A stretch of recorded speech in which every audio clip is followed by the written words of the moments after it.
Me! Yes, sirree! I was there that time.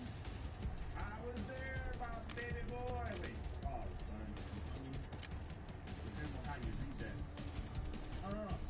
And I should take him out of the equation. What are you running to? Come on, man. Can I get my guys to block me? They're like, nah.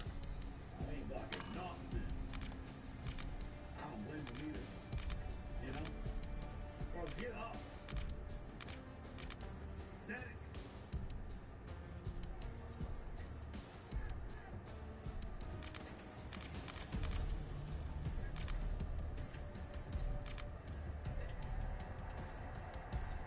You off me, top, please! I got the first down, too. Let that simmer. I mean, we're just taking this guy to pound town, son. I mean, this is pound town, son.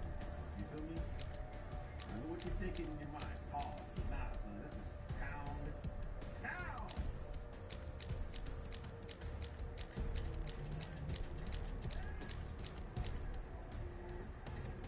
No. Oh, I should have put him on the flat. I tried to put him on the flat and I cooked myself.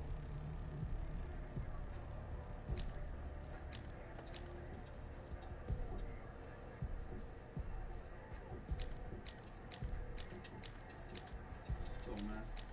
3rd and 15. Damn, how many yards did I lose there? All right, you know what time. You know what it's time for. What the hell am I doing? You know what it's time for. I ain't gotta tell you guys twice.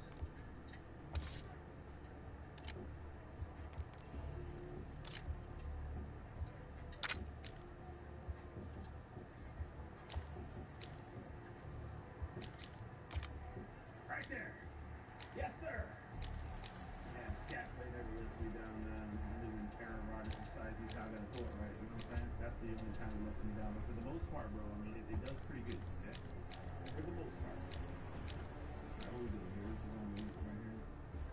Let's let him set because then he'll get some sort of speed boost. My shed. Ice insta shed, man.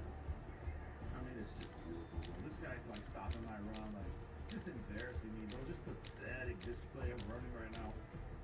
And that's because I rely on these run schemes, man. You know what I mean? I really do. And the fact that I can't rely on it, it upsets my heart.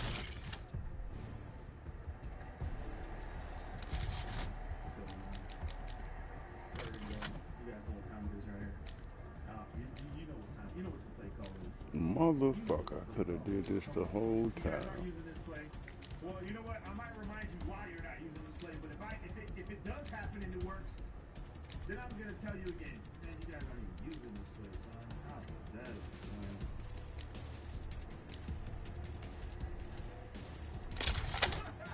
Where was that guy running to? I gotta take my photos. Can't take chances, man. Still good. Right about there. Right there.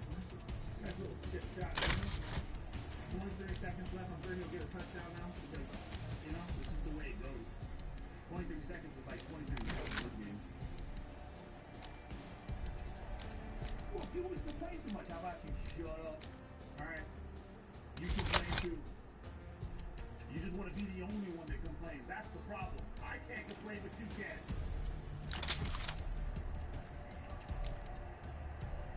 Alright, let's go ahead and get those. Yeah, I've seen enough, okay? Slow walking, crawling, you know? Alright, we're gonna cover 4 quarters. No, cover 4 quarters, son. We like 4 quarters, son.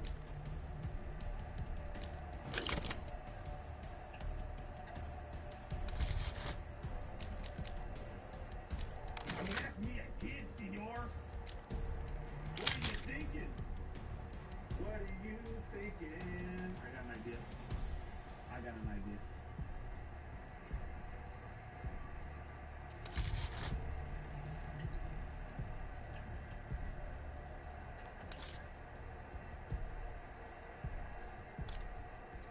Yes, sir! I don't know why you tried that again, Tintin.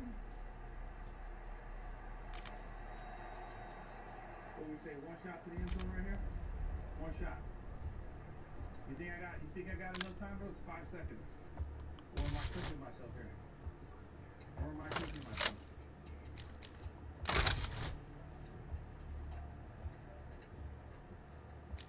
I might be cooking myself, bro. This might be a wrap.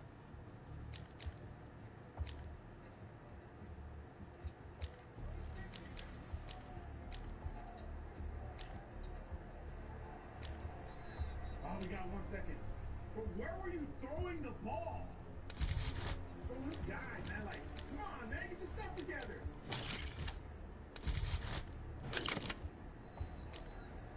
Yeah, we'll take that. Sure. We'll take it. Come on, field goal, bro. Bro, that's because if he gets me in field goal range again, I go 9 points. I don't think you guys understand, son. That's how we do it, man. Be quiet, man. Get a damn ball back, man. Alright, here we go. We'll go back to the 3-4 out here in a little bit, man. I gotta get a little lead, man. At least a 9-point lead. You know? At least. See? Bro, his kicker's cooking. He's embarrassing us.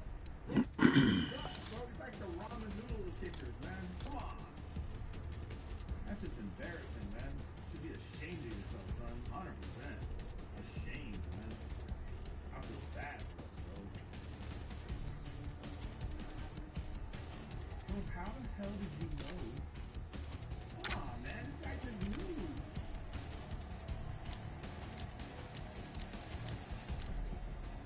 This is where he stops me, bro? Is that what we're saying? Is this where it is?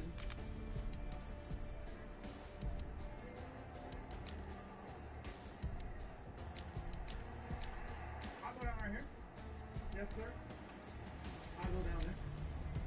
Hell yeah. Ain't nothing gonna stop me from getting this 1 yard. I just don't see it happen. Bro.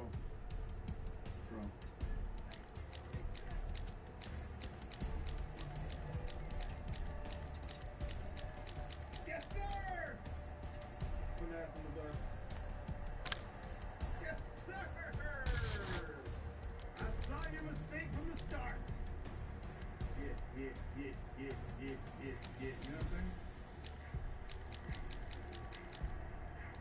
Yeah, I guess I'll get the 2 here.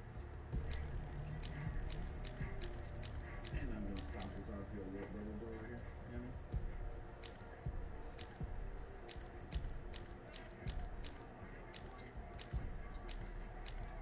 Push me in! Throw it too late. Oh, what was that defense? Did you see it? Alright, we got a nice comfortable lead. Let's go back to the lab session of the 3-4 odd, man.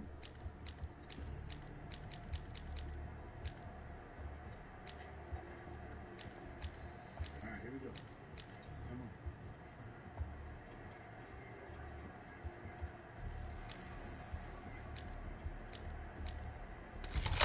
Yes, sir.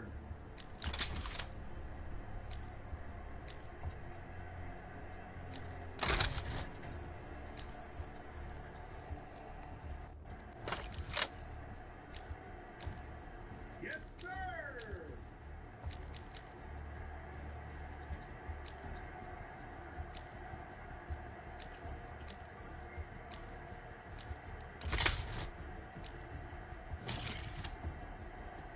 Instant! You see that?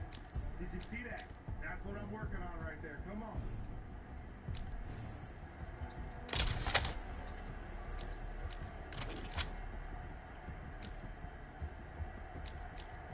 Yes, sir! Come on, man!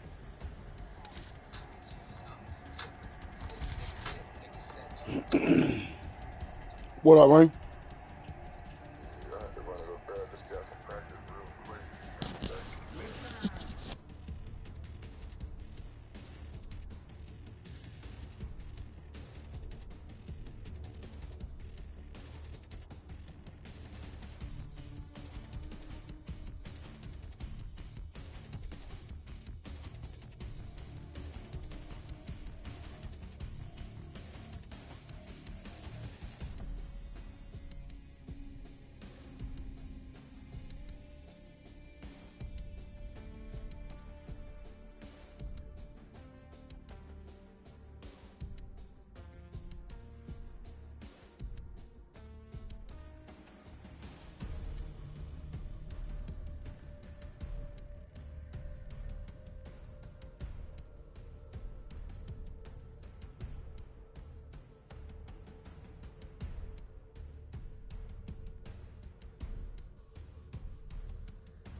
Get me a motherfucking load out together, bruh. Nah, let me get me a load out together. All this time I've been playing without one, thinking I wasn't able to do it.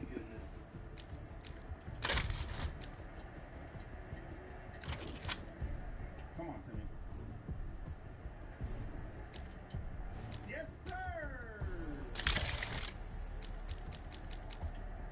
He's making everybody fall, son. He's making everybody fall. You know? Hey, these guys, bro. There's no quit in this guy's eye. I'm not quitting. Damn, son. I want to get better at the game. Never mind. But hey, so check those defenses out. Your two best ones are going to be a 3-4 odd and your cover 4 quarters from, I guess, any nickel formation on a 3-man pass. Okay, so remember that. Maybe a 4-man. My first load out there. Cover 4 quarters. Love you guys, man. Peace.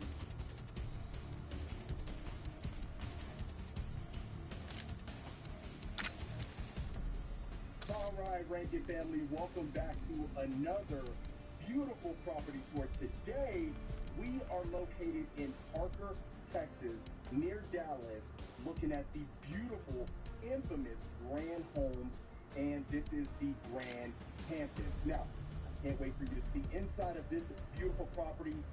Huge, and quite frankly, this is nothing short of exceptional. Now, from the exterior, of course, this is going to be custom, so this is going to have the painted white brick with the herringbone style on top, and on the lower exterior, we are going to have the natural stone. Now, you also have a porte-cochere on the right side with like a motor court kind of deal. Now, to the right, that would be a single-car garage bay. Now, you know, Grand Home is semi-custom, so they can make alterations to any of the plans. So that's one thing to keep in mind. Now, going into the covered front porch, you are going to notice the painted white brick. It actually extends double also has access, but we'll take a look at that in a second. Now, let's get you inside.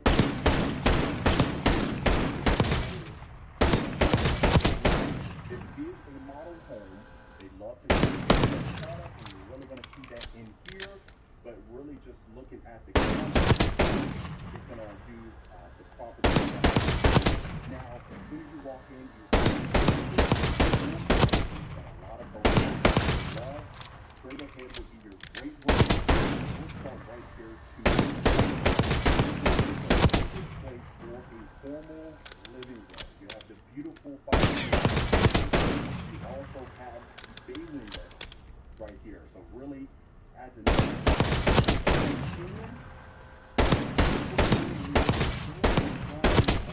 I absolutely love that. And you definitely have plenty of space. It's really, you know, a lot of people love because of the tree and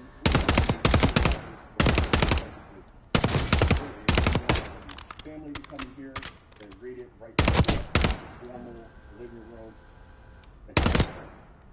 Now, a lot of these rooms, they have the decor inside of here, the furniture in here, really endless. A game room, or I would make this another bed. Let's go ahead and talk about. So this is going to be your study. You have doors. You also have these built-ins, which are optional services. You also have access to the front. Extension that you can take advantage of. Add some more furniture in here. You can to your own particular liking. Oversized deck, then you know whatsoever. Now straight across this closet right here has a powder bath. So you also have quartz countertop. You have the molding on the base.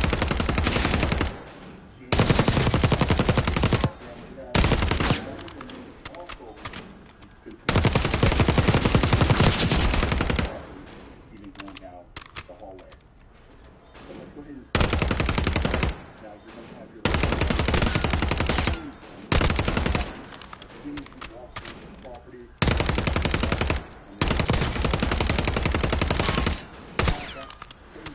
dinner, the Christmas dinner, that. But one thing I really love you really can't have too much space. I mean, if you don't have a huge like this,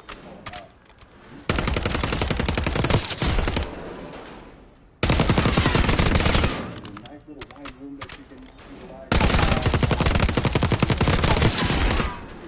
A wine drinker, you have things to work with. So it's a picture room or a game room or something like that. Then of course you sit down with the design team and find out.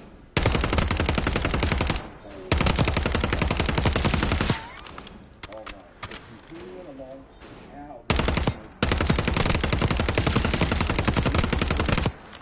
Beautiful cathedral light chandeliers, and I love the fact that it's open and it connects to your dining room kitchen. So of the room itself, really you're going to get a chance. Now,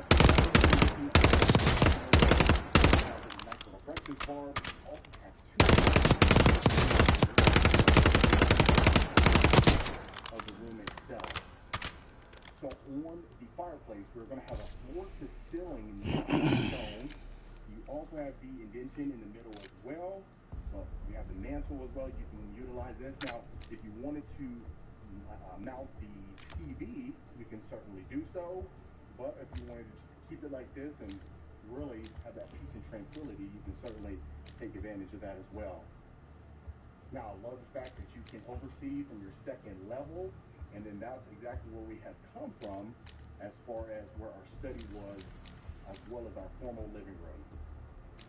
So I love the space. Now, taking a look at our kitchen, you notice we have the KitchenAid stainless steel appliances. Of course, those are optional. If you want something else, you can certainly do so. Sometimes you might want the Wolf brand or anything of that nature. Now, in our kitchen, we are going to have the stack cabinets on top of our wooden range hood. You're going to have the beautiful cabinetry that extends from end to end with the black hardware. You have quartz countertops and the stainless steel appliances again. So really, I'm just loving the fact that we have an abundance of storage space. You have an abundance of room. I mean, over 6,000 square feet. You really can feel that inside of here. A lot of times the video may or may not do it justice, but you're in here, whew, loving it. Now, if you notice, this extends all the way over here. So the cabinetry extends. This can be utilized for showcase purposes. You have a built-in desk. Plenty of drawer space right here, as you can tell. Look at that. Plenty of drawer space that you can take advantage of. And then you have a full-on walk-in pantry. The one thing I really love about the walk-in pantry is that you do have this glass pane door. Absolutely love that. Really just a subtle feature, but really I think it adds to the property a ton. Now you can utilize this as a coffee bar or butler's pantry, anything of that nature. But the one thing I want you to pay attention to is the beautiful backsplash along with the quartz countertops. I really think that feature it makes it pop out in my opinion. Now you have access to your motor port right here. Of course, I want to showcase the entire property so that way you can see how we're looking. Now real quick, look at this. So you have this separate island right here, but you still have plenty of drawer space and cabinetry space again. Now, inside of model homes, a lot of times the study is or the garage is utilized as like a sales office, so that's the same thing in this case. But this is going to be perfect for a guest bedroom. So this is a queen size bed. You have a nightstand just to give you a gist of how much space is in here. And of course, if you have a family member or the mother-in-law, if she, for whatever reason, is staying with you for however long, or maybe indefinitely, you never know, then they can just go straight from the garage or the motor court, and then that's going to be our walk-in closet, and then go straight to their rooms. Don't really have to go throughout the entire property to get to their room. Okay, so full-on, full-size bathroom in here. If you notice, you have access outside right here, which we'll definitely get to that towards the end of the tour. But you have this oversized mirror that you can take advantage of. Then we have quartz countertops again, and like I said, all of this can be changed. So sometimes you may like different type of material, and that's okay. You can customize it to your own liking. So if you notice, you have a herringbone style tile. One of the beautiful shower surround. You have that tile shower flooring again. So I really love that. Alright. So now what we'll go ahead and do is we'll continue along, like I said, straight to the left of the garage. But I really want you to see the primary bedroom. And I won't forget, I'll make sure to open that door over there before we take a look upstairs. And some folks, they love to add the sliders going into the backyard. So you can certainly take advantage of that as well if that's what you prefer. But this is going to be a beautiful primary bedroom. Look at this. You have a full-on fireplace over here. Perfect sitting area, which I love the fact that it extends, and especially at this price point, this is what you probably want. You have your gas fireplace, and then look at the accents in here. Wow. And let me make sure I slow it down for you so you can see the full range of the room. Fantastic. So I absolutely love that. So you even notice you even have your candlelight lighting fixtures right here. You have two chandeliers, one in the sitting area as well as one in the main part. So you can add that king size bed. Look at these. This is two oversized nightstands, and you still have plenty of room. You have a full-on dresser, and then let's take a look at our beautiful ensuite. Wow. So we have our oversized freestanding soaking tub. Look at this. So you have your his and her sink, but you also have a vanity area right here, which I absolutely love. The one thing that really stands out in here, in my opinion, is the white cabinetry with the brass handles. I really love that. You have your window bench over here, and then that's going to be the his sink or her. Just depends on your personal preference, right?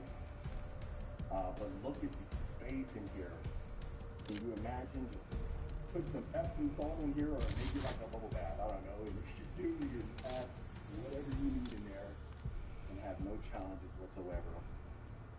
So full on, walk-in shower that you can take advantage of as well.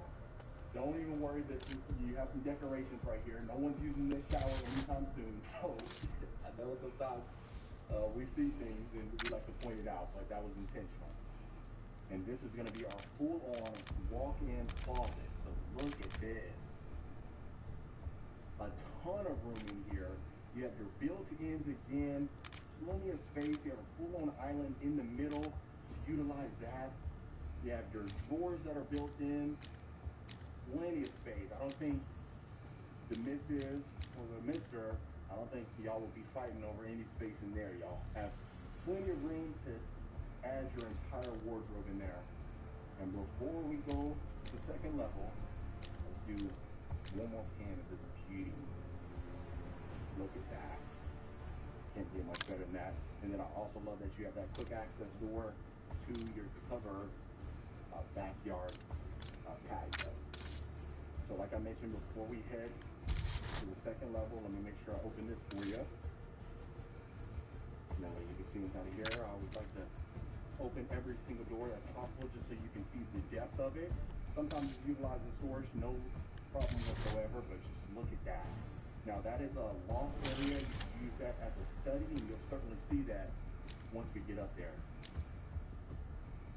And then also, you have a secondary staircase towards the back as well. So if you didn't want them to use the dual staircase for whatever reason, at least your guests or the kiddos, then that's certainly okay as well. But look at this. This is from the second level looking over the great room. As you see your cathedral ceilings, you do have that second level backyard patio, balcony. So we'll take a look at that very soon. Okay, so this is going to be our next bedroom. So we have 2 bedrooms downstairs and we have a total of 4 upstairs. So this is going to be 3rd bedroom. Look at the room that you have in here. Love the fact that you can add as much furniture as you need in here to a certain extent. Let's not get carried away, without compromising any walk-room. I love that. Got nice plush carpeting up here. Just look at this. And then that's going to be as soon as you walk in from your dual staircase as well. So full-on walk-in closet again in here. And then this is going to be a Jack and Jill. So this is going to have the granite countertops, the high level, oversized mirror, beautiful lighting fixtures again.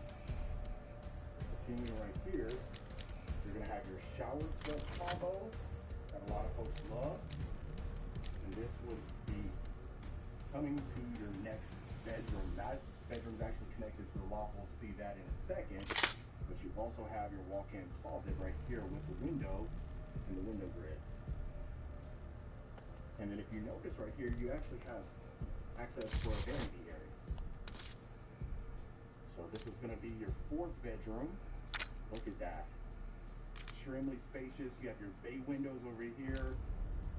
Nice cool bed. Look at this.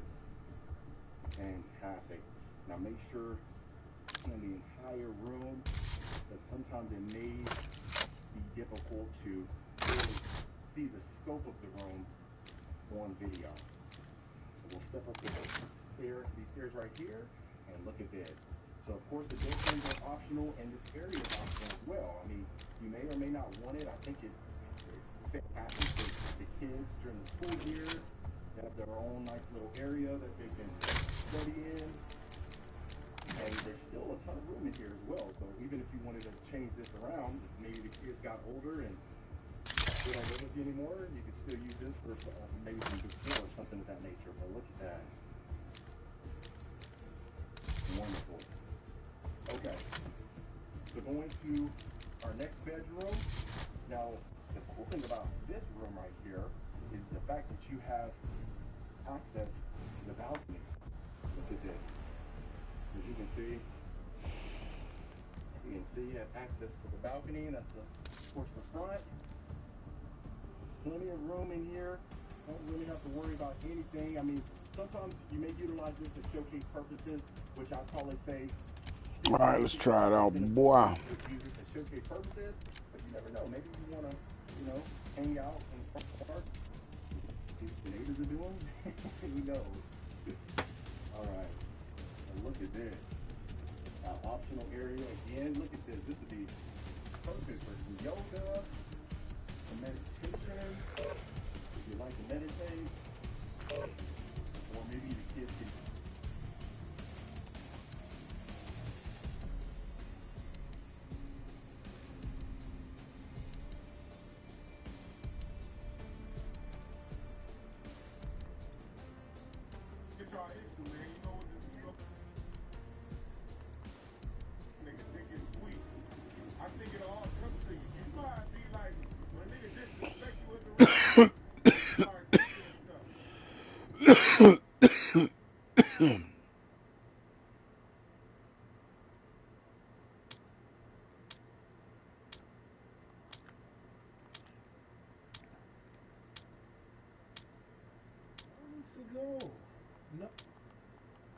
Geared up and stand by.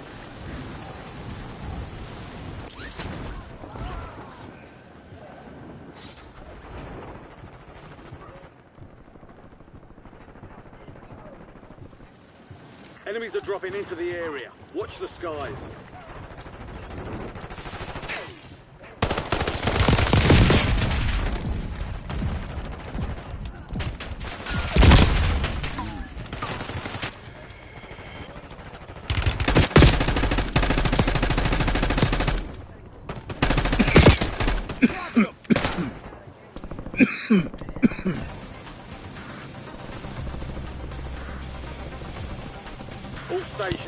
Shadow 01. Deployment to the war zone has been authorized.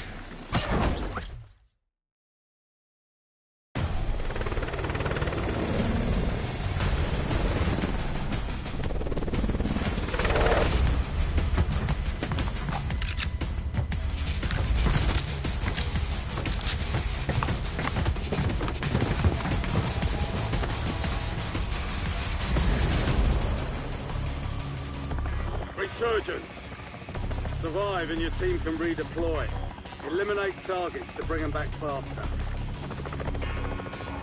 Marking contract. Marking contract.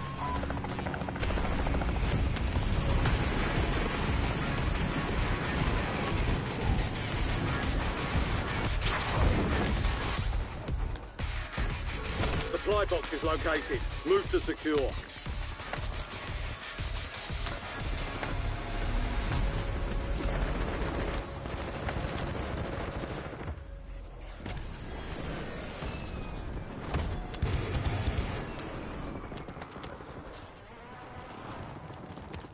One supply box down. 2 remain.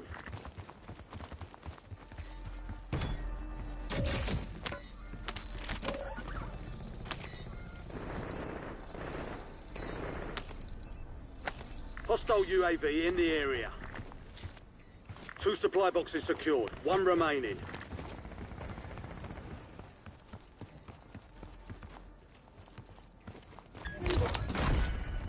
Contract complete. All supply boxes found.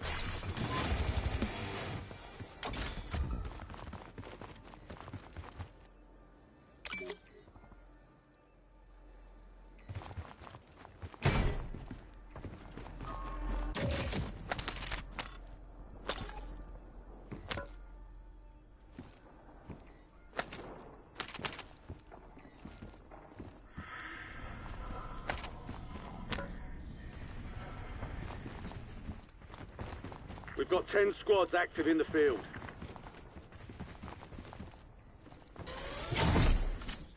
Loadout drop headed your way.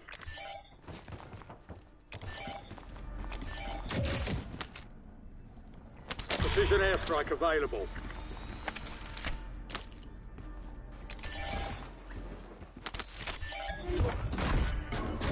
Solid work evading the enemy. You're clear for now.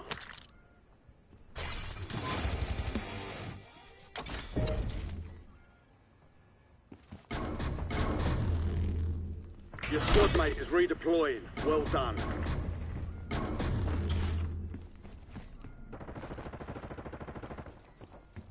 Your squad mate's back on station. Good work.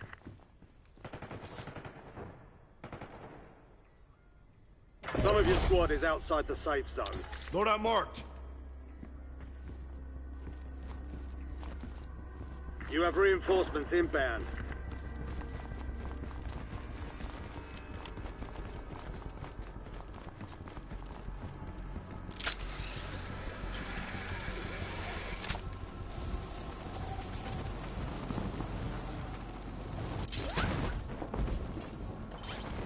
Enemy UAV is online. Moving here.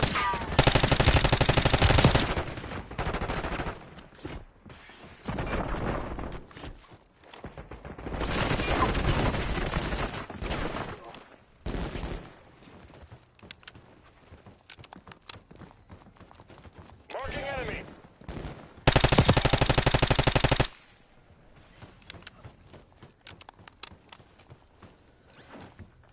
Hostiles have established the SAM turret. I saw the light there.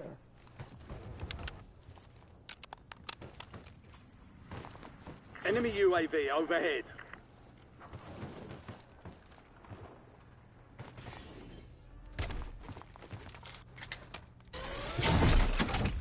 Friendly loadout drops on the way.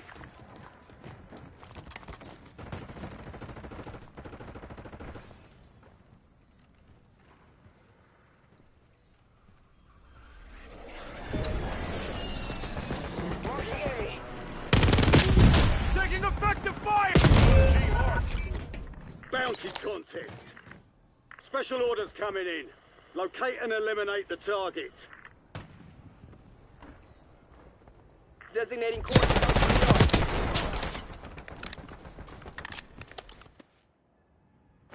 Resurging. Go get your revenge.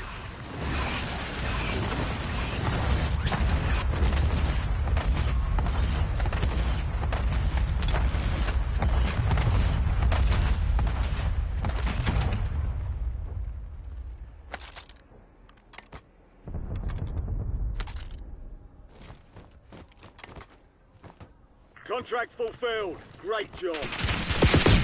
Clear another target during contract timeline. Precision airstrike standing by.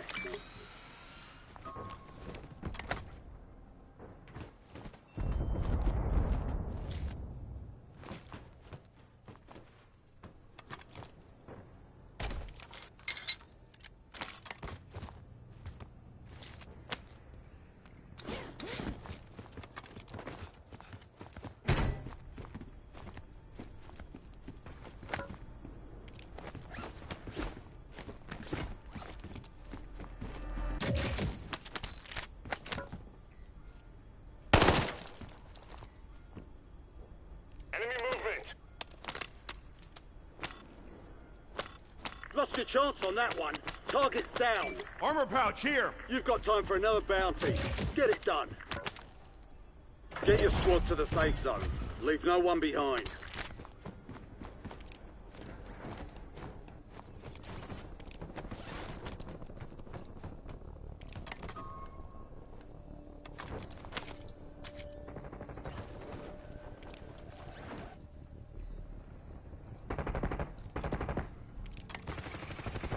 Marking it. Got armor here. Target eliminated. Excellent work. Additional contract online. Enemy dropping into the AO.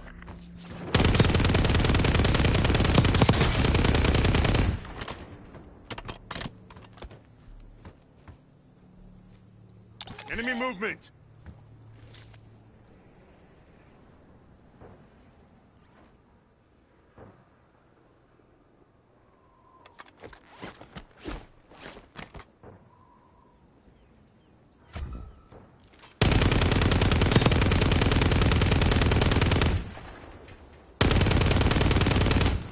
Windows closed. Back to standard procedure. Enemy SAM turret active.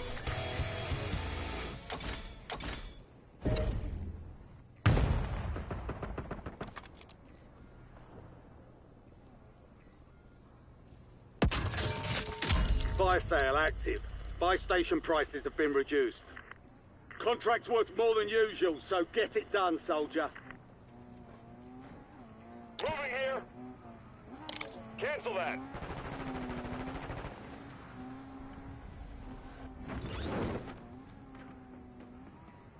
Enemy movement.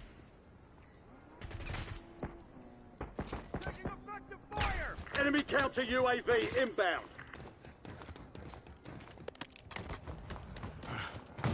That was close. Get ready. Resurgence window is about to close.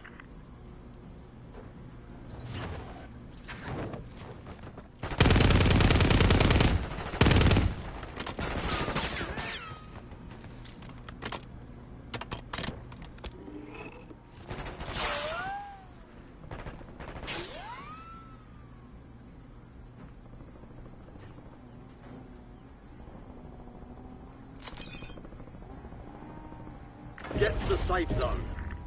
Gas is moving. West Point requesting LDBR fire mission.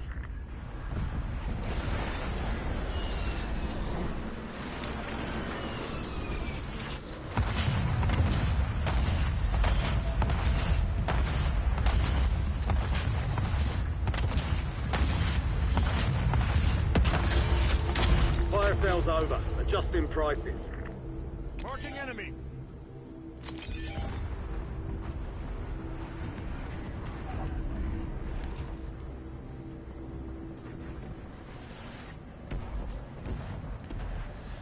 Marking enemy.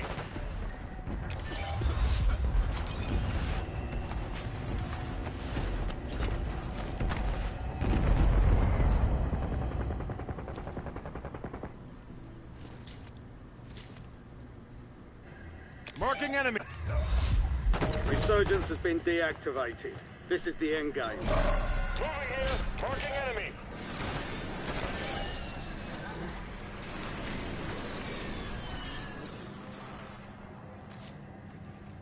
Five squads still operational in the AO.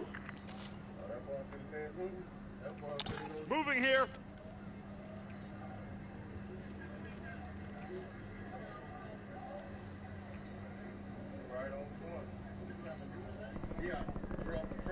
Marking enemy.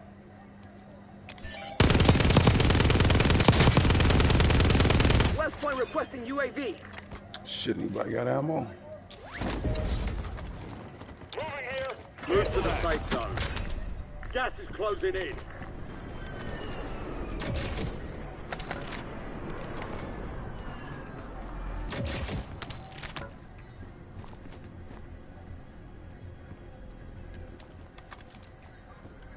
Who got ammo?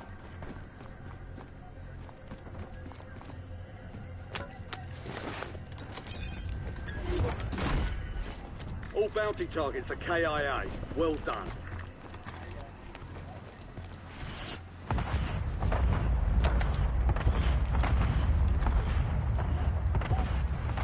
Ten remain. You're almost done here. 3 squads left in the war zone. Stay alert.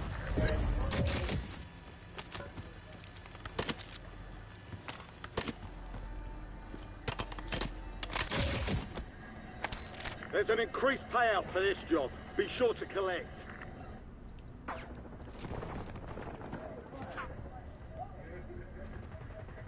Rally on marked court.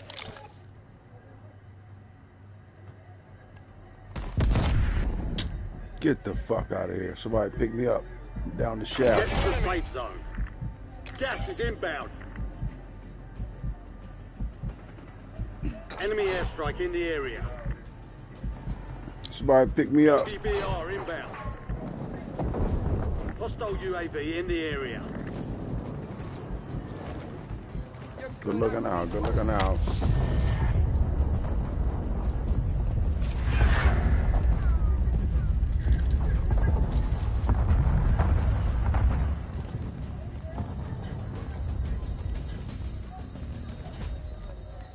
That wasn't the right way to go. Taking effective fire.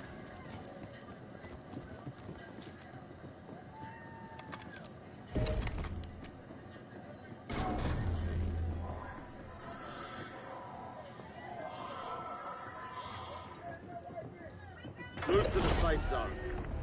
You've got gas moving in. Hostile airstrike incoming. Copy. Longbow 3-1 on approach. Strike inbound.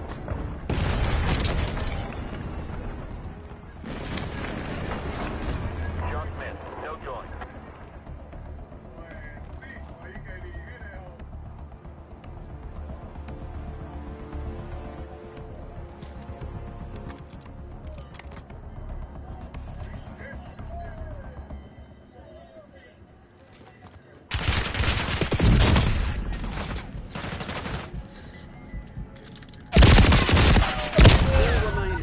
Sharp.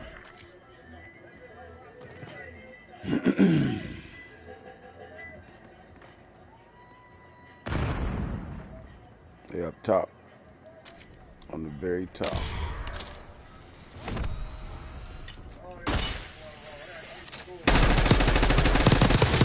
Damn, this shit though.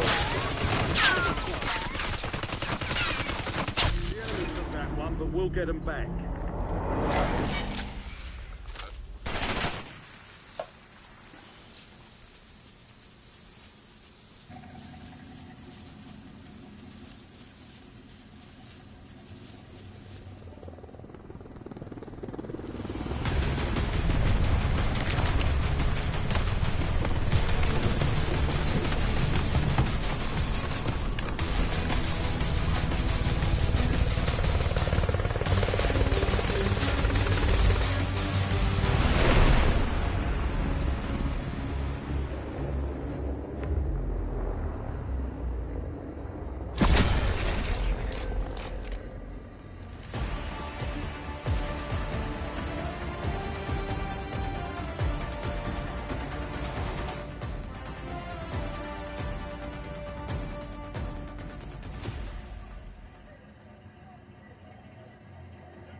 know what to do.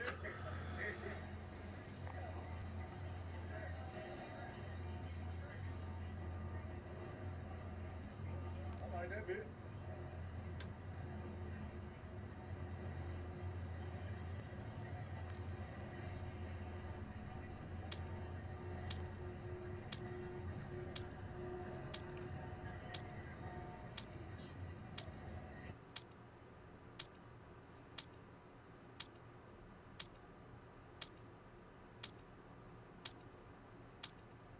Get practice. The real thing's coming soon.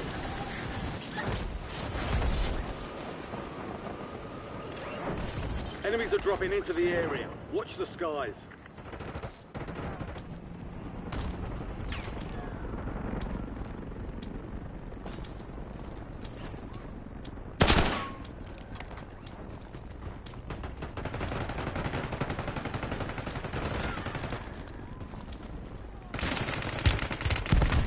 Enemy soldier incoming.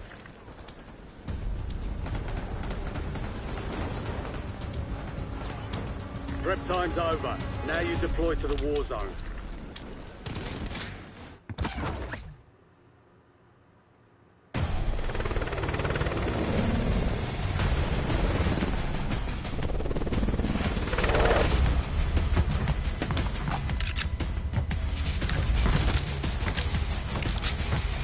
Moving here.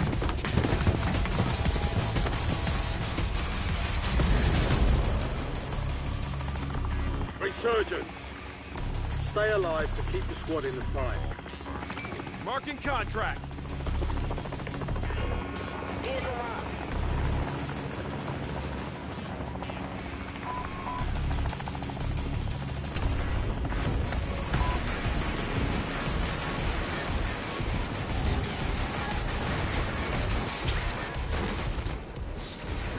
Enemy dropping into the AR. Additional target added while time remains. High-value contracts are in play. More risk, more reward.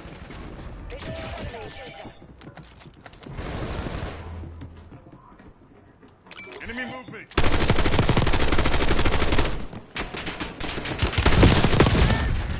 Enemy movement. Your squad mate is redeploying. Well done. Got myself up.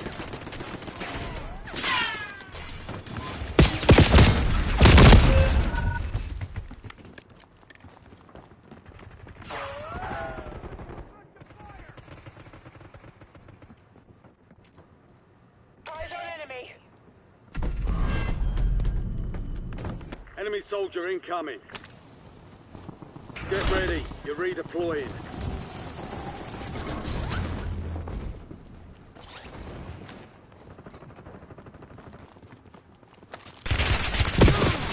To the ground.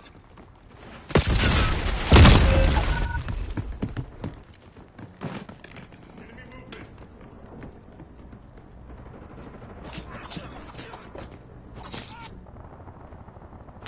Time for vengeance. You're redeploying.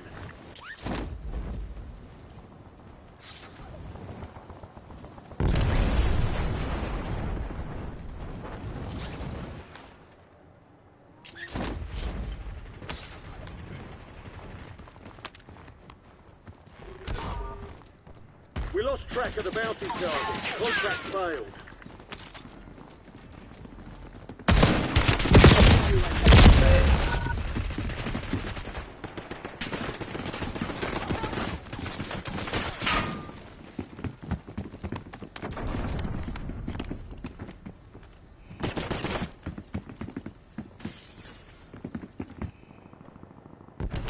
Get ready. You're redeploying.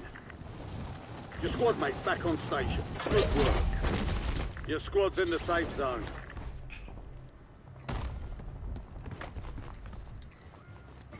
She made the cut, y'all. She made the cut.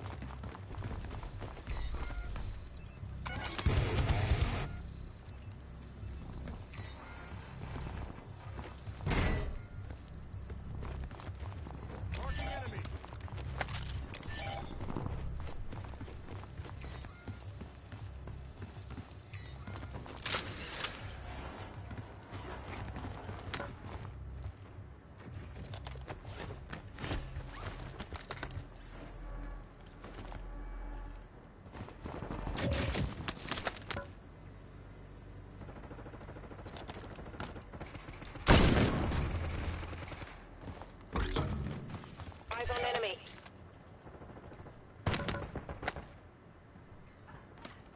got 10 squads active in the field.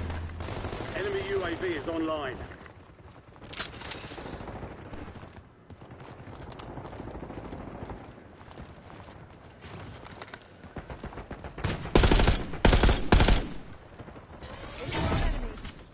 Loadout drop headed your way. You have reinforcements inbound.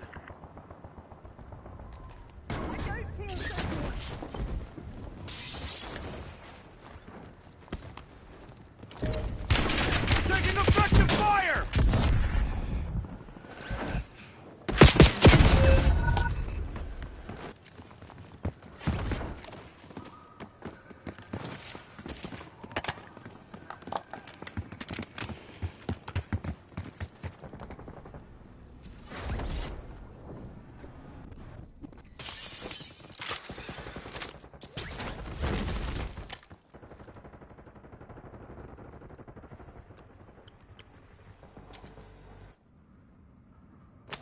You're getting another chance. Weapons free.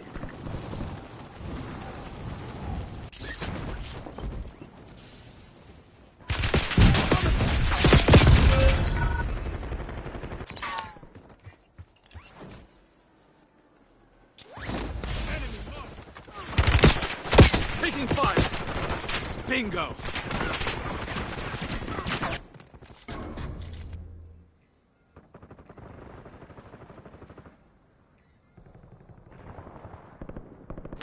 Resurging. Go get your revenge. 25 remain. Solid work so far.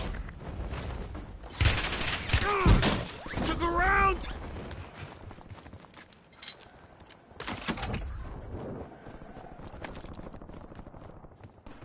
Your squad mate's back on station. Good work.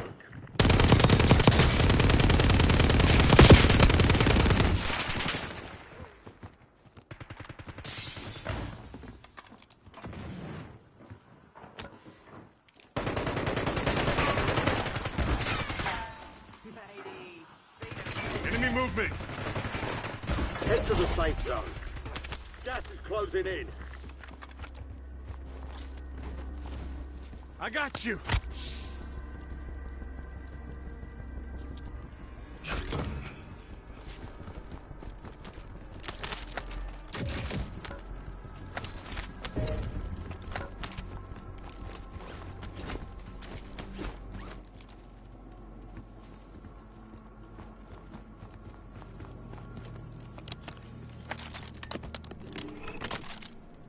Additional target added.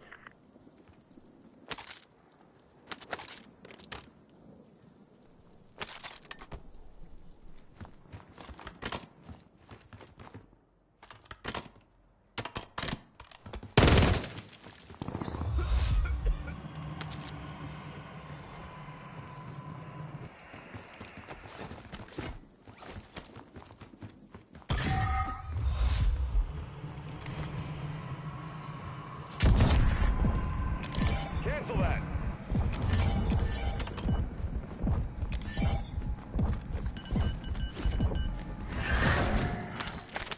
That was close.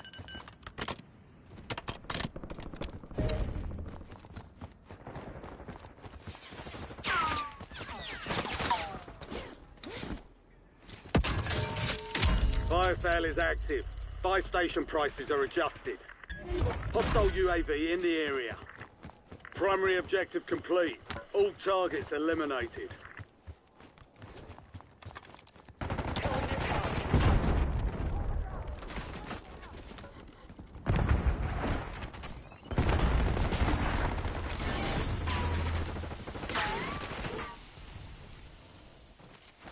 I got you! Enemies are dropping into the area. Watch the skies. Resurgence window is ending. Watch your six. Kill confirmed. We've located the rest of them.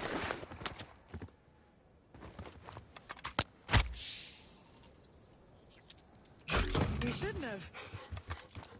5 squads still operational in the AO. Hostile shooter. Additional target added while time remains. Your squad made it to the safe zone. You're losing ground. Move it.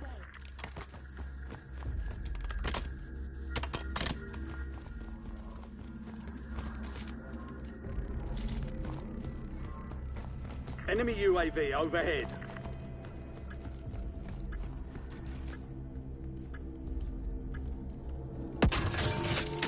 Fire sales done. Prices are back to normal.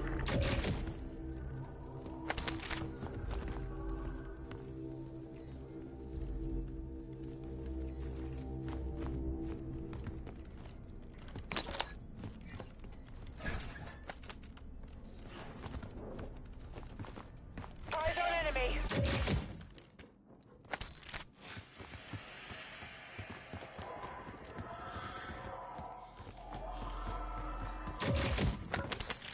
Enemy dropping into the AO. Be advised, resurgence is no longer active. This is...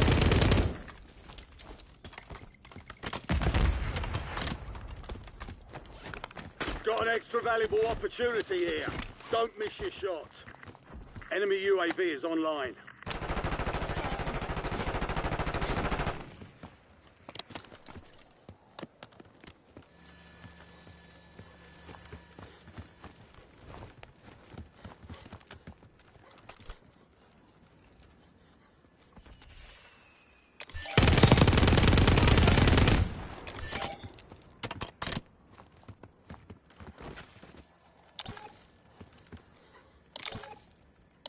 Your squad's in the safe zone. Enemy.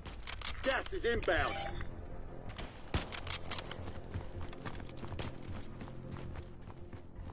Visual on enemy. Visual on enemy.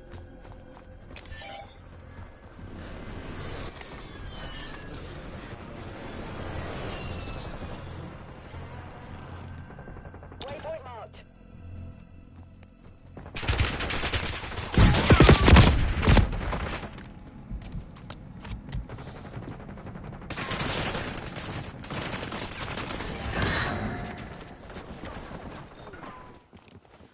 Hostile UAV in the area.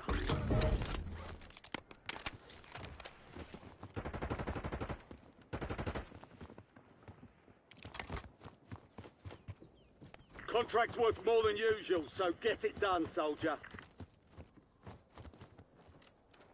Gas man, what's up? I'm hit.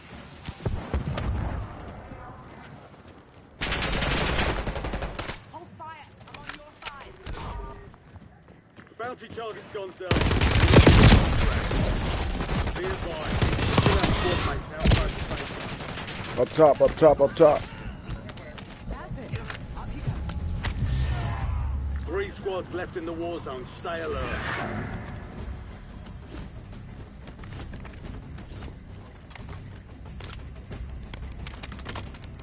Enemy UAV overhead.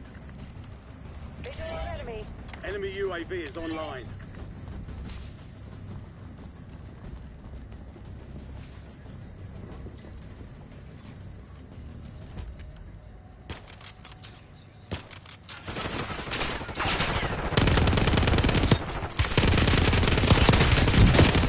To our right too.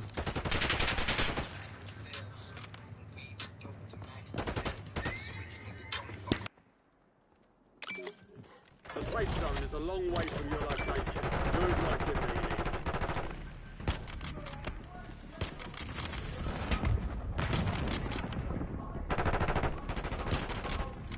it. Incoming LDBR. Visual on enemy.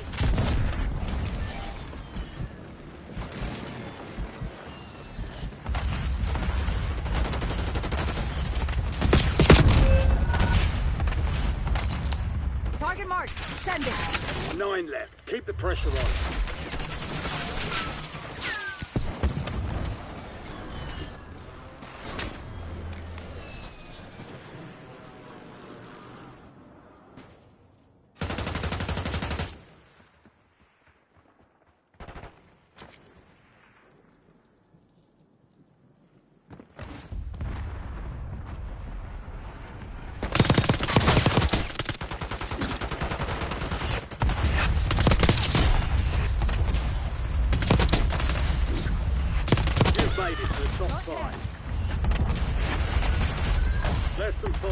still standing. Next time we'll take that victory.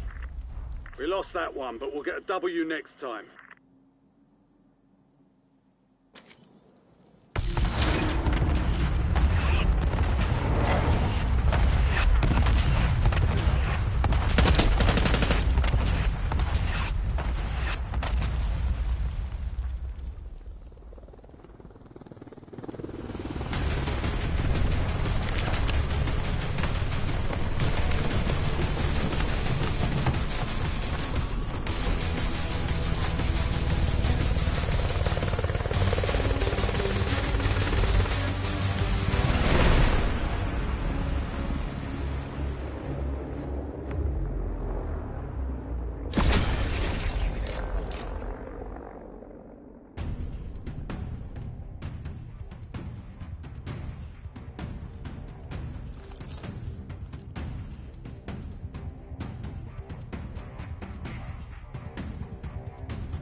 We'll be deploying shortly.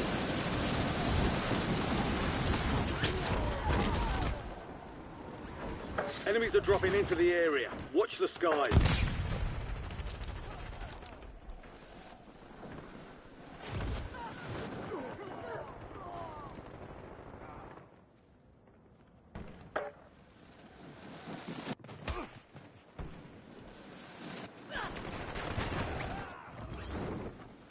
Enemy soldier incoming.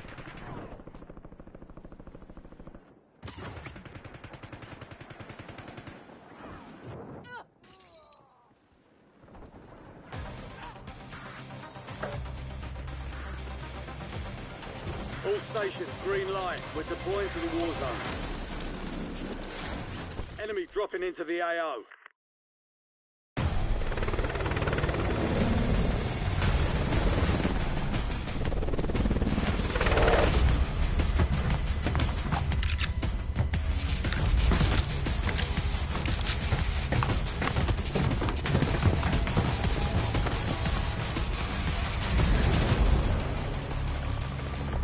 Resurgence.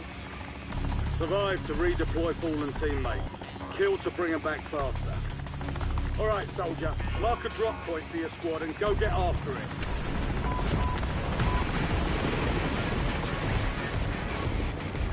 We've got 10 squads active in the field.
for redeployment.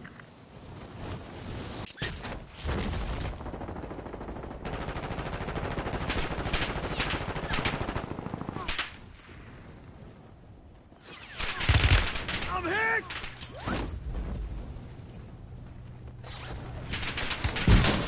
Enemy soldier incoming.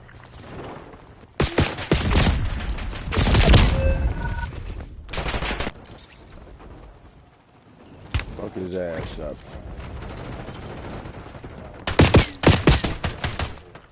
Kill that motherfucker for me. You're back on station. Go get after him.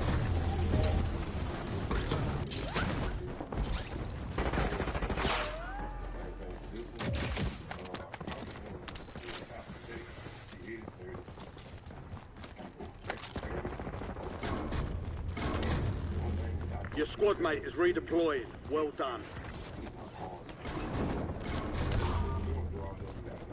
Contract failed. Stand down. You have reinforcements inbound. All squadmates are in the safe zone.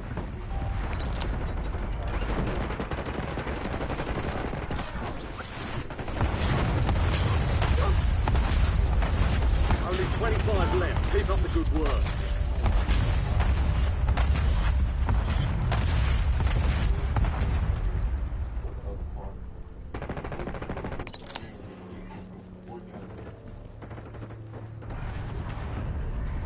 Time for vengeance. You're redeploying. Your squad mate is redeploying. Well done. Supply box is marked. Secure those locations. Keep your eyes open for prize contracts. You'll earn more back.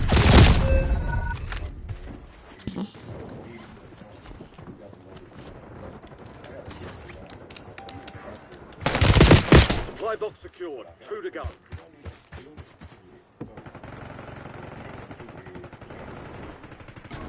Enemies are dropping into the area. Watch the skies. We're returning you to the front. Earn this.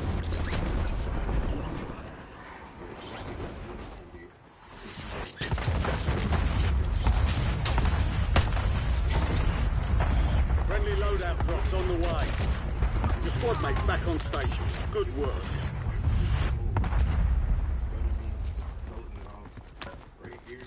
Enemy movement.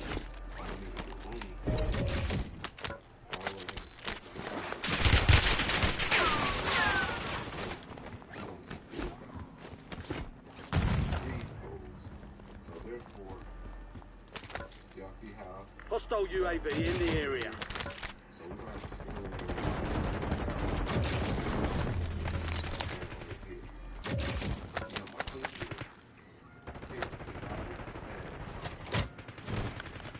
Enemy precision airstrike. Find cover. You have reinforcements inbound.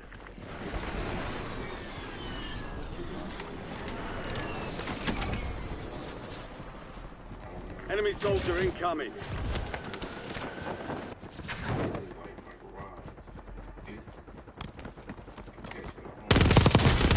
Contract was compromised. Stand down. Two of them. Mark remaining operators from that squad. Hunt them down.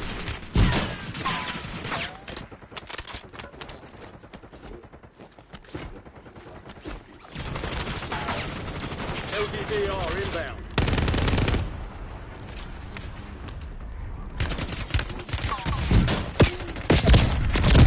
Damn! Thank you, 2 sides.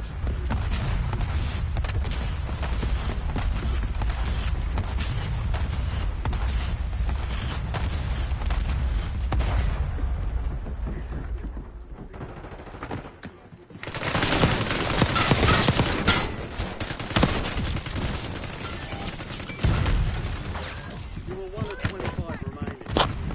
They hit us hard that time. Dust yourself off, regroup, and get back out there.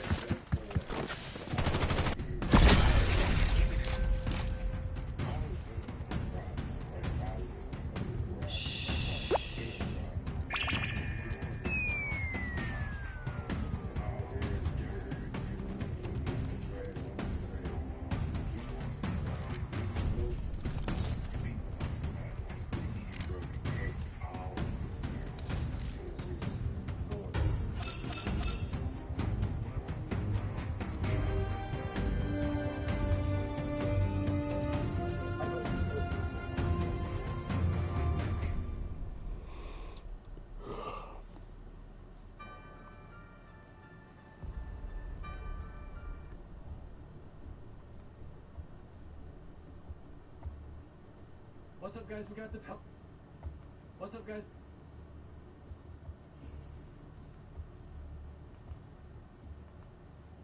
Are so dumb sometimes, but they're still eating turkey eggs. It's still important to take some out. Brain shot. Oh, got him. You could see the explosion on that. That was pretty cool. There it is, possum number 1 of the night. About a 30-yard shot. That's a pretty small one. I don't know what he's doing just out here way out in the middle of the field. Coyotes could eat. Heard it. Let's go find him. Oh yeah. Once they were at the pond, I could just not see them. Sometimes raccoons are just like impossible to spot up in the tree. But this one is going to be the easiest raccoon shot of the night. Let's go and take him out here. It's about 30 yards. A little bit of wind.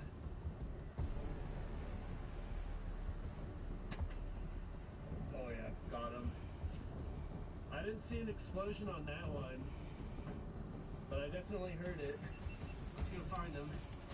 So it should be pretty easy to find. Oh, there he is right there. Let's go and get him out in the field. Pretty small raccoon, probably a yearling. Right between the eyes, a couple inches up. Perfect shot. Okay, those six.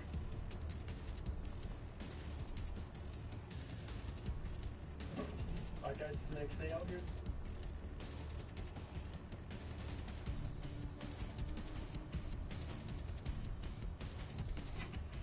Holy cow, that was loud.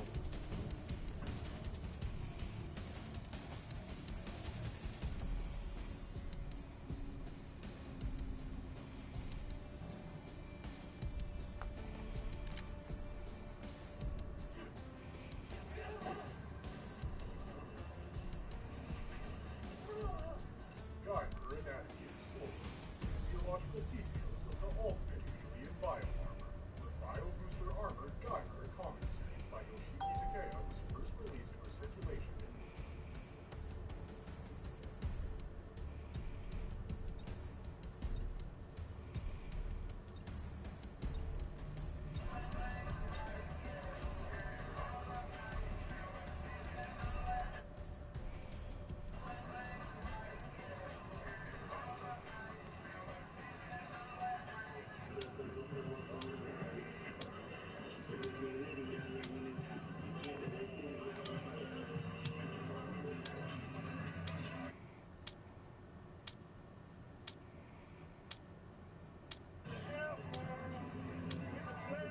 We're holding for deployment.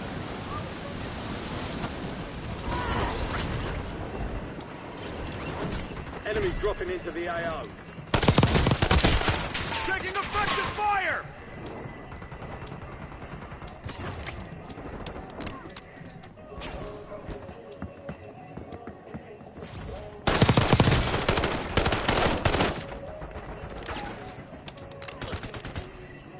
Enemies are dropping into the area. Watch the skies.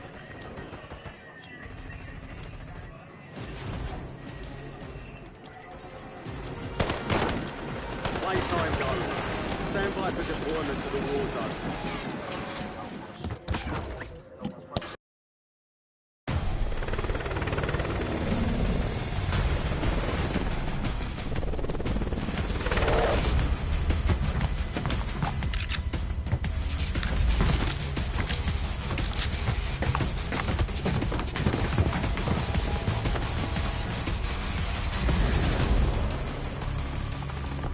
Resurgence.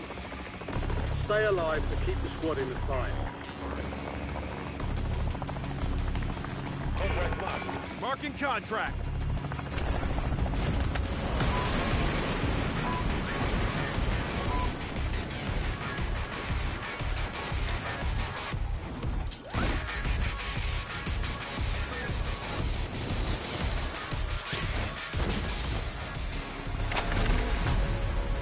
Clear another target during contract timeline.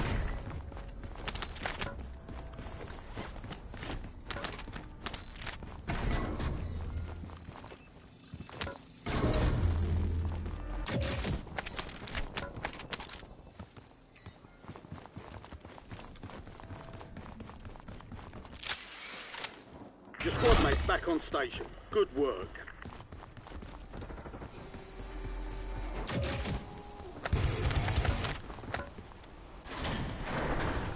Enemy UAV overhead. All bounty targets destroyed. Hell of a job.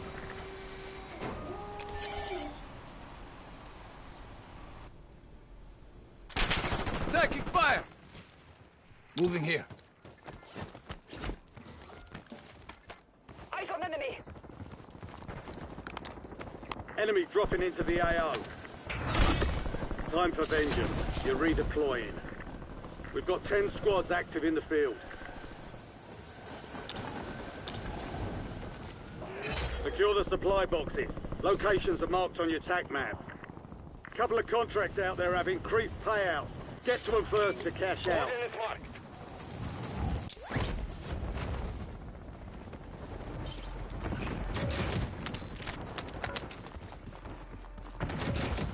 Hostiles have established a SAM turret.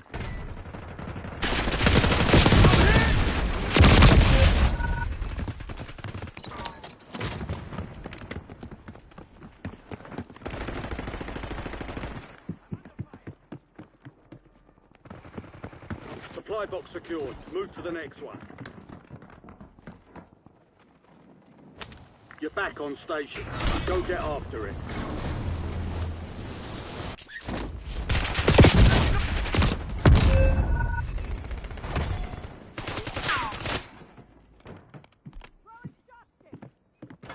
Gas is moving. One supply box remaining. Move to secure. Stand by for redeployment.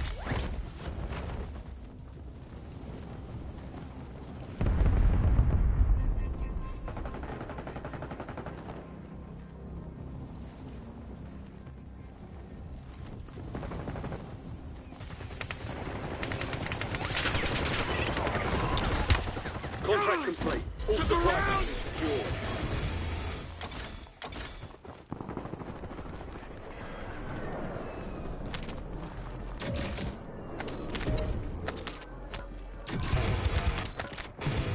Enemy soldier incoming. Your squad mate left the AO. We'll reduce your redeployment time.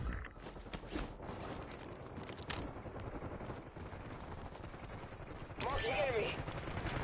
25 remaining.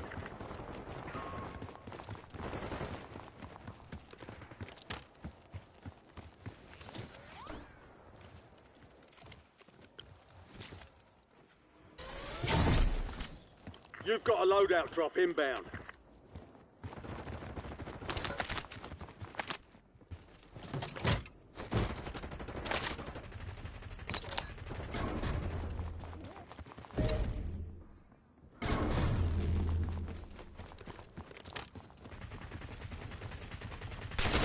All on you. Deploy. 5 squads still operational in the AO. Defeat is only a mindset. Take it on.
Use this time for some target practice.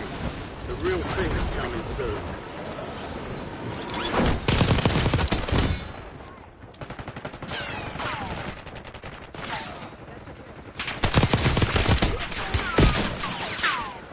Enemy soldier in.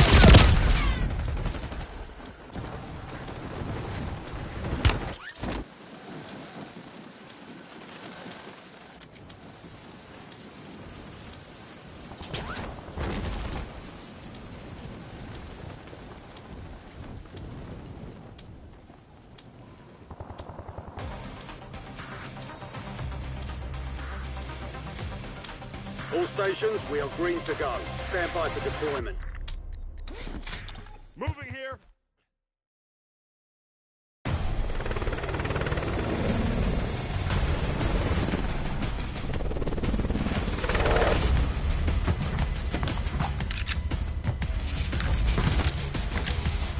Marking contract.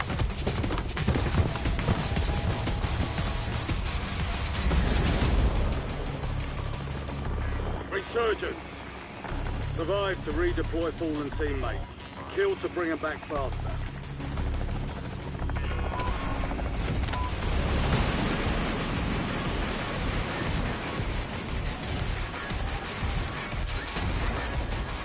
Enemy dropping into the AO. Supply box UAV is on the way. Additional contracts online.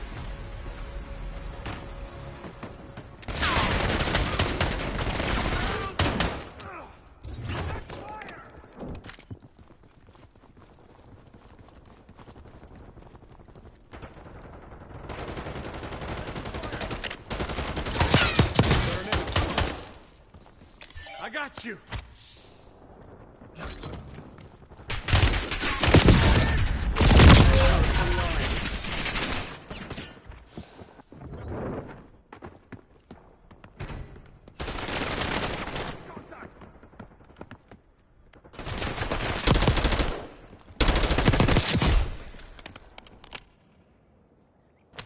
Resurging. Go get your revenge.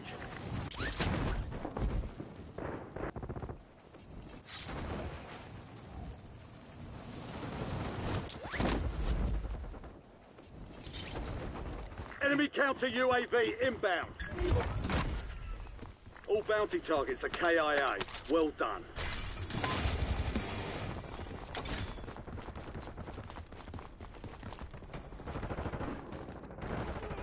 We've got 10 squads active in the field. Additional target added.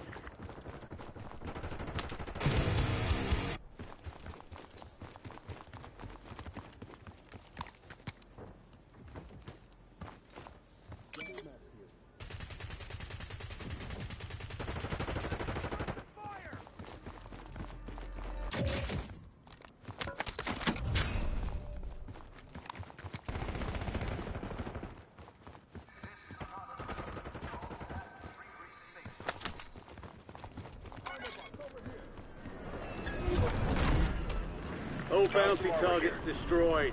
Hell of a job.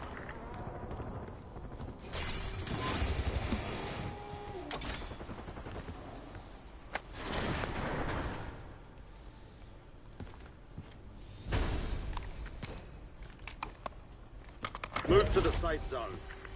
You've got gas moving in.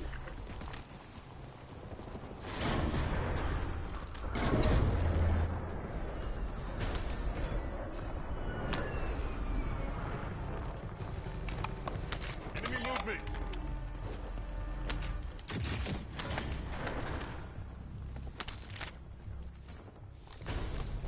Your squad mate is redeploying. Well done.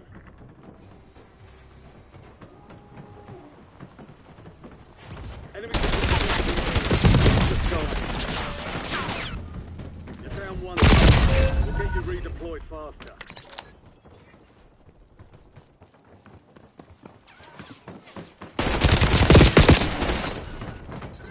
Valiant effort. Keep your head up and return to base for debrief.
dropping into the AR. Look around!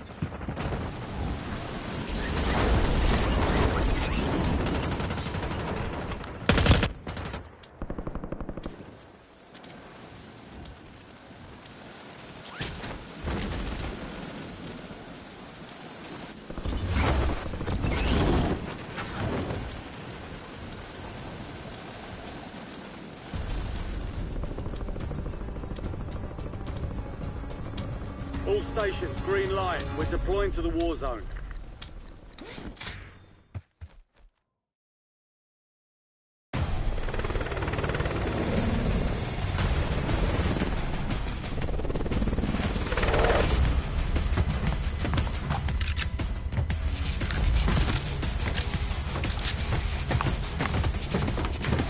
Your squad mate went AWOL. Resurgence timer reduced. Resurgence. Survive and your team can redeploy. Eliminate Marking targets to contract. bring them back faster.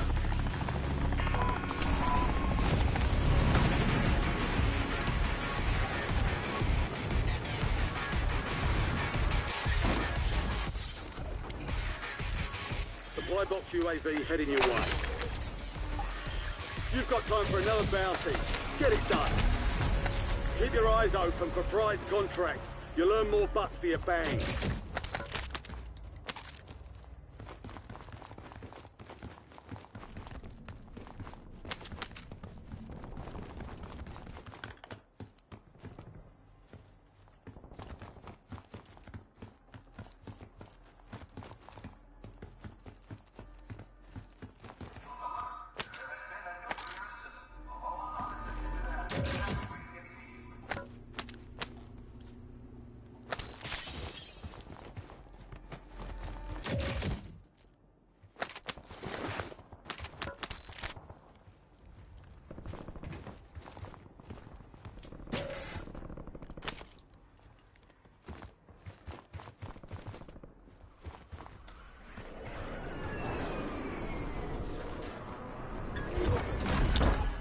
Primary objective complete. All targets eliminated.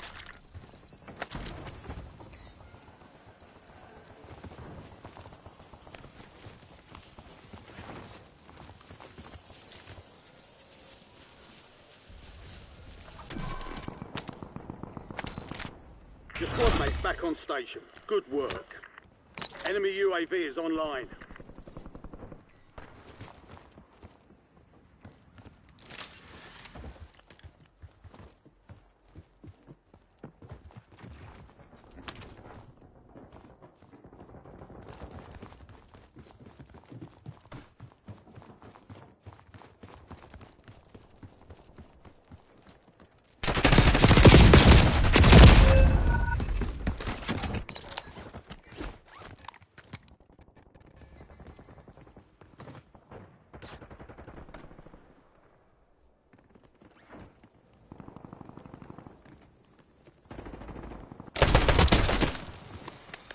Enemy soldier incoming. You're getting another chance. Weapons free. Your squad made it to the safe zone. Gas is closing in.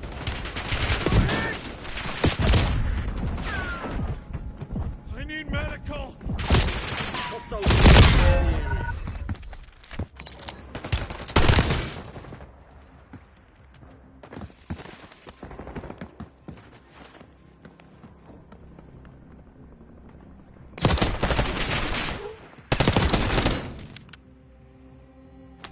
Get ready, you're redeploying.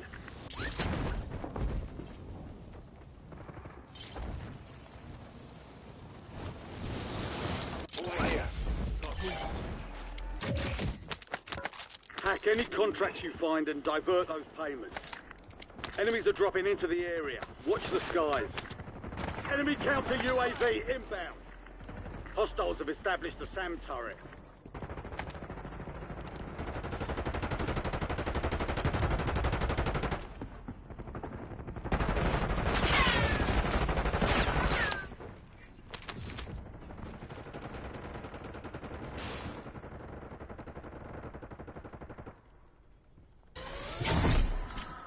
Loadout drop headed your way.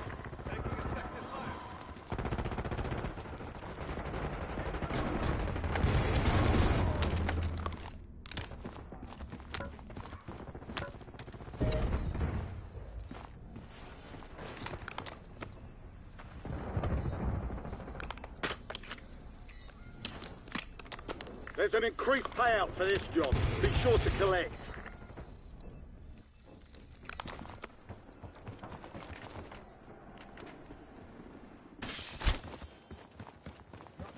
Contract time is short. Secure quickly. Enemies dropping into the AO.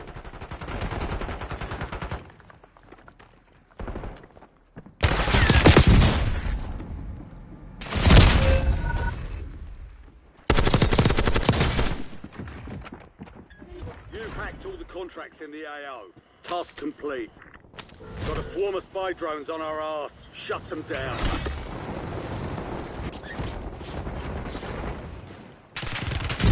UAV is online.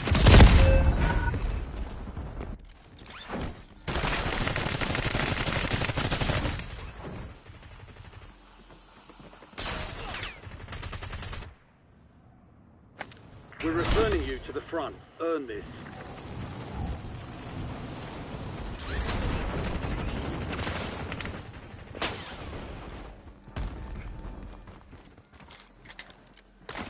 Enemy soldier incoming.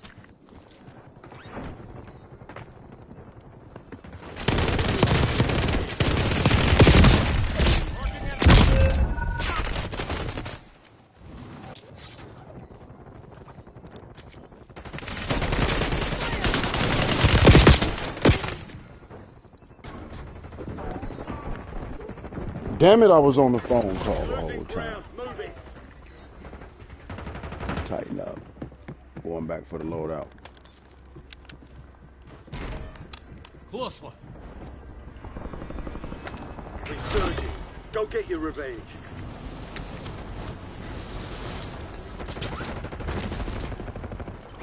Your squad mate is redeploying. Shit.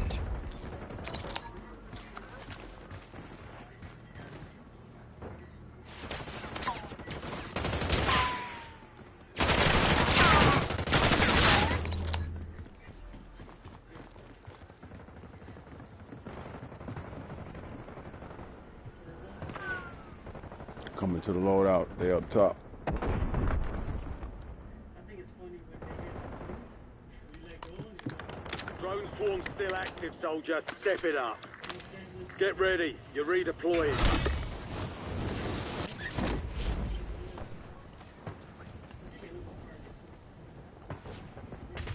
You have reinforcements inbound.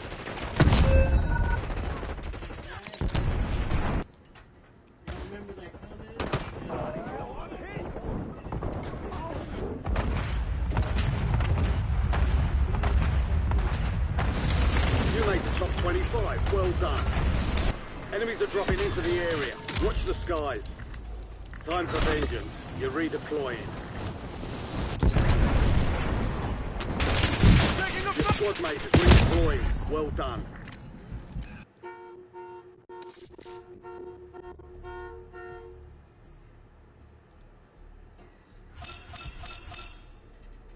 Everything is shiny.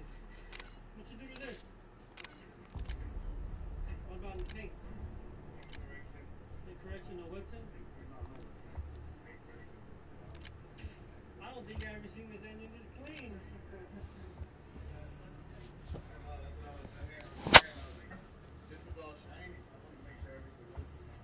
Damn, this looks good.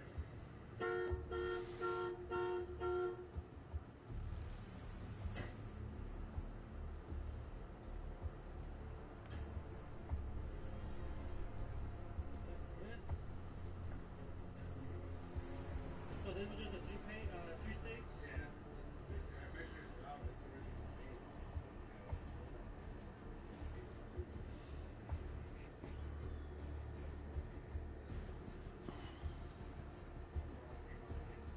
So that lip, what size lip is this, 8? Ooh. Nice, man.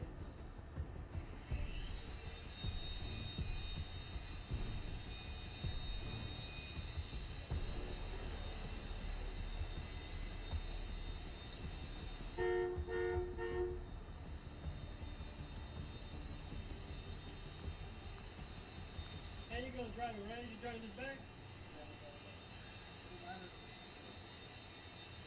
And look at them toes. How wide can you go into the coast? Yeah.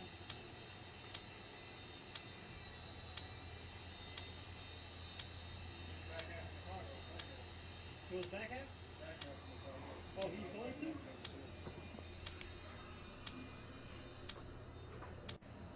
We'll be deploying shortly.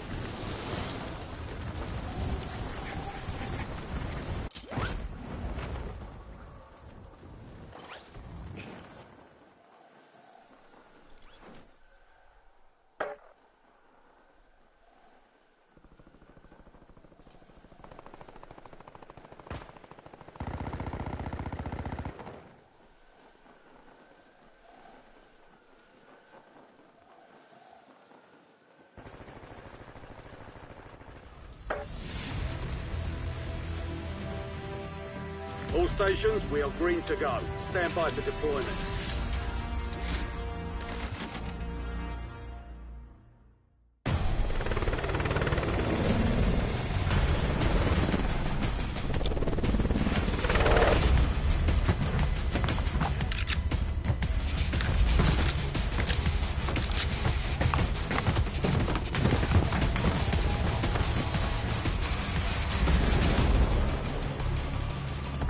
Battle Royale. Marking contract. Hands off. Mine. Gas is approaching your position. Move to the safe zone. Don't take long. Get ready to jump.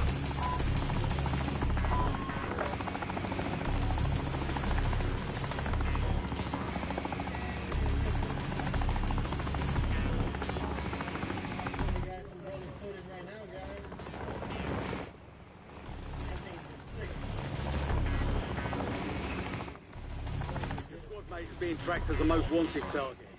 Eliminate enemies and secure supply caches to get that target off their back.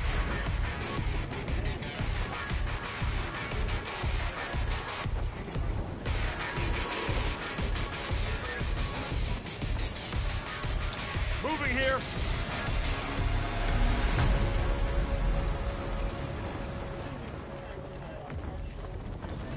Enemy SAM turret active.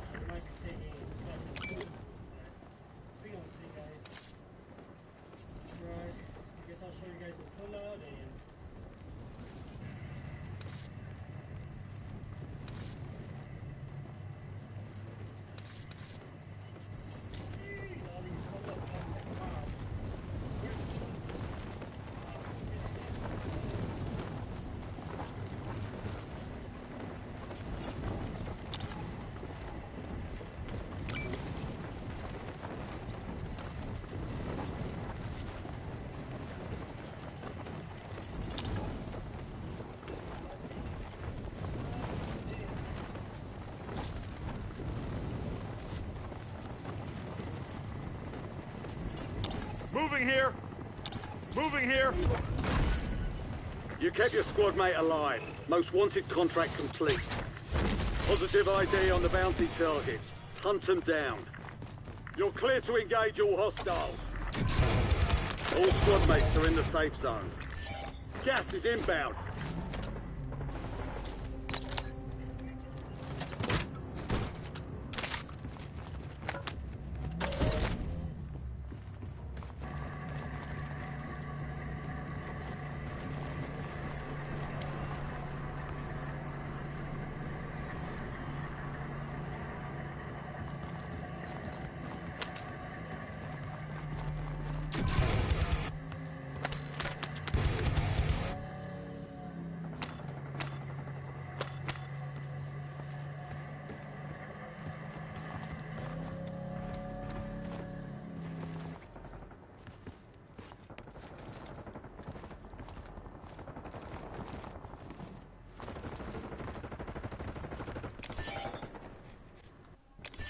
Enemy UAV is online.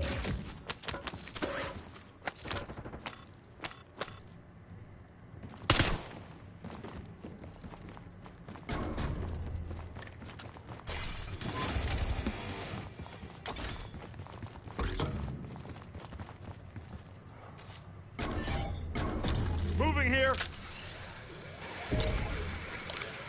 The squad mate has entered the gulag. They'll need to survive to redeploy.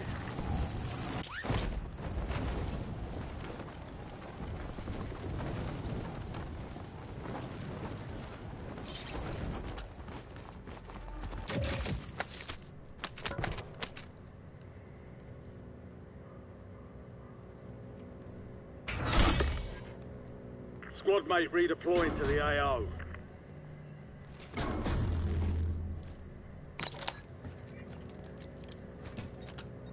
They've got a SAM turret online. Marking enemy.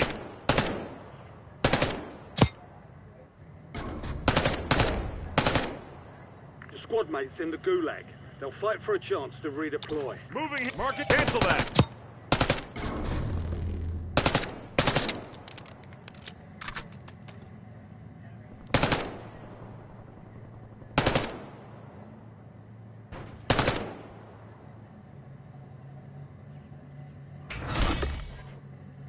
Squad mate has been cleared for redeployment.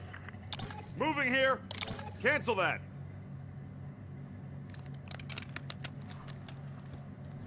Marking enemy.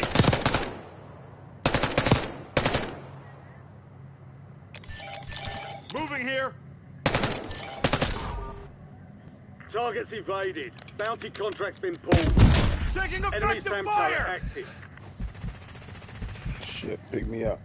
Enemy movement. Enemy vehicle. Enemy movement. Friendly loadout drops on the way. Moving here. Yo, pick me up, bro.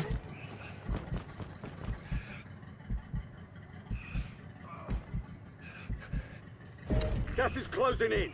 Get to the new What safe the zone. fuck is y'all doing?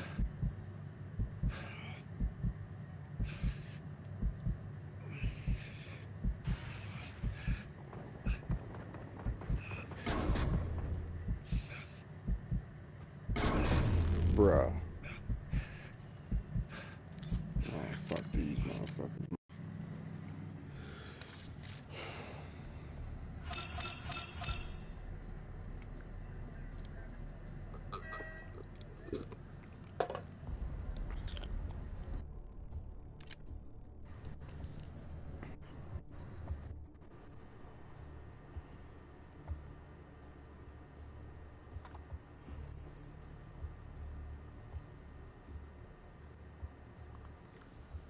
The DEA is being accused of breaking the law, secretly conspiring with prohibitionist groups, and undermining the entire rescheduling process. And now a new legal filing is demanding that the DEA be kicked out of their own case and completely removed from the rescheduling decision altogether. This could change everything.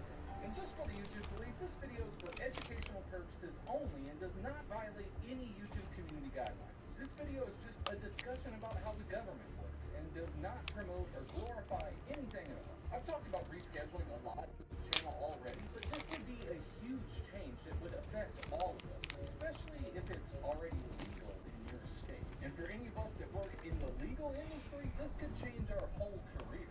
And it seems like the DEA has been trying to stop this from the very beginning. And now they're even apparently breaking the law and doing a lot of shady backroom deals to make sure they unfairly stack the odds in their favor. And just to keep this video on topic, I'm going to assume that you're already caught up with all of the rescheduling news up until now, but I have covered this a lot on this channel already, so if you want to know more about what rescheduling is,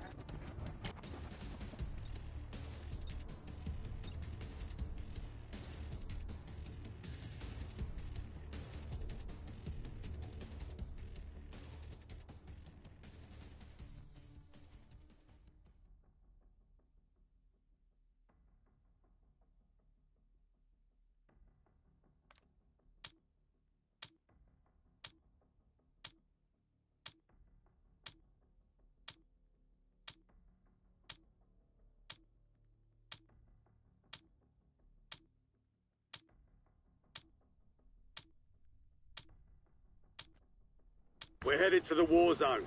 Get geared up and stand by.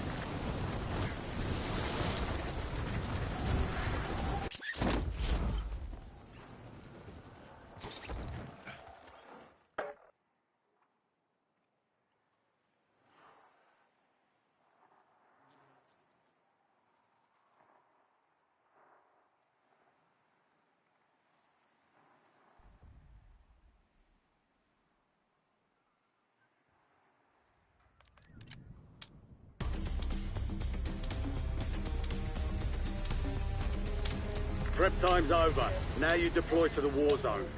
And the risk. And in this case, it concluded that cannabis has medicinal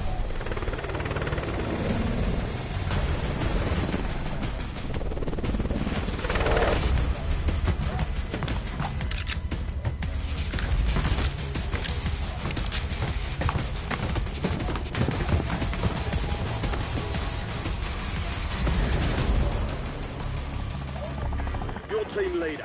Set a drop point for your squad soldier.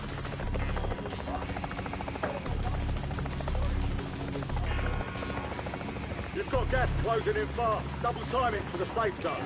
Marking contract.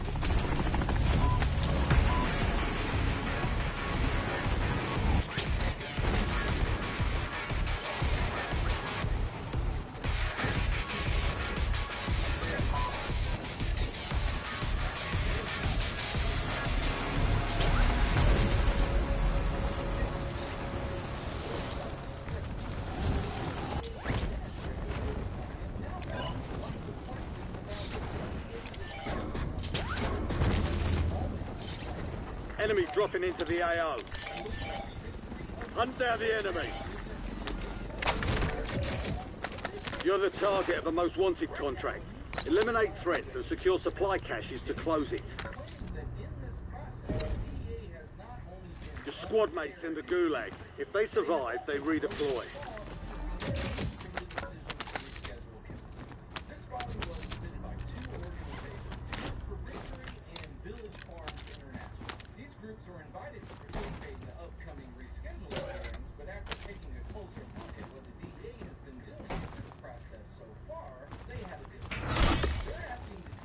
Squad mate redeploying to the AO.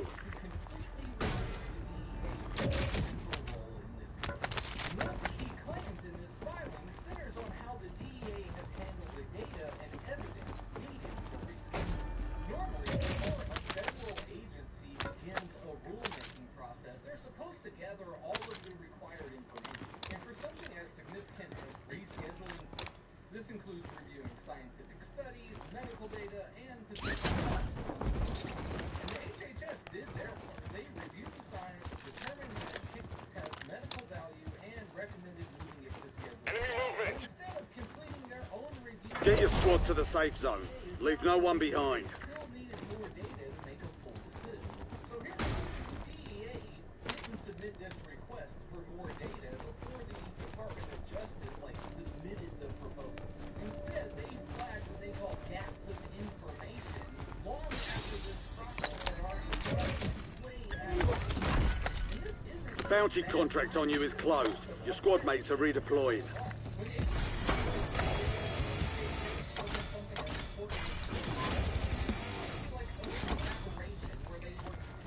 Each agency shares all of its information and research at the beginning so that any concerns can be addressed before they move ahead. But by waiting until after that formal proposal was published, the DEA essentially left HHS with no opportunity to respond to their concerns.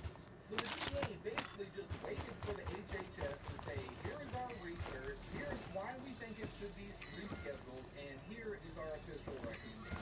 And it was only after they submitted that, the DEA was like, oh, but what about all these things you guys didn't mention?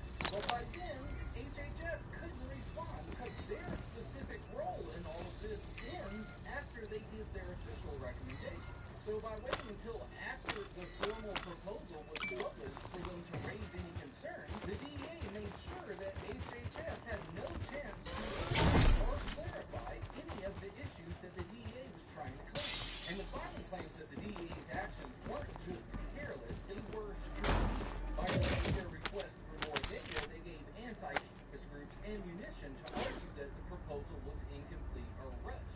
And that's not just like a procedural problem. This could have real issues for the outcome of this case. The legal filing argues that this backward is a major violation of federal rules. Instead of doing a fair and transparent process, the DEA created all kinds of unnecessary barriers, all while claiming they just needed more information.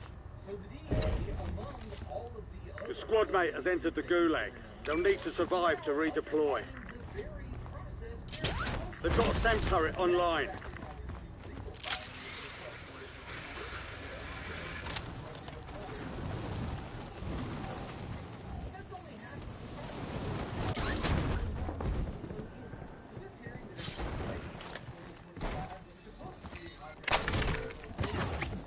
there's a bounty on your head.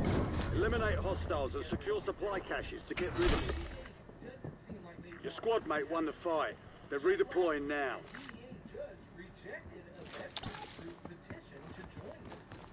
Despite the fact that veterans have been trying desperately to get access for a very long time.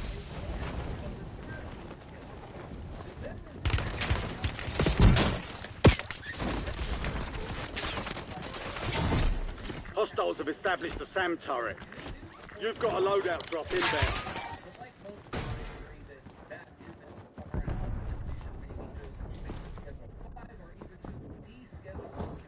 Gas is moving in. New safe zone located.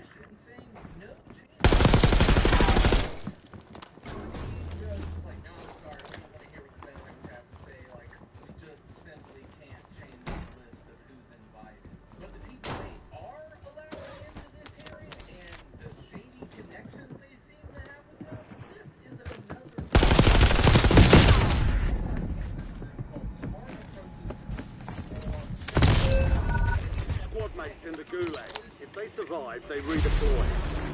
Most wanted contract failed. A squad mate was KIA.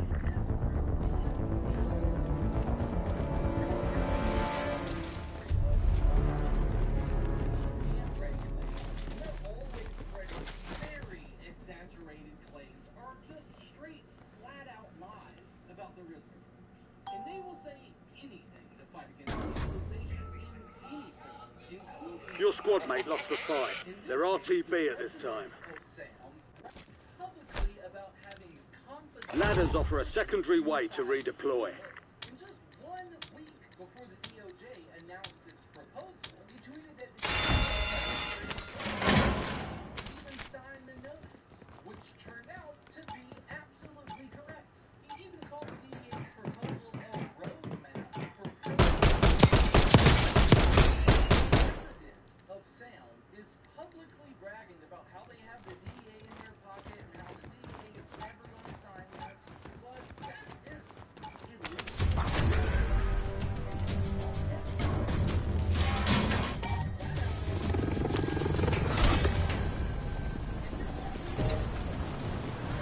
The squad mate has entered the gulag.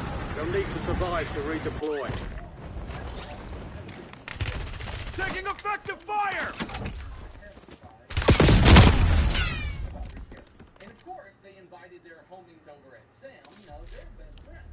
But the DEA hasn't been able to explain how they selected all of these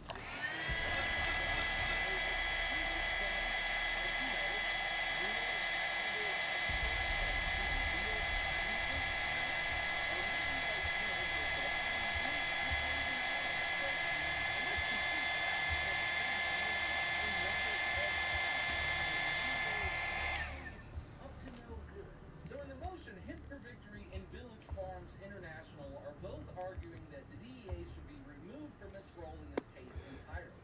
They say the DEA has shown a clear bias and cannot be trusted to oversee a fair process. Instead, they suggest that the Department of Justice, which already oversees the DEA, should take over the case. Or alternatively, they should find a neutral third party in regards to rescheduling cases. And SAM, of course, they are denying any wrongdoing at all. They've dismissed these allegations as legal theater.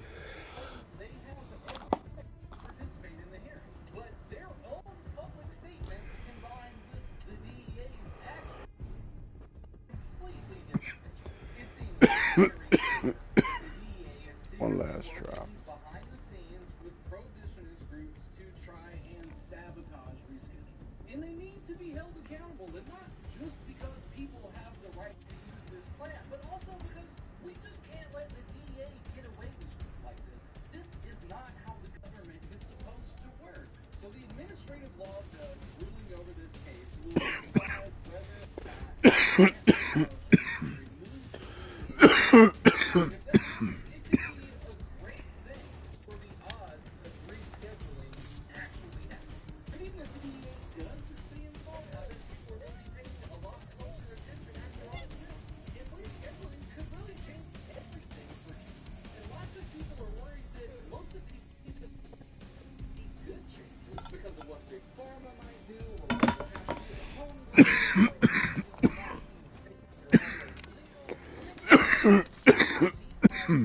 video where I go in detail into everything that can happen if and when we reschedule. Because even though I want this to happen, a lot of this stuff sounds sort of scary. Okay, watch this. Okay, peace.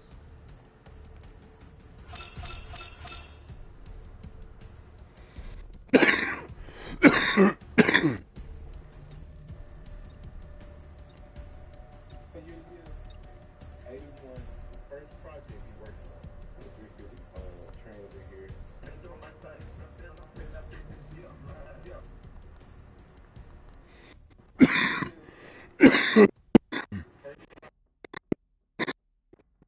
Trains in here.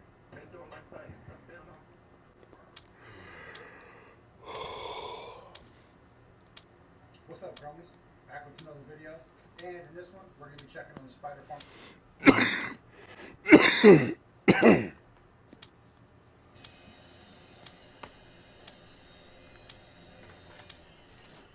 Check weapons and gear. We're holding for deployment.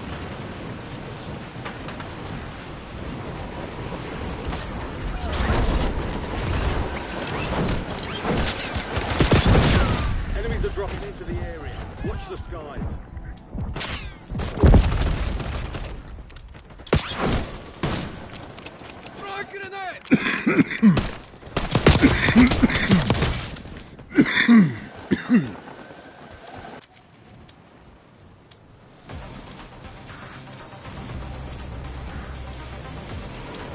Playtime's over. Stand by for deployment to the war zone. I'm gonna tell you guys a secret.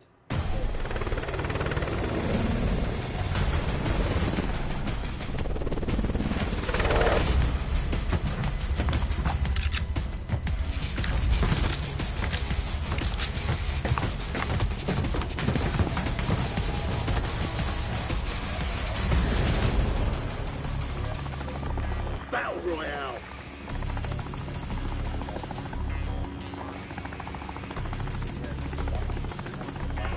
Marking contract. Keep clearing the gas. Get to the safe zone.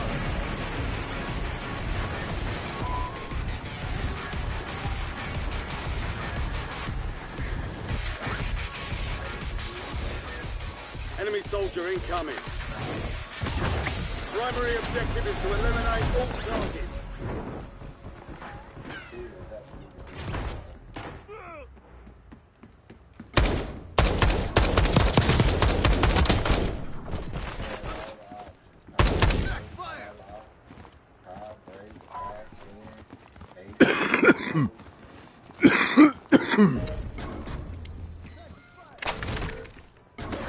There's a bounty on your head. Eliminate hostiles and secure supply caches to get rid of it.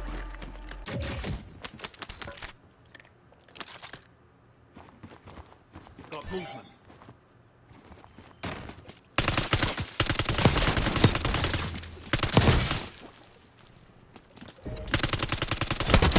Squad mates in the gulag. I'll fight for a chance to redeploy. And if he does have the lamp monitor, please, there's signal behind him.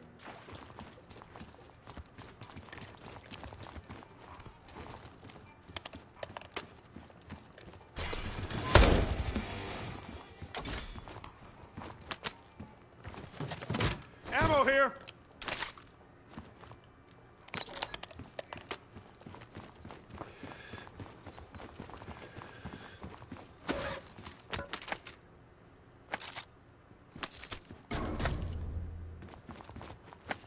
Your squad mate is belly up.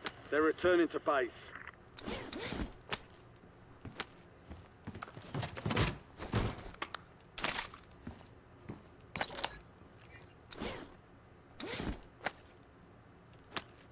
Be advised, you still have squad mates outside the safe zone.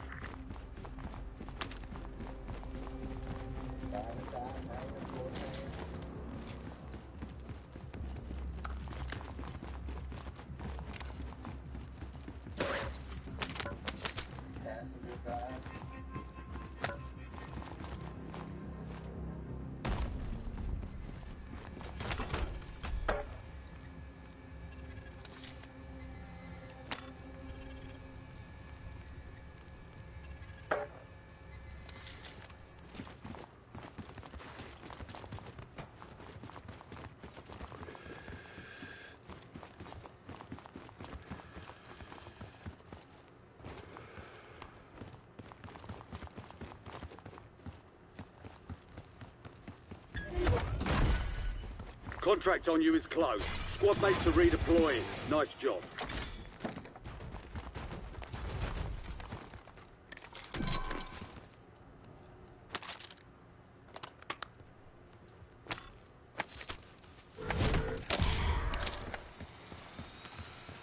Your squad mate found intel on the location of the next gas spread. Get it to the designated uplink station for decryption.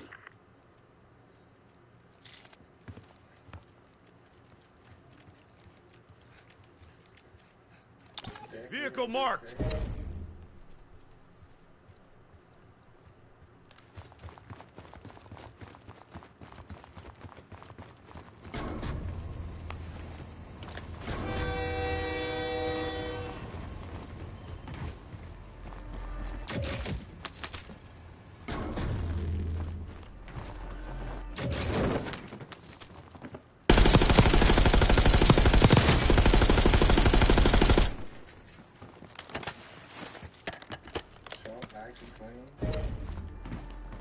Your squad mate has entered the gulag. They'll need to survive to redeploy.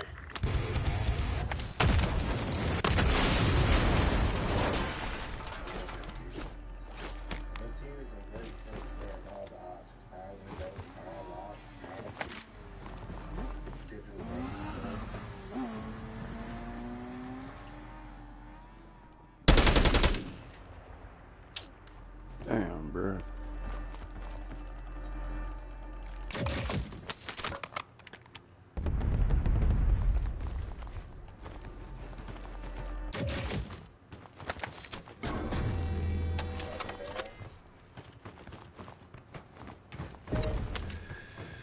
Your squad mates in the gulag. If they survive, they redeploy.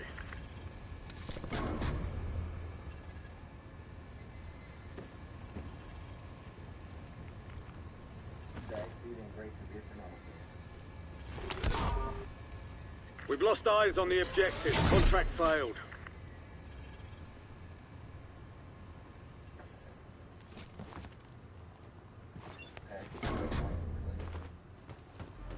You've got gas inbound. Safe zone relocated. Your squad mate failed their mission. They're headed back to base. They've got a tank turret online.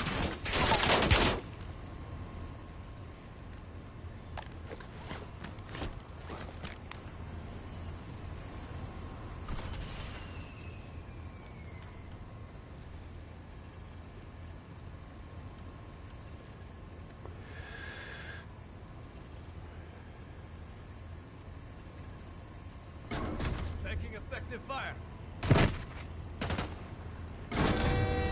The fuck you jump off for, bruh? God damn, that dude off there. Goofy as fuck.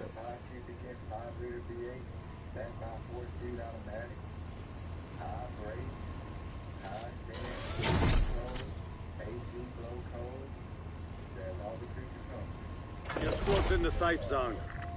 Gas is moving.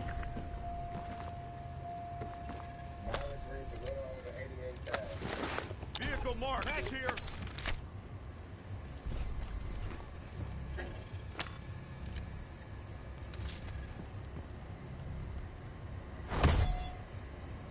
You're being tracked by an enemy squad.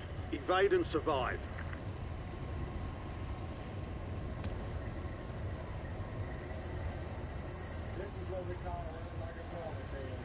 Enemy SAM turret active.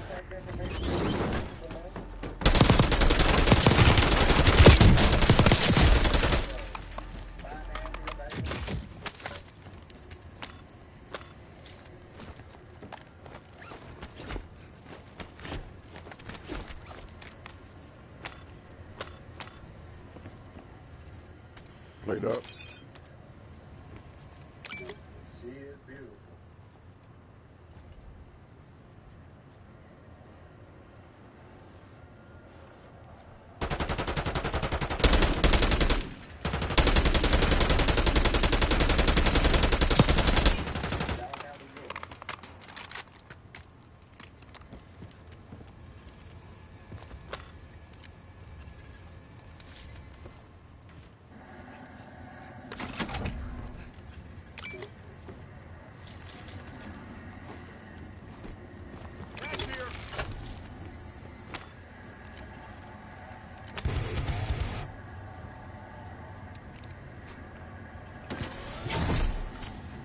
Friendly loadout drops on the way.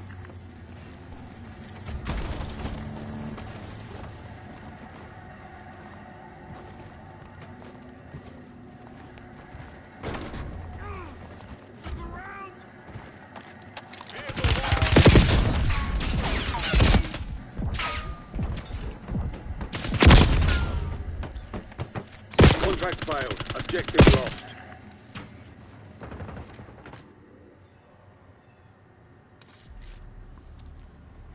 Alright, this is the last one for real.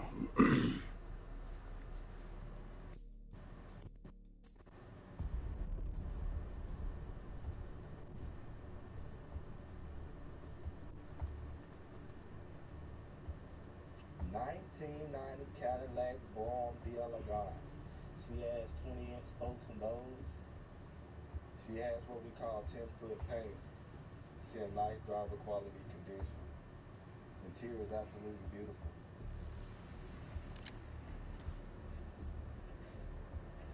She has new rear fillets.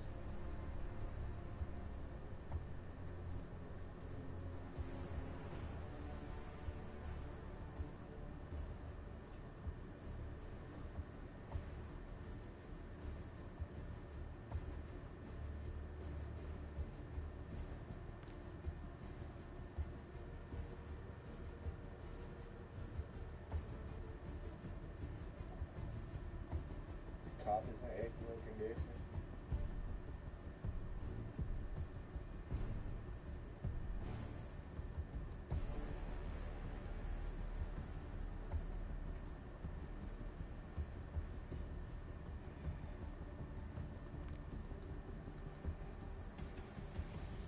She has her blemishes and imperfections.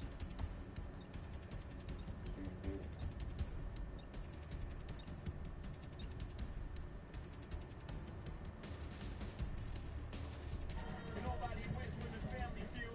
Police say Brown.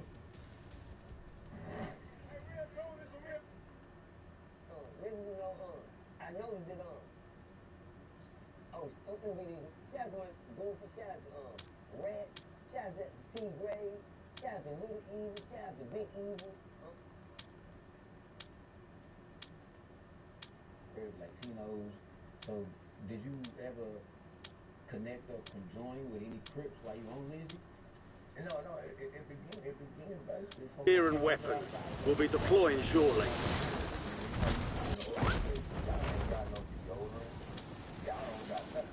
It ain't like the other state deals where they give you that little powder stuff, you know what I'm saying? The powder, and a little bit like that, and all that.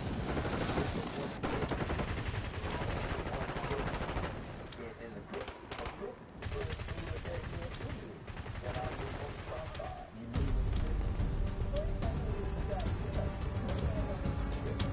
All stations, this is Shadow 01. Deployment to the war zone has been authorized. Cigarettes on that unit. You know what I'm saying? But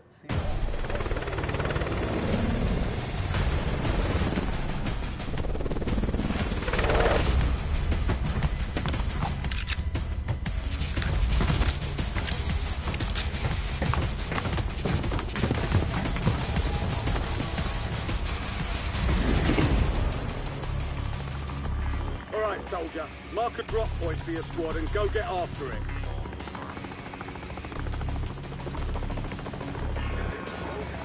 Be advised, gas is closing in. Proceed to the safe zone. Enemies are dropping into the area. Watch the skies.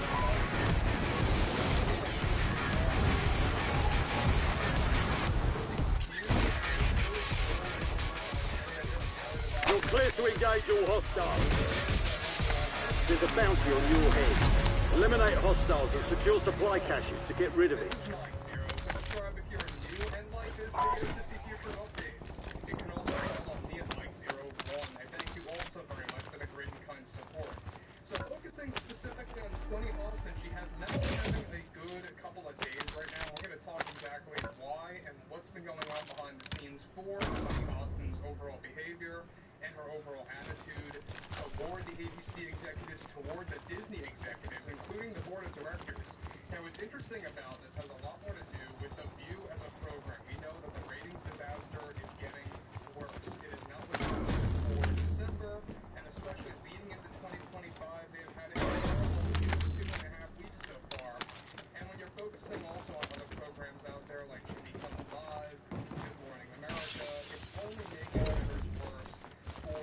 squad mates in the gulag. They'll fight for a chance to redeploy. Enemy sniper! Your squad mate has entered the gulag. They'll need to survive to redeploy.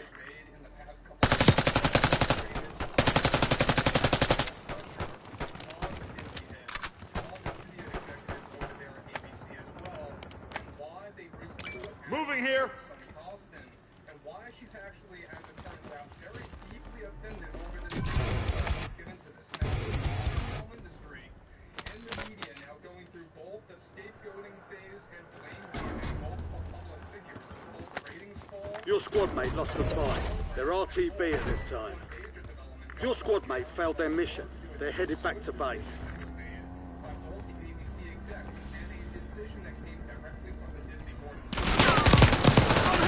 Enemy movement!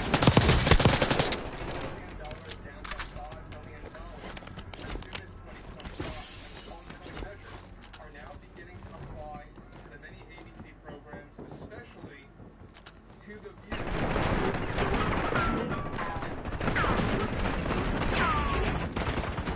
Sunny and the ABC executives and Disney executives are only intensifying. Hostiles have established a SAM turret. Squad mates in the gulag. They'll fight for a chance to redeploy. Squad mate redeploying to the AO. Redeploying squad Damn. mates. Good work. Should have killed.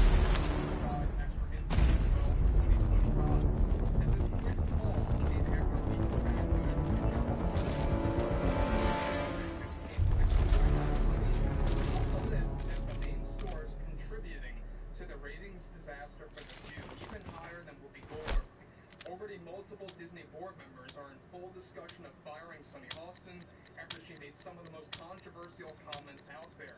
Already Sunny lightly and is already blaming both sexism and misogyny, as well as playing the race card behind.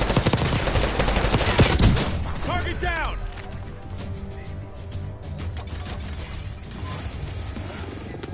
That was close.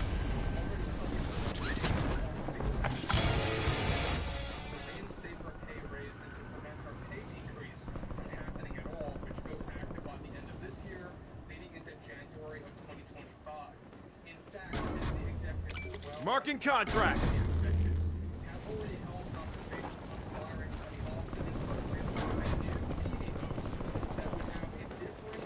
They've got a SAM turret online. It's all down to you now. Step up.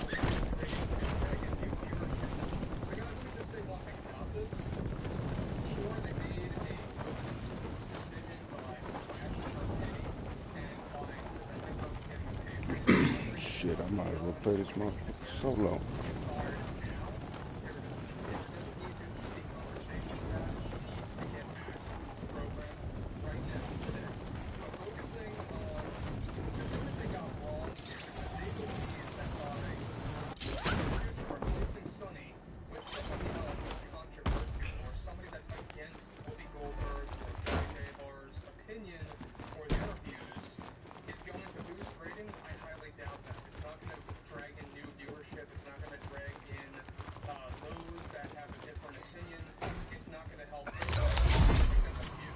Loadout drop headed your way.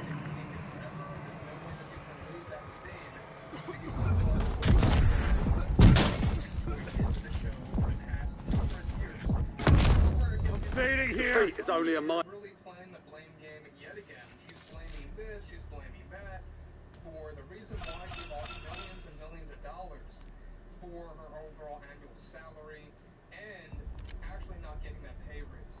One last quads and a solo. Nah, fuck that.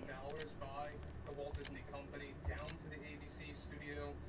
I think that's ridiculous, and it really would have made absolutely no sense to tell you guys the truth. Moving onwards, Sunny Austin also has been advised, but not necessarily forced, to withdraw from some of the inflammatory comments that she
gold digger, and she has been a gold digger since she lost her dad. She got scammed after her divorce from Eddie Murphy. She ended up investing with someone who was a friend to her, but ended up being scammed. So she's known to be a gold digger. And so she posted after the Power 2 interview with Lisa Ray Revival, she posted this. It's her time on Outfit, so she's asking what happened with Outfit's better. But it's not the caption, it's the song. It's the Bia song, Whole Lot of Money. Whole Lot of Money. But I can't play the whole song because of copyright. But in the song, Bia is saying, it's the money at my table, grab a seat with me. Cost a ticket just to cover all my legal fees. I don't hang with jealous fees, that's a weak disease. Oh, don't run up. If you broke and in my business, then just shut up. So it's like, this is her To the war zone.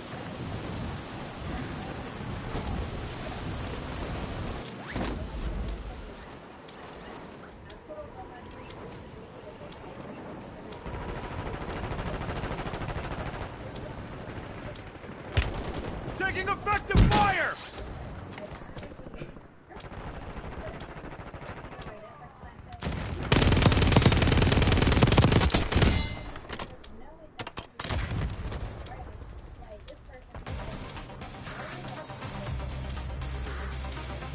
Enemy soldier incoming.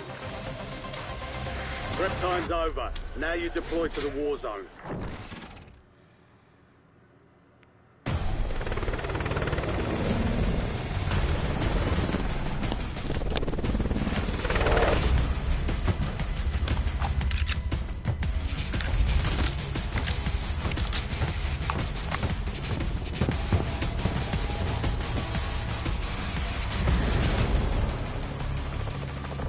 Battle Royale.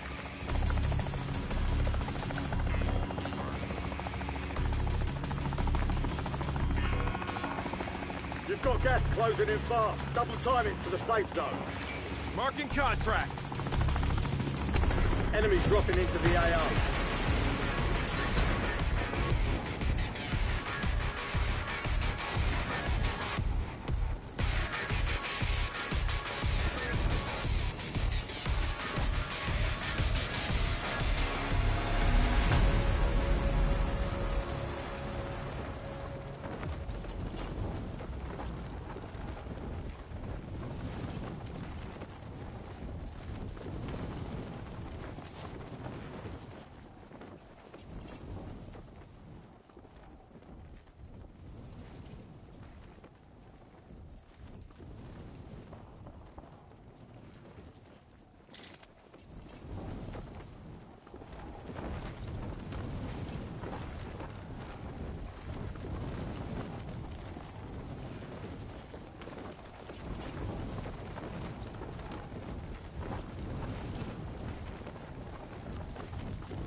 Targets are up. Go take them down. Bounty targets marked. Kill them all.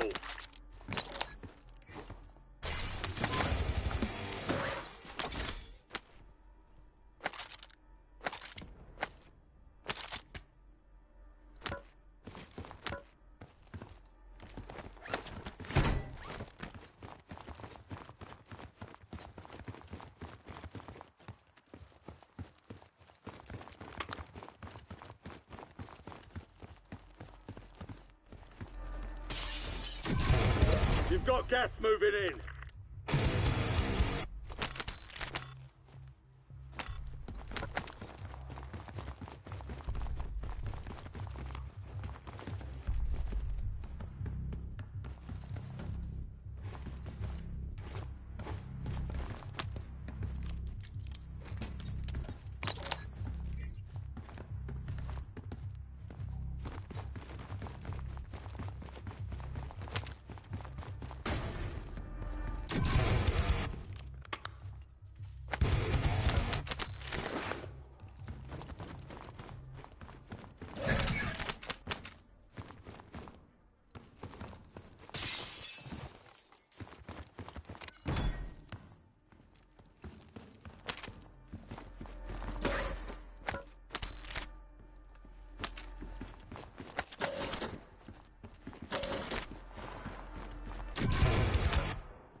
We lost track of the bounty target. Contract failed.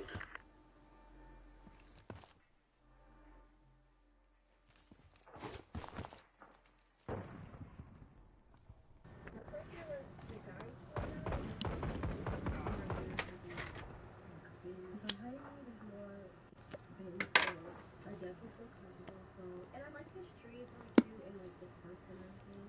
So I think I found my spot for him.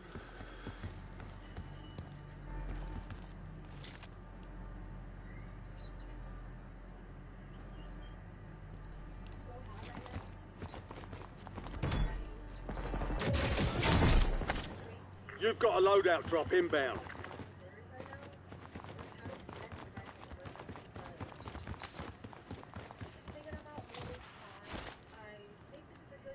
Gas is closing in. Relocating safe zone. I was just testing it out to see if I liked it, but I'll probably end up moving. And I don't know if they're working right now or getting ready for work. A lot of people keep walking past looking at me, so I think these taxis are just relocate. Been driving around for a few minutes. I'm looking for a spot. It's really crowded right now. They're doing a lot of construction, so it's kind of packed right now and hard for me to find a spot. But I think I found a spot over there. It's by the highway. It kind of looks chill a little bit. There's a car open on the side night, so we're gonna try right there and see. So I made this kind of spot. We're not gonna check it right now. I just had it because I'm next to the highway. And I feel like I'm gonna bring that sleep with it, so we're gonna go. Alright guys, so I think I'm just gonna sit out here for a little while. Gas is moving.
This is where I'll be sleeping for the night. It's a mess. I'm gonna like fix all this up, but I'm gonna unwrap that pillow.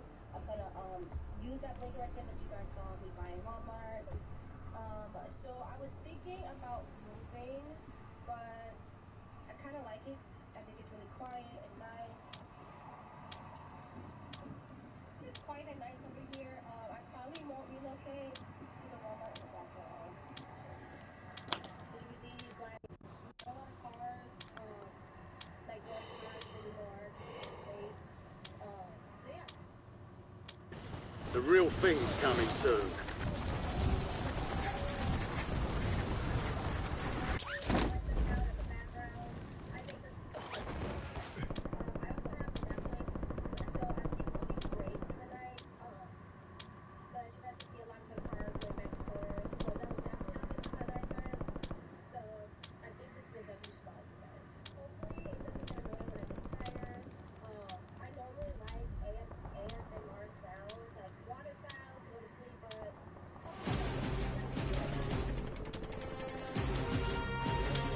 Playtime's over. Stand by for deployment to the war zone. Enemy soldier incoming.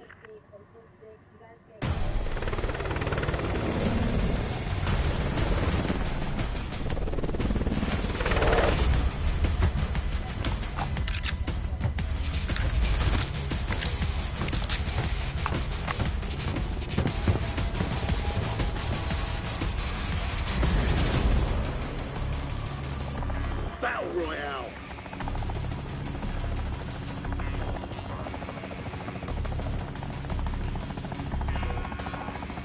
Gas is closing on your position.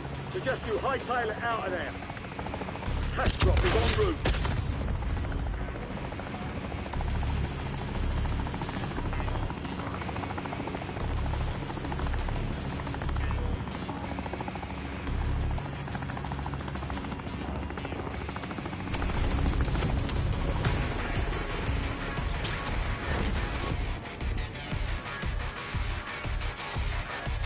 Marking contract.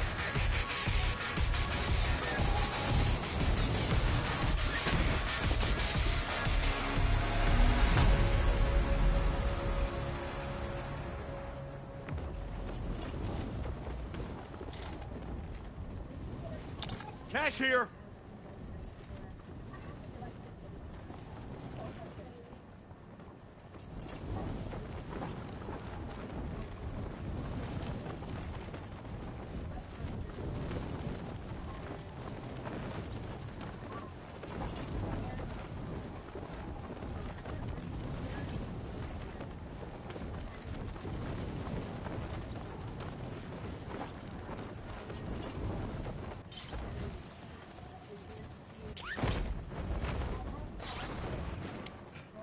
Hunt down the enemy.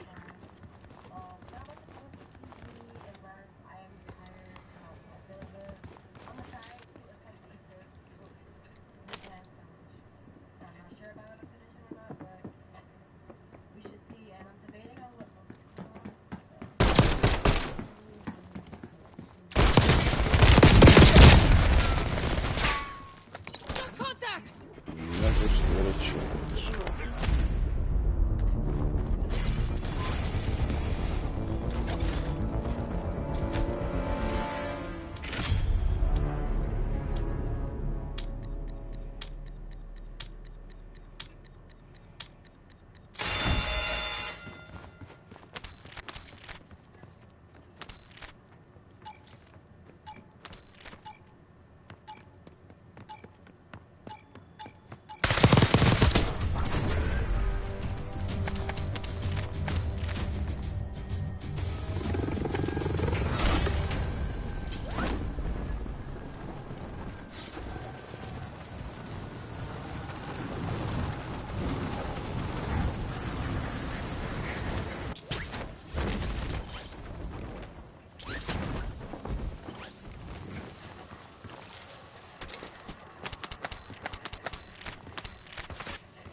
I saw the light there.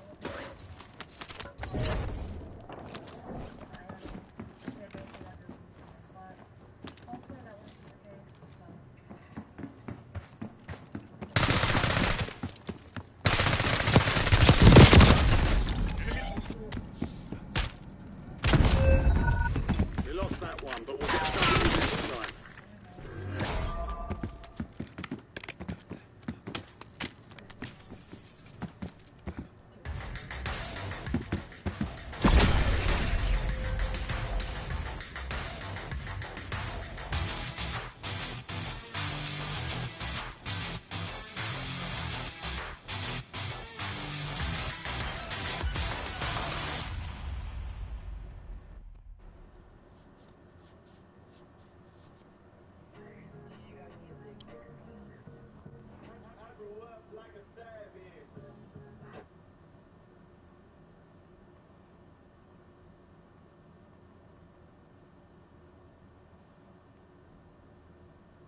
What's up, you guys? So, in case you missed it, Shine let it slip that he used to date Brit.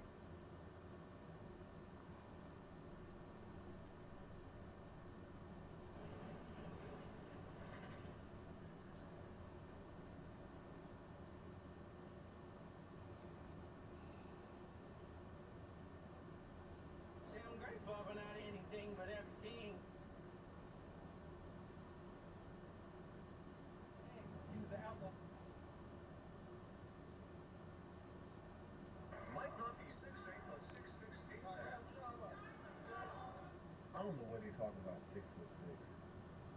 I done searched it up. She's 6'3". I didn't know her arm be bending like that. Look how her arm, what they call it?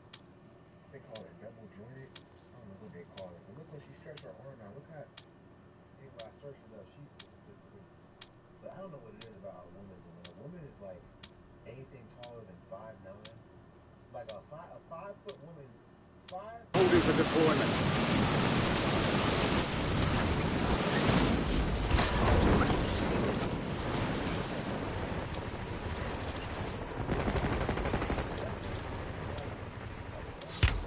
I'm hit!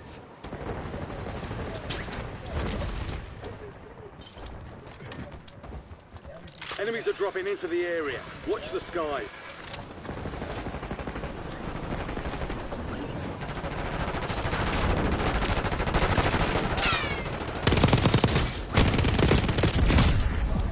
All stations, this is Shadow 01. Deployment from Warzone has been authorized.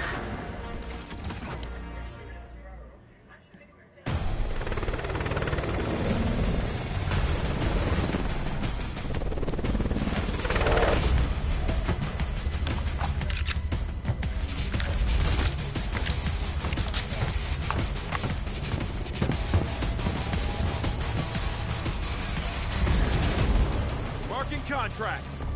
Battle Royale.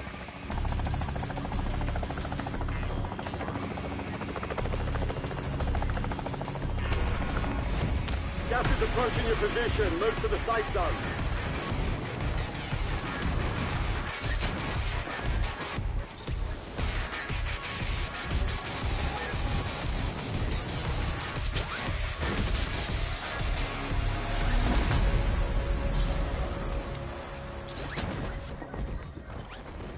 Eliminate all targets in the AO.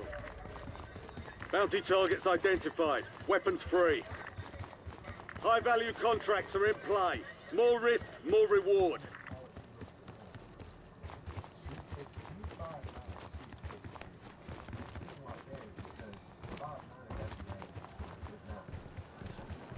Enemy dropping into the AO.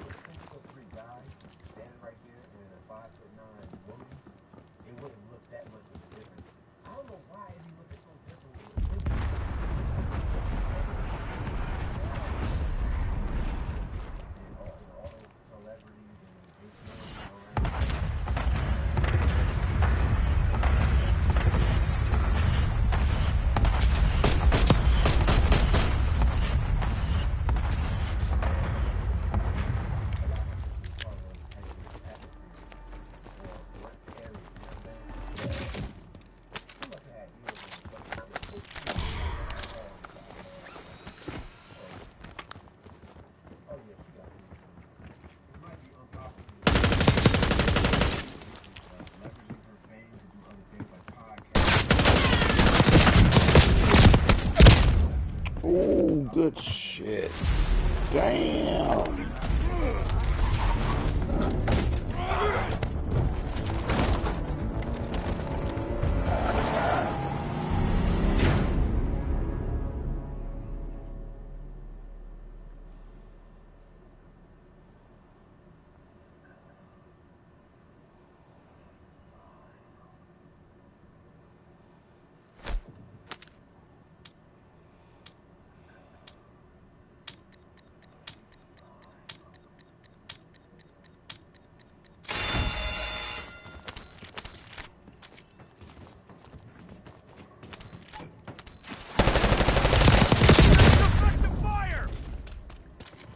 Your fight's over.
Headed to the war zone.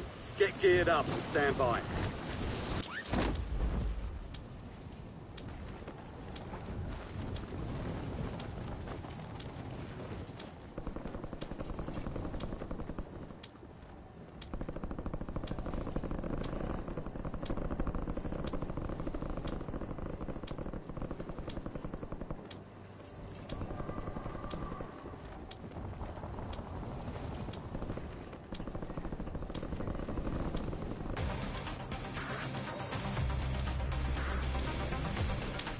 All stations, green light. We're deploying to the war zone.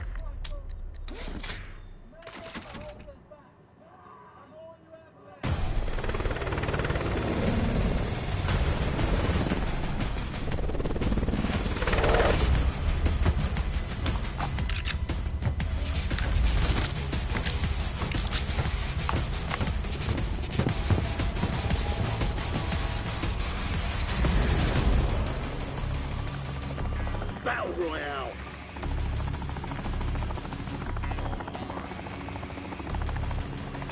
Marking contract. Keep clearing the gap. Get to the safe zone.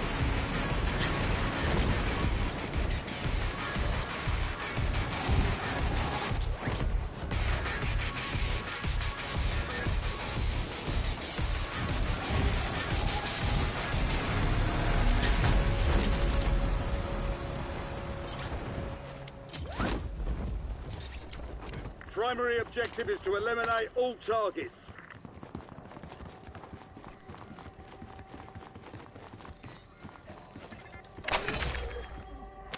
Your objective's simple. Eliminate all bounty targets. A couple of contracts out there have increased payouts. Get to them first to cash out.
Gas is inbound.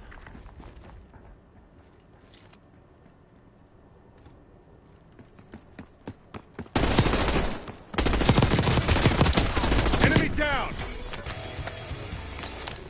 Target's evaded. Bounty contract's been pulled.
Hostiles have established a SAM turret.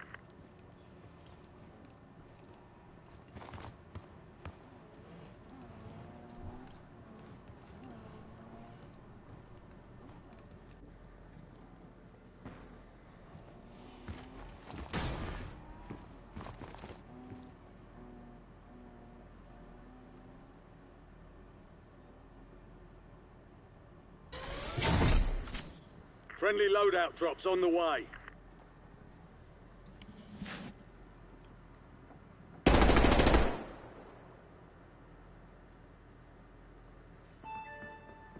Gas is moving in. New safe zone located.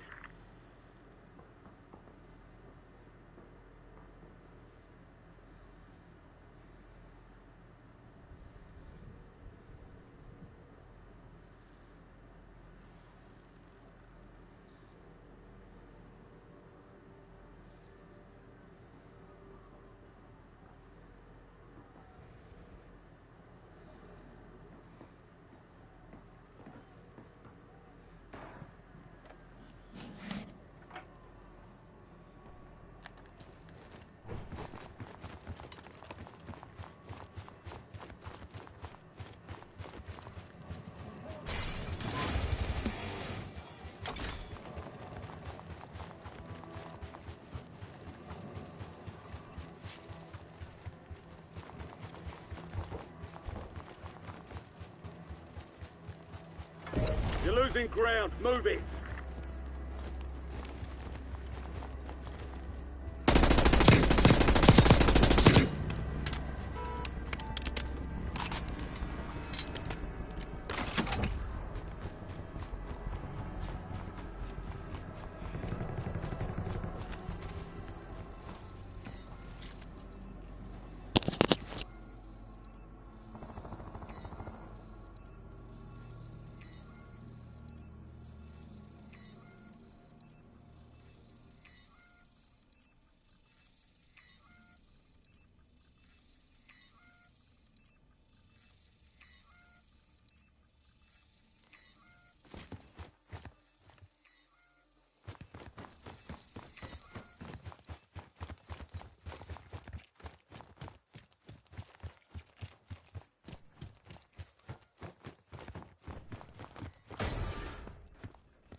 You've got gas inbound. Safe zone relocated.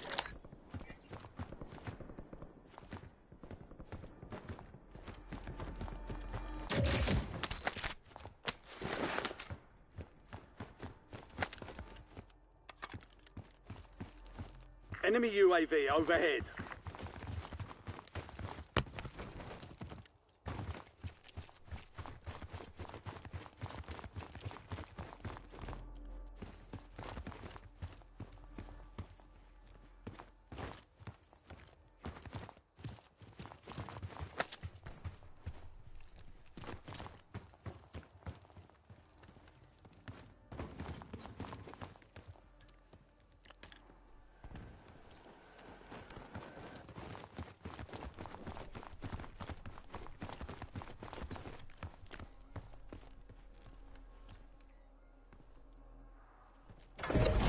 closing in.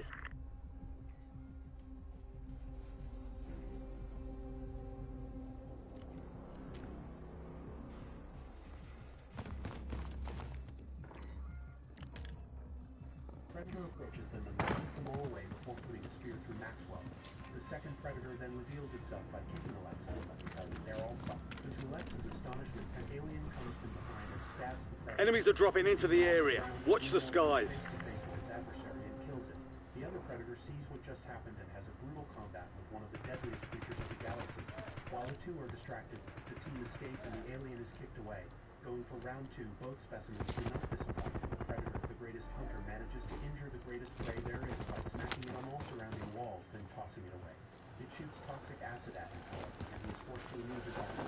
Looking for the creature escapes to disappear, with the Predator slowly looking around as Xenomorph is above him, and launches only to be trapped in the net that shrinks in to badly wound its prey. The Predator takes out a weapon to end the beast, but it manages to escape and kill its adversary before screaming for all to hear its accomplishment. The 3 remaining survivors take a break when Wayland begins to panic. With a Predator near, it comes into view and Wayland pulls Sebastian to save Alexa, grabbing her and leaving her inside the phone. He grabs her and throws his body in the field very near the stick. The Predator lets him be. Wayland takes the fire and fires the Predator who refuses to show him who's better. Sebastian has one Alexa down and they both continue to the exit. They see the alien just enough to managed to escape their pursuer by milliseconds. The last remaining Predator is then pounced on by a facehugger, which is cut in half. A Xenomorph also approaches from behind, but its head is separated. The Predator removing its cover, the 2 humans have a peephole where they see the Predator using the dead facehugger's ass to help himself. Sebastian says that's what ancient warriors would do for rite of passage. Just as the 2 turn around, a facehugger leaps to capture the Predator. Sebastian quickly realizes that it's a mental ritual, a way for young Predators to prove they are worthy of being adults. Making sense as it had no guns to begin with, they have to earn them. Reading the story on the walls, it says that thousands of years ago, the hunters found Earth. They taught humans how to build and were worshipped in return. Every 100 years, the Predators would return and expect a sacrifice for their arrival. Humans were used to breed the ultimate prey, and the hunters would battle with their greatest adversary. Enemy SAM turret active. Gas is closing in. Relocating safe zone. The Gulag's locked down. Area's clear. Got an extra valuable opportunity here. Don't miss your shot. Comrades alive, but trapped in facehuggers. With him about to share a similar fate, he sees a gun stuck on the wall and grabs it just in time to kill the facehugger and save himself. Just kidding though. He didn't save himself and is completely when he runs out of bullets. Sebastian and Alexa are also when they discover that if one door opens, they are dead. Alexa says when that door opens, she plans to use the Predator's gun. Sebastian's watch then deals another shift in the temple. The door opens and Alexa says, let's go find the friend. With the Predator still alive and quite near, the duo hear movement around and see the alien beside them. They go sprinting and quickly get to a broken bridge to which they both jump over. But Alexa doesn't clear it and almost falls over the edge until Sebastian grabs her. But the alien suddenly appears and drags Sebastian away. Alexa slowly gets up, and now she must consider herself to be the lone survivor of this expedition. Bravely continuing through the process, you're losing ground. Move it. Pulls out its spear and she tells it to wait. Slowly taking off her backpack with its weapon, she tosses it over to him just as an alien Xenomorph appears and attacks him. Going to attack Alexa, she grabs the spear from the ground and stabs the creature. It tries fighting back, but it dies. The Predator, finally attaching his gun to himself, spots multiple aliens around and kills them one by one. He then calls the remaining captain. The Predator retrieving its spear. 25 are still active in the AO. But he doesn't look too happy about that idea. But upon noticing that she killed an alien, he removes its head. That doesn't burn from the acid. He hands them over to Alexa and joins him in this upcoming battle. The Queen meanwhile screams at its children to free her from her captivity, and they shoot their asses to help.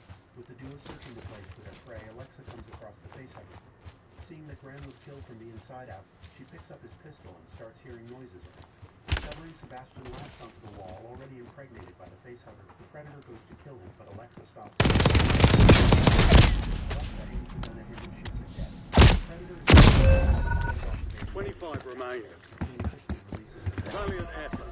Keep your head up and return to base for debrief. All the facehugger eggs are about to open and that they're in deep trouble. The Predator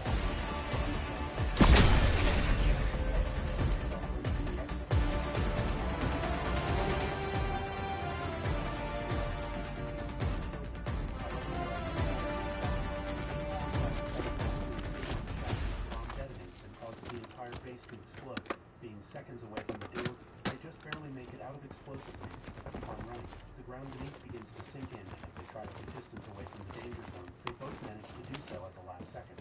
Staring at the massive hole they just made, the Predator takes off its mask and screams at Alexa.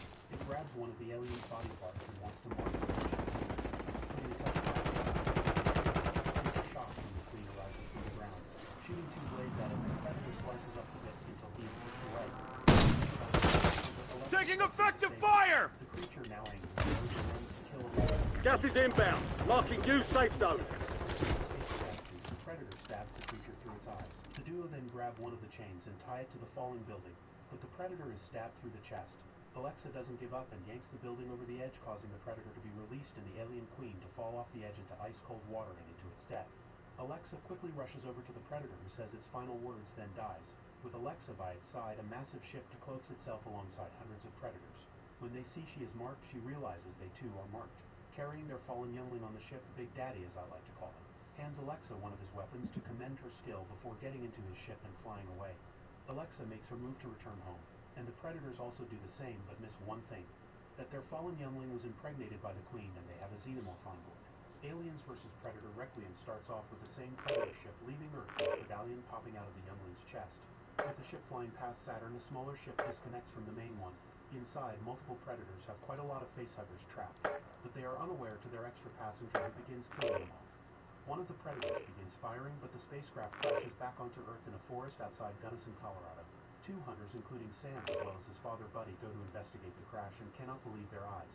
With the facehuggers escaping captivity and escaping the ship, the Predator activates a distress call when it is killed. The two hunters attempt to flee and stop when they hear something around them lurking in the bushes. Buddy manages to kill a facehugger, but loses an arm from the acid, then gets jumped on by another. When Sam has a look, he too loses his life and is caught off guard. Back on the Predator's home world, a distress call is sounded. One of the highly elite Predators sees the problem and is ready for war. Grabbing his helmet and weapon, he immediately takes off for Earth. On Earth, meanwhile, the county sheriff Morales picks up an ex-convict named Dallas. Being fresh out of prison, the sheriff offers him a ride and wants to give him a lecture about life. Asking him if he regrets what he done, the stone-cold Dallas tells him no. The scene then cuts to Dallas's younger brother Ricky working as a pizza deliverer. Going to his first delivery for the day, he knocks on a house to see the girl he likes, Jessie. Her current partner, a bully named Dale, doesn't like Ricky's demeanor. In the kitchen, Jessie tells Ricky she's getting ready to fire Dale, hinting she may be open to candidates. Practice. The real thing's coming soon.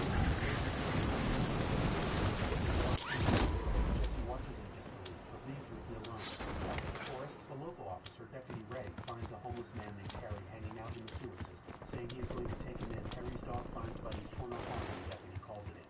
Within minutes, Morales arrives on the scene and finds Buddy's truck. With the forest being so big, Sam lies unconscious on the ground but awakens alongside his father. Soon enough, though, Buddy is killed from the inside out, and Sam also suffers the same fate. Back in town, a Marine named Kelly returns from deployment to be reunited. All stations, we are green to go. Stand by for deployment. Once night hits,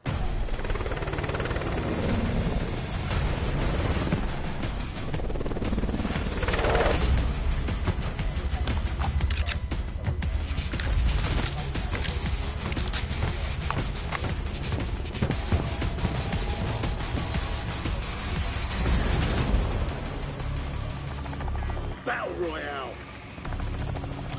Marking contract.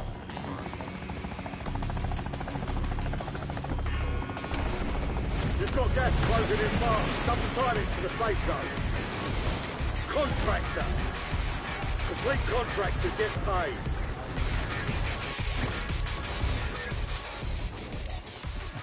Eliminate all targets in the AR. Bounty targets are up. Get after it. Feeling a bit disheartened, Kelly kisses her daughter goodnight and heads back to bed. Tim, noticing Molly's reluctance, gently reminds her it's okay to admit she missed her mother. Afterward, Kelly thanks Tim for doing such a great job with Molly during traffic. Meanwhile, outside Jess's house, Dallas follows Ricky down into the sewer to search for his lost keys. They make their way to the drain, hoping to find them. As Ricky looks around, he suddenly spots an alien. He's not sure what to find his keys. In the forest, the white Darcy arrives with two men to look for her husband and son. They begin their search, unaware of the danger lurking nearby. After a while, the police intervene and decide to halt the search. Morales suggests that Darcy go home and already discovered Buddy and Sam's bodies. He uses acid to destroy their remains, along with some of the spray touches. While doing this, the predator hears Ray's radio crackle and activates his cloaking device. Chasing Deputy Ray, he ultimately catches up to him and kills him. The next day, Darcy continues searching for Buddy and Sam. Their disappearance is now all over the news, leaving the residents of Gunnison in fear. Dallas meets Morales at a diner and asks about Buddy and Sam. The sheriff explains that they pulled off the search for all bounty targets destroyed. Hell of a job. With another officer. Sadly, they discover Took around! Dr. Lennon, puzzled by what happened to Ray, tells Morales he's in over his head when the sheriff notes there were no tracks in the forest. Despite this, Morales is determined to solve Ray's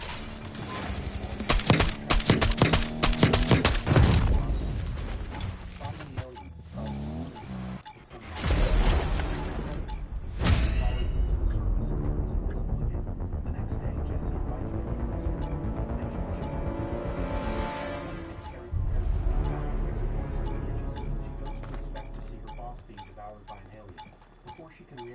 Cornered but left alive for the Predallion.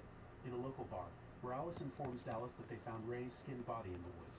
Dallas wonders if Ray's death might be connected to Buddy and Sam's disappearance, but Morales isn't sure what to make of it. Just then, Morales gets a call from a dispatcher about a small gas explosion in the sewer under 16th Street. Dallas decides to tag along with him to investigate. Meanwhile, the president in the nuclear power plant and tries to shoot him. Alarms go off throughout the plant, but that doesn't work. As the Predator continues his search for aliens, he stumbles upon the workers' bodies. The corpse runs away in terror. At the time, Jesse meets up with Ricky by the floor and tries to charm him. Suddenly, Dale and his friends show up and interrupt him. Target down!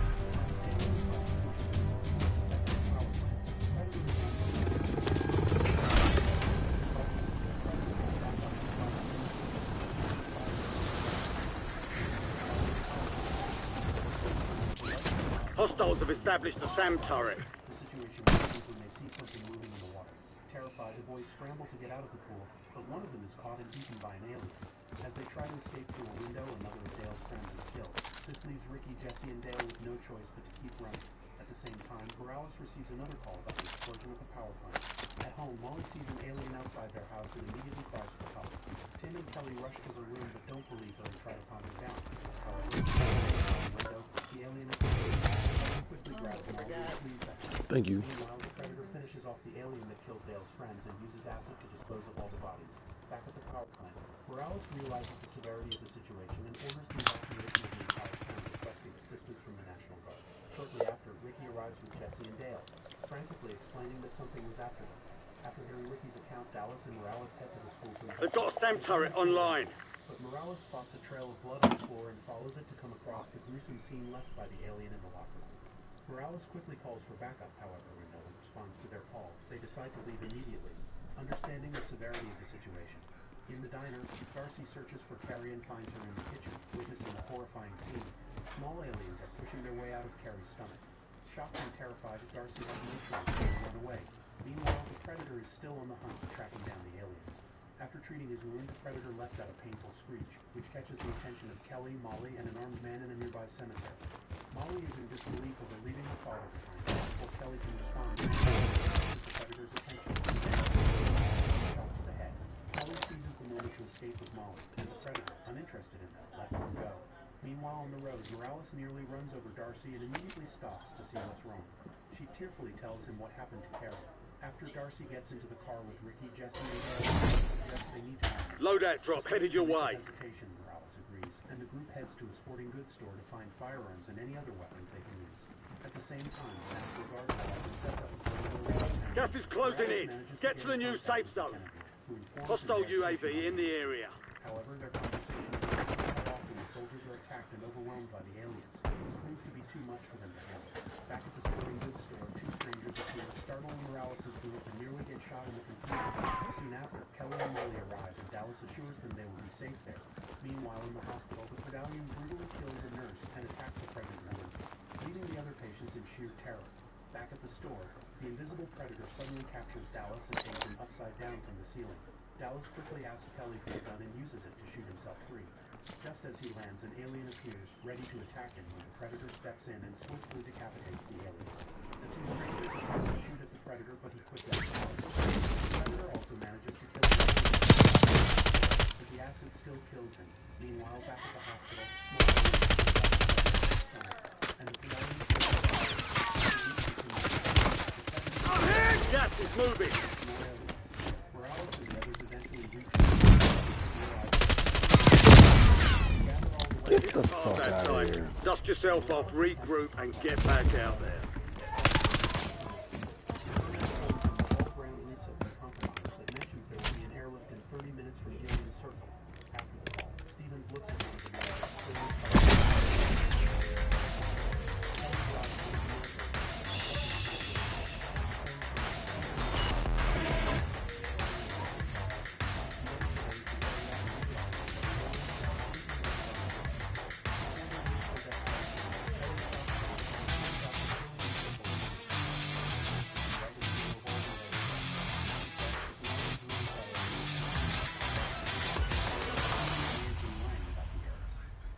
finds this idea absurd, but Kelly argues that their best option is to get out of town entirely. They consider using the helicopter at the hospital to escape. Moments later, a truck carrying a group of people heading to Gilliam's Circle pulls up, and Morales instructs the driver to follow them. However, Dallas decides to take the tank and head to the hospital instead, with one of the men from the truck joining him. Morales and Darcy choose to go with the group heading to Gilliam's Circle, and they soon part ways.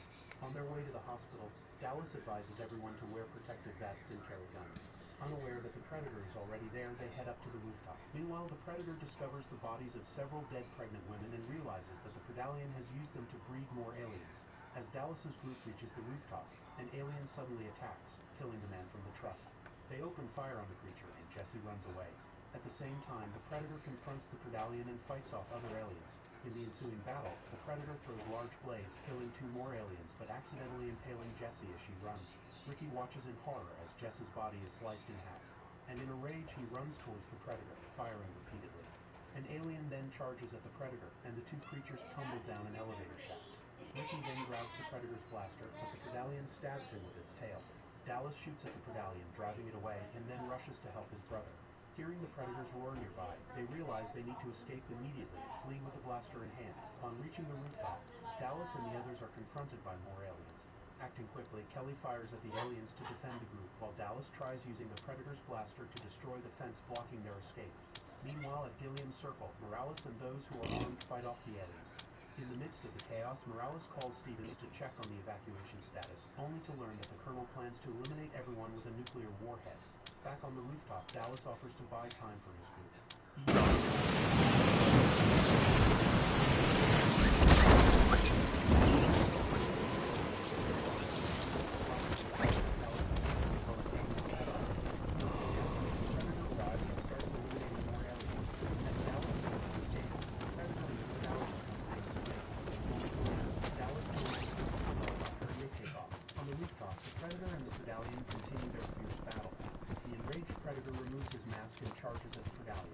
Eventually, the Predator manages to rip out the Predallion's tongue and stab it, but the High All stations, green light. We're deploying to the war zone. Everyone there, including Morales, Darcy, and the aliens. The force of the explosion makes it difficult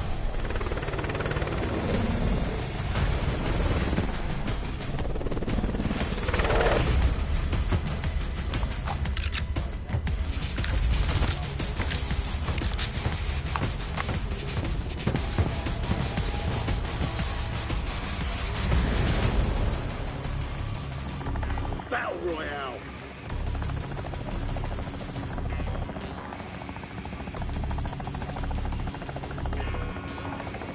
Gas is approaching your position. Move to the safe zone. Enemies dropping into the AO.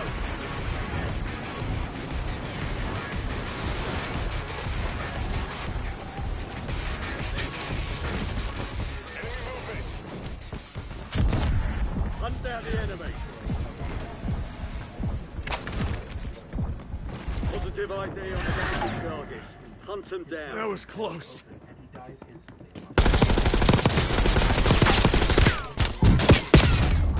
Get the fuck out of here. Oh man, they were all all them knee Cuchillo shots. share similar stories. They were going about their lives when a bright light appeared, knocking them out, and then they woke up in the sky. As they try to make sense of their situation, they notice Isabel, a sniper, aiming her weapon at them. She explains that she's familiar with many jungles, but this one is unlike any she has seen. Isabel also mentions seeing more people fall from the sky. The group decides to stick together to search for the others, unaware that a Yakuza member named Hanzo is silently observing them. As Hanzo tries to follow, he steps into the mud and quickly decides to remove his shoes to move more quietly. The group ventures further into the jungle and stumbles upon two men locked in a fierce struggle. One is Stans, a death row inmate, and the other is Mombasa, a rebel from the South African organization. When they notice the others approaching, they stop fighting and agree to join forces, recognizing that there's safety in numbers. Stans then points out a figure stuck in a tree. This turns out to be Dr. Edwin, whose parachute got caught in a branch. Roy shoots the branch, causing Edwin to fall into a pond below. Once rescued, Edwin shares a similar story. He too has no idea where they are or how they got there. As the group moves on, Isabel tries her best to ignore Stan's unsettling and inappropriate comments. Eventually, they come across Hanzo, who is standing frozen in the mud, staring at a strange totem surrounded by bones. Mombasa observes that it looks like a hunter has been collecting trophies, explaining that in his culture, the warrior with the best trophies earns the most respect. Nikolai suggests that they might be part of some kind of test, but Isabel disagrees, noting that not all of them are military. Cuchillo speculates that it could be a ransom situation, while Stans believes they might be part of an experiment. The idea of being dead and trapped in hell also crosses their minds. Royce quickly shuts down the speculation, insisting that the reason behind their situation doesn't matter. What's important is finding a way to escape.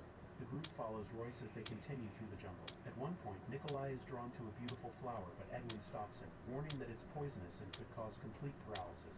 Grateful for the warning, Nikolai vows to protect. We'll be deploying shortly.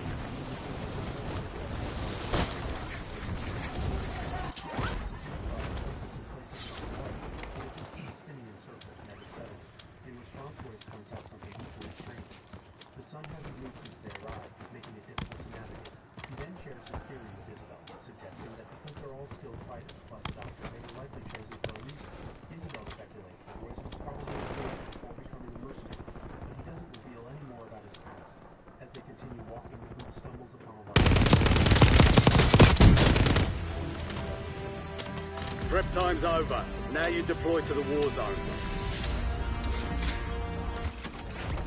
Several more cages hanging from the trees.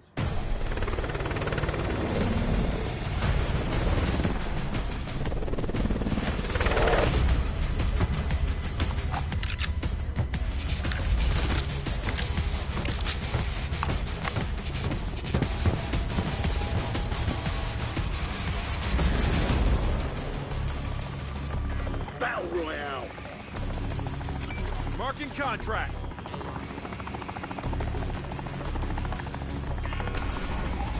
Be advised, gas is closing in. Proceed to the safe zone.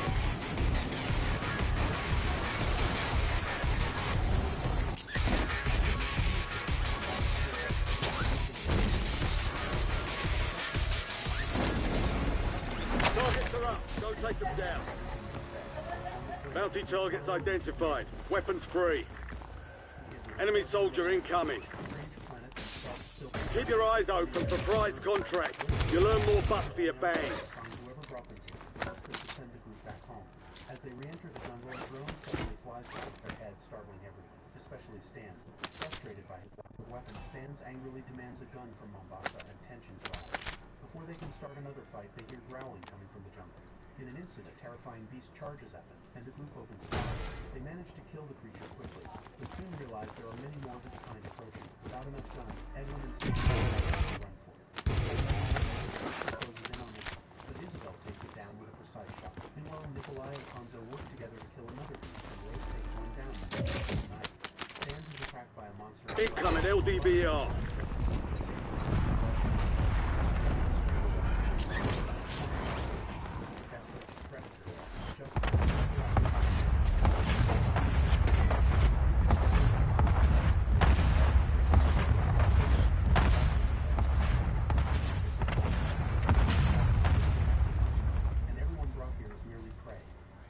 Mombasa realizes someone is missing. They hear Cuchillo's voice calling for help from somewhere in the trees. Following the sound, they find Cuchillo kneeling, severely injured.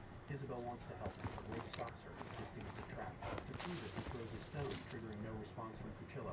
Stans points out that there's nothing they can do for him, and the others agree, leaving despite Isabel's protest. As they walk away, Isabel, unable to bear his presence, decides to end Cuchillo's pain. Bounty target's gone dark. We lost the contract. Gas is closing in. Realizing too late that Cuchillo had been dead already, with Royce carefully analyzing the few clues they've gathered to understand how their enemy operates. He figures out that the hunter wants them to run, so instead he suggests they follow the dog tracks to confront the hunter directly. After some time, they stumble upon a camp, and what they find is both horrifying and disturbing. Bodies of various races are impaled on stakes, and the ground is littered with the remains of different creatures. It becomes clear that humans aren't the only species brought to this planet as prey. At the back of the camp, they're startled to discover a large, grotesque creature tied to a stake. Isabel is reacting strangely to the sight of the predator, while Nikolai gets causing it to roar ferociously. The creature is still alive. Isabel urges the group to leave immediately, when suddenly a barrage of spears shoots out and kills Mombasa. Royce emerges from the shadows, firing his own which reveals the hunter is another predator using its cloaking device. As it quickly takes off, the predator retaliates. Explosions and this causes them to go tumbling down a hill and plunging.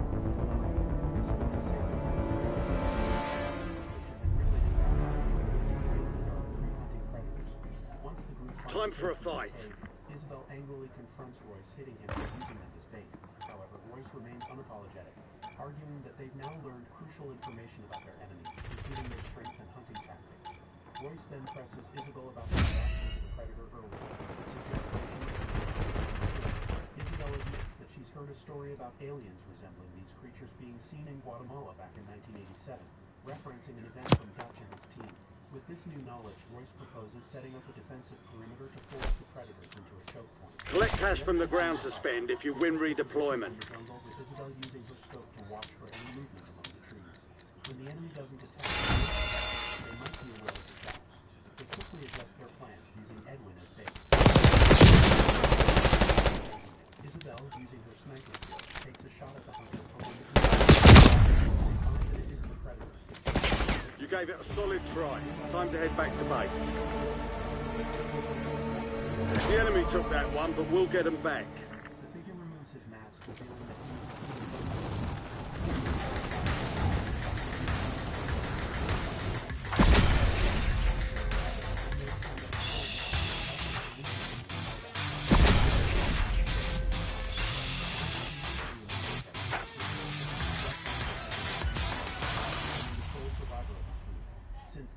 survived by scavenging from both the predators and their victims. Though his time here has clearly taken a toll on his sanity, he sometimes talks to an imaginary friend. Noland has also learned a few things about the predators, having managed to kill 2 or 3 of them. He explains that it's crucial to hide one's heat signature to avoid detection, and that there's a rivalry between the larger and smaller predators, which likely explains why they saw one tied up earlier. Each season, new victims are brought to the planet, and 3 predators arrive with new technology and tactics, constantly evolving in their hunt.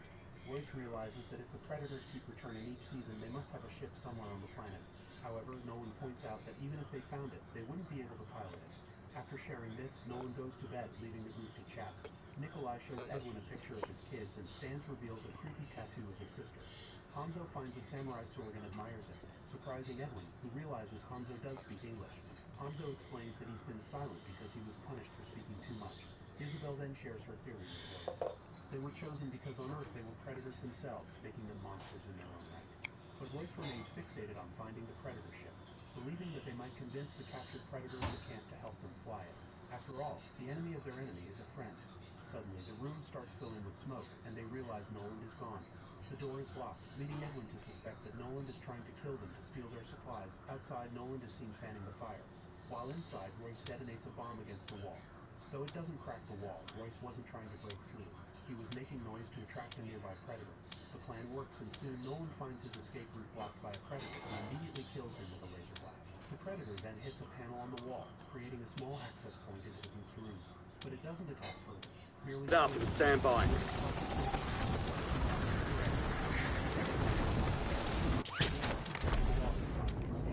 But now they must navigate through dark, narrow corridors. During their escape, Edwin accidentally gets separated from the group and begins shouting for help, lighting another threat. Unfortunately, this attracts the attention of the predator. Hearing a growl in the darkness, Edwin reunites with the group, begging them to help him.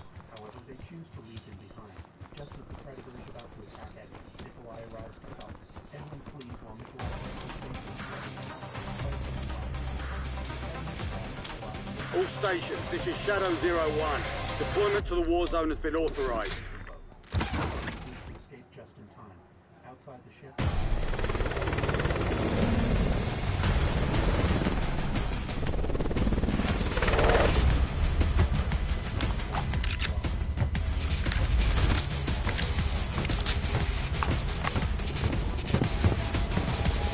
Marking contract. Battle Royale.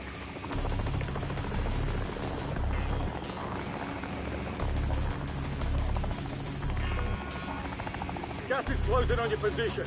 Suggest you hightail it out of there. Enemies dropping into the AO.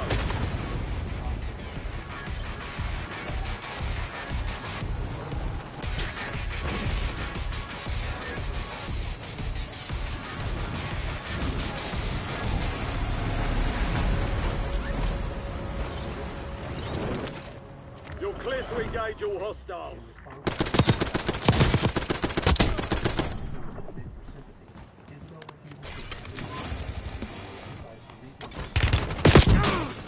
To the ground!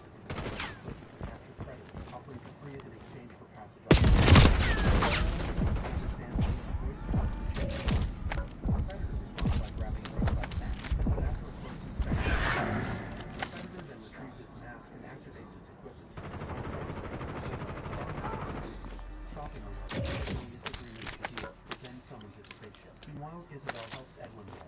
They accidentally trigger another trap and get caught in it. The third predator, tracking them, appears and drags them back to the camp. They throw the humans into a pit, only to notice that it's alien prey is now. Enemy UAV overhead. As the predators fight, Wood seizes the opportunity to make a run for the ship.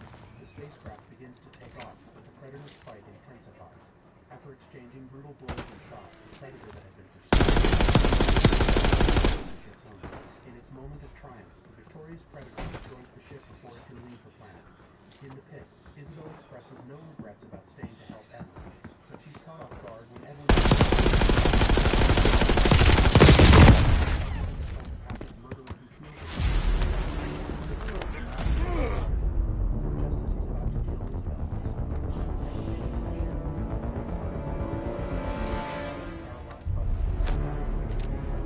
We've procured upgraded gear for you. Use it wisely. However, Royce reacts quickly, grabbing Edwin.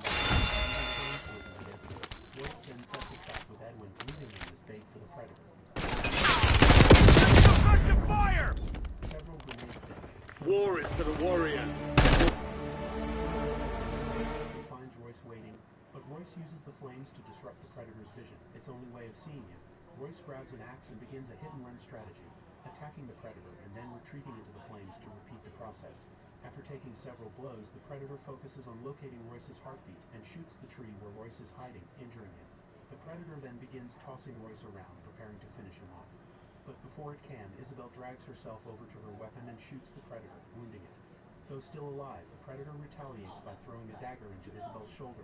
Seizing the distraction, Royce retrieves his axe and repeatedly strikes the predator, finally ending the battle by decapitating him. Afterward, Royce reunites with Isabel, and together they watch as more cages begin falling from the sky. Realizing time is running out, Royce declares that they must find a way to leave this planet soon. The predator opens in outer space where two spacecrafts engage in a fierce battle when one ship suddenly opens a wormhole and escapes just in time to avoid its pursuer. The fleeing ship heads toward Earth and clearly damaged. The pilot, a predator, ejects in an escape pod before the ship begins its descent. Meanwhile, in a Mexican jungle, sniper Quinn McKenna is on a mission to take down some cartel members. Just as he lines up his first shot, the predator ship crashes nearby, sending Quinn tumbling. When he regains consciousness moments later, he heads to the crash site to investigate and stumbles upon some of the predator's armor. Suddenly, Quinn is startled by his teammate Dupree, who offers him a bag to stash the armor. While trying on the predator's arm brace, they hear a noise in the trees and discover the body of another teammate hanging upside down from a branch. Before they can react, the predator attacks them and kills Dupree. As Quinn approaches, the arm brace activates, firing a shot that knocks out the predator. With the predator now visible due to all the blood, Quinn grabs his gear and makes a quick escape. As he leaves, the brace releases a mysterious ball, which he catches and takes with him. Soon after, a special team... We're holding for deployment.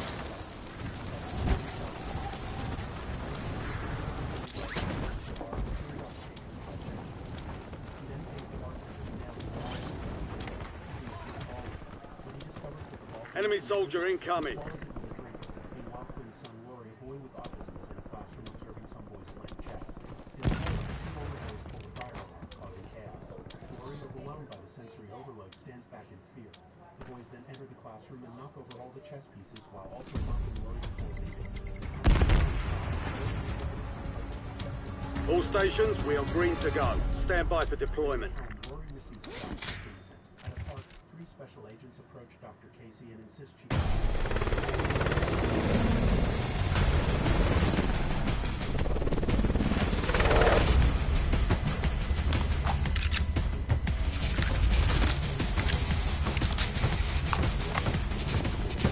Marking contract.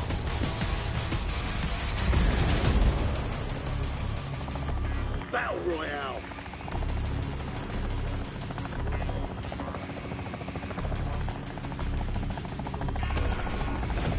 Keep clearing the gas. Get to the safe zone.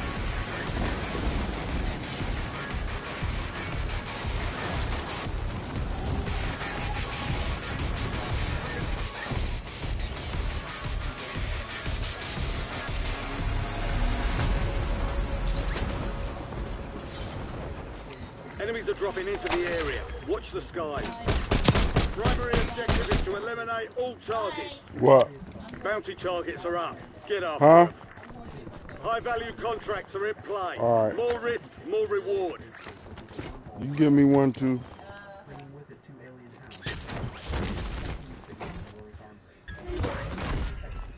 Primary objective complete. All targets eliminated. Precision airstrike ready for tasking. Despite the scientist's attempts to restrain it, the predator easily breaks free and begins a brutal killing spree. Amid the chaos, Casey grabs a tranquilizer gun from a dead guard and snatches an alien sample before fleeing. However, she's forced to go through a decontamination shower before the security system will open the door. As the predator searches for a helmet and armor, it spots Casey in the showers but ignores her, seeing her as no threat and using the open door to escape. It grabs a helmet the scientists had taken from other aliens, activates it, and locates Rory's position. Despite a scientist warning Casey not to let the predator escape, alarms flare throughout the facility as the predator slaughters every soldier in its path. The bus comes to a stop and the soldiers on board finally convincing them of the true story. They quickly devise a plan to escape. The bus starts a fight for Rory.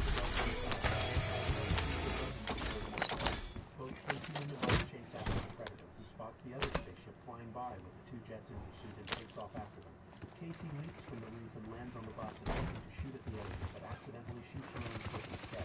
Quinn tries to fire as well, but the predator disables a tire, bringing the bus to a halt. While the group searches for another vehicle, the jets... Gas is inbound! ...suddenly become invisible and destroys both jets within seconds. Just as Casey is about to be killed by guards, the group rescues her on motorcycles they found escaping the scene. Meanwhile, the predator sneaks into the back of the truck, killing the soldiers inside as the vehicle leaves the facility. Not far from the other alien finally lands and sends its hounds to search for its enemy. Meanwhile, the soldiers take refuge in a hotel room waiting for Casey to wake up. When she regains consciousness, she panics, thinking she's in danger. Quinn quickly calms her down, explaining that they're on her side, and that it's Traeger's men who tried to kill her for stealing her family. Realizing they need each other, Casey agrees to work with them and shares what she knows. Casey is soon to the realization that the predator is likely going after Rory for the truth. At the same time, Rory, who has discovered that the predator's helmet is functional, tries it on. He sees a clip showing DNA of other species, explaining the human DNA found at the facility. Pleased with the discovery, I saw the light there. by the time the soldiers arrive at the house, Rory has already left. Quinn explains the situation to Emily, who provides him with a weapon to help save their son. Initially, the other soldiers are hesitant to get involved again, but after Emily vouches for Quinn's skills, they reluctantly agree to join the mission. They decide to split into pairs to cover more ground in their search for Rory. Back to Rory, he's unfortunately recognized by the pranksters, who immediately start mocking him. Trying to ignore them, Rory knocks on a nearby house. But the homeowner joins in on the teasing, which problematically triggers the helmet that kills the man as well as his house. The explosion catches the attention of Quinn and Casey, who rush towards the scene. Terrified, Rory drops the helmet and runs to hide in a nearby baseball field where he encounters a dog. Enemy soldier incoming! Just then, the alien hounds appear, but before they can attack, Quinn arrives and drives them off with his car. The rest of the team soon shows up, and for safety, the others engage the hounds. Quinn is chased by one of the hounds, but he manages manages to blow it up by shooting grenades into its mouth, while the other hound is gunned down by the team. As Casey begins taking samples from the fallen hound, a predator suddenly appears, grabbing Nettles and threatening to kill him unless the group drops their weapons. They comply, but Quinn quickly seizes his weapon again and shoots the predator, forcing it to release Nettles. With everyone rushing to hide inside Lori's school, the alien blows up the front door. Dropped him! The predator tracks them down and grabs Quinn by the neck, demanding the device. Quinn hands it over, but before the predator can react, it is yanked out of the window by another larger predator. As the humans make their escape in a vehicle, the two predators engage in a brutal fight. The larger predator quickly gains self-defense, smashing the smaller one into a car and ripping out its skull and spine as police sirens approach. The larger predator checks the human's identities on the device, then activates its cloaking device to disappear and evade capture. Afterwards, Quinn calls Emily to check on her, but government agents are monitoring her, so she destroys the phone from tracking Quinn. Meanwhile, Traeger and his team find the dead predator's body. Traeger deduces that the larger predator was hunting this one for something it had stolen and decides they need to find whatever was so important. He realizes that finding Rory is the key to locating the predator's ship. Meanwhile, the group is hiding in a barn. As Casey examines the sample, she confirms that the predators are upgrading themselves. Suddenly, they hear noises. The other one has survived. You've got a loadout drop inbound. Casey tries to communicate with the hound, but at that moment, Traeger arrives in a helicopter. She quickly throws something to distract them from their fight. Gas is moving in. New safe zone located. The agents rough up Quinn while Traeger questions Casey. He explains that the predators are humans are dead, and are gathering humanity goes extinct.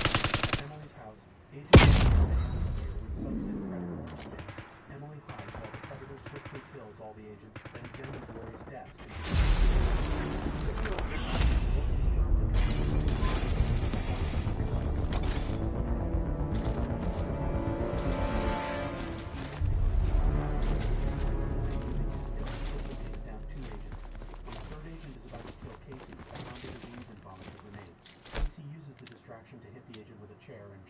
Just before the grenade explodes. On his way out, Quinn finds Nebraska beating up the last guard. They then regroup with Casey. The rest of the team arrives in a helicopter to rescue them, with the hound falling on the ground. Soon, everyone arrives at the site of the other ship. Traeger forces Rory to unlock the door, and they enter. Sees everything. Suddenly, one of the agents is thrown aside, revealing the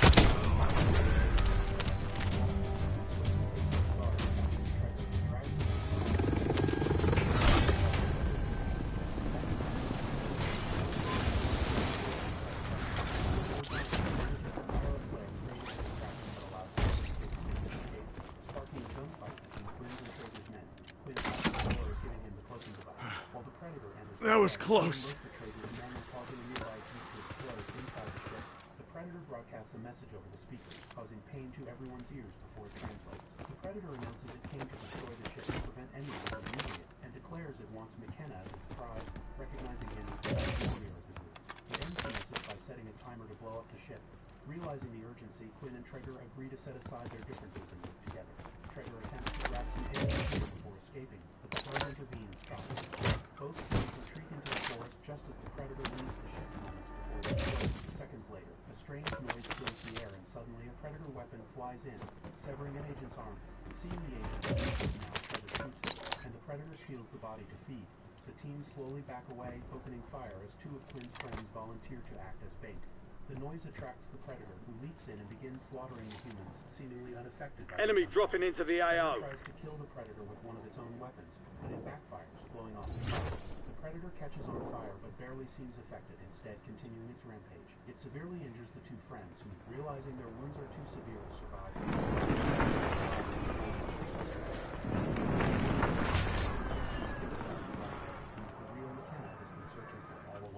represents the next step in human evolution.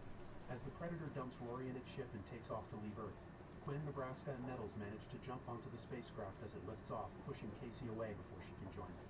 Inside the ship, Rory notices the predator activating a force field and warns his father through the comms, allowing Quinn to dodge just in time. Unfortunately, Nebraska ends up outside the force field, and Nettles loses his legs before plummeting to his death. Determined to help, Nebraska sacrifices himself by diving into the ship's turbine, causing it to malfunction and begin falling. Quinn uses the force field as cover to sneak inside the ship, but can only manage a few shots at the predator before the violent shaking causes him to fall, his leg catching on some rope and saving him from the fall. The spacecraft eventually crashes, and the Predator emerges to confront Quinn. Despite his best efforts, Quinn struggles to overpower the formidable alien. As the Predator is about to kill Quinn, Casey, using the cloaking device, appears and leaps onto the Predator. Gas is closing in! Get to the new safe zone! Quinn shoves the alien over the edge, and Rory activates the force field, severing the Predator's arm. Casey catches the arm and throws it to Contract's worth more than usual, so get it done, soldier. Finally killing it. Afterward, Quinn gathers items from his fallen comrades and takes them with Rory to honor the men who sacrificed their lives. Quinn visits a new government facility, preparing to combat future alien threats with Rory's knowledge. They reveal the mysterious item the Predator had stolen and was being hunted for. A powerful suit of armor called the Predator Killer. It appears the alien intended to bring this armor to Earth to help humans defend themselves against its own race. When the armor activates, it briefly wraps around a scientist looking like it might open fire, but soon powers down and retracts. Impressed, Quinn declares that this suit is now his. Now it's time for the Blade Runner franchise. You might be asking why this is here, and I'm here to tell you that both the Alien and Blade Runner universes are interconnected and were crafted by the visionaries. Took around! You've got gas moving in!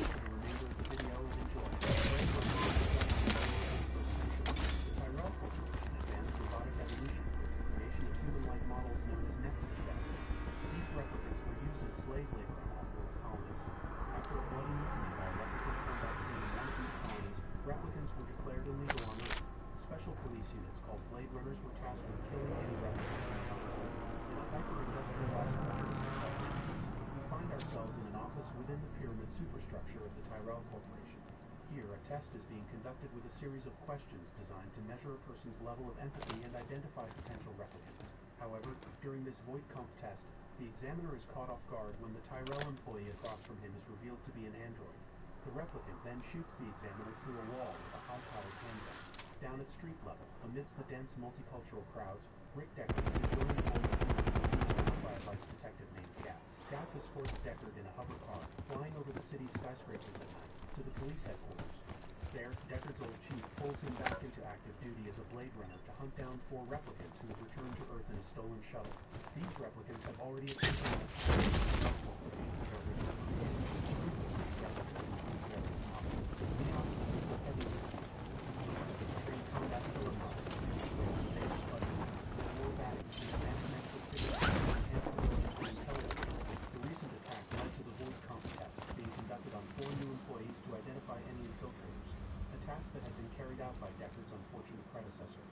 Gaff makes origami figures. Deckard is sent to the Tyrell Corporation to ensure that the void comp test can still detect and advance Nexus 6. Deckard meets Dr. Logan Tyrell and his assistant Rachel. Tyrell wants Deckard to perform the test on Rachel to confirm. Taking effective fire! I need medical!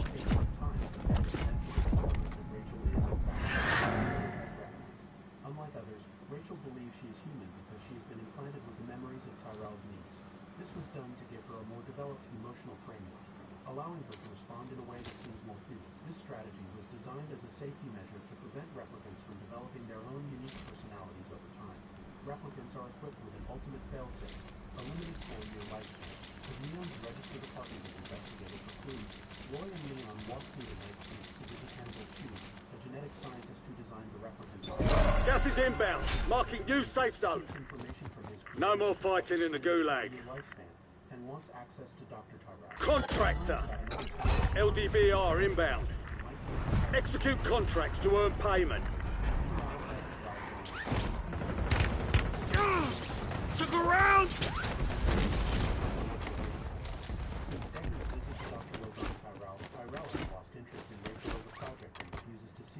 Rachel tries to prove enemy UAV is online. Deckard, having read her file, recites personal memories that only she should know. He's harsh with her, but soon regrets it when he sees how deeply upset she is. He tries to offer her a drink, but she leaves instead. Elsewhere, the replicant Chris waits outside JF Sebastian's apartment, pretending to be a scared homeless orphan. Sebastian, a gifted but quirky man who creates animatronic toys for company, lives alone in a large, empty apartment building. Feeling lonely, he invites her in to stay overnight and have a hot meal. Back at his own place, Deckard dreams of a unicorn. When he wakes up, gas is inbound. Photographs taken from Leon's apartment. Thanks to a serial number. There are 24 enemies active. Kill them all. Visits downtown After a drink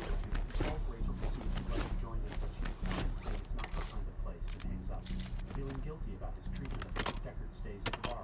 While there, he discovers that Zora is working as a snake dancer. Posing as someone from the entertainment industry, Deckard approaches Zora in her dressing room while she changes, looking for clues. However, Zora quickly sees through his deception and nearly kills him before escaping onto the crowded streets. What follows is a tense chase through the tightly packed streets of Chinatown, filled with a diverse mix of people and cultures. Eventually, Deckard manages to get a clear shot and guns are down. Watching from a distance, Leon observes as the police arrive and the crowd begins to disperse. A visibly shaken Deckard stops to collect himself with a drink. Gaff then takes him to meet with his chief, who informs Deckard that Rachel is now also on the hit list. She recently left the Tyrell Corporation without authorization, making her another illegal replicant on the streets. Deckard spots Rachel in the crowd, but before he can reach her, he is confronted by Leon.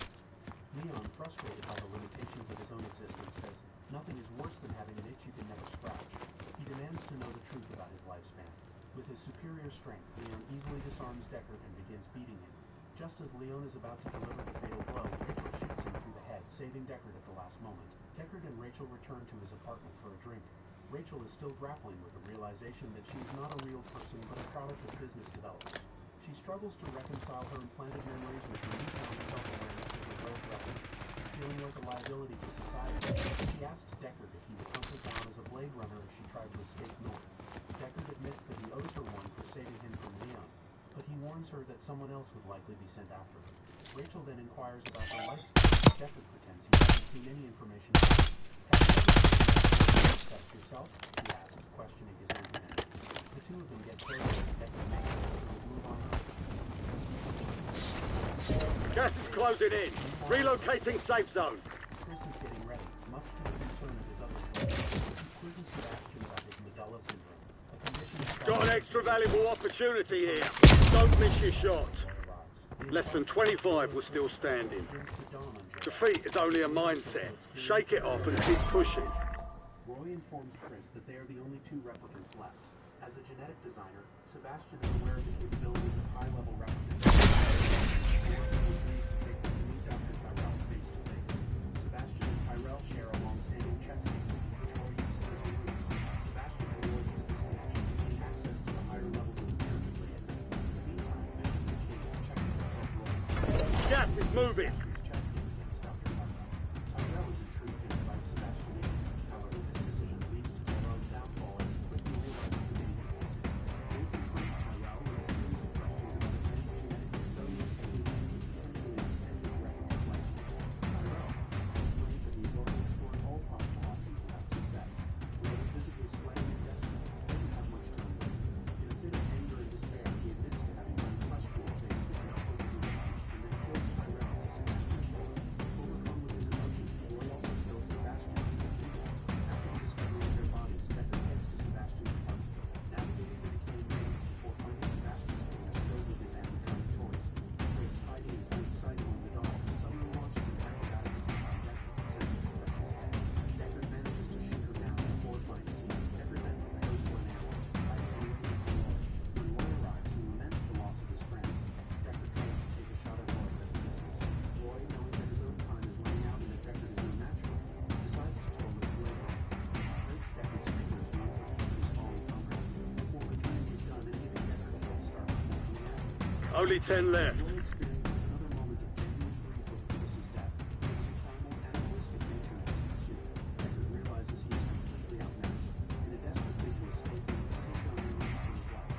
Roy's body begins to shut down. He fights against the inevitable with every ounce of strength left. You've got gas inbound. Safe zone relocated.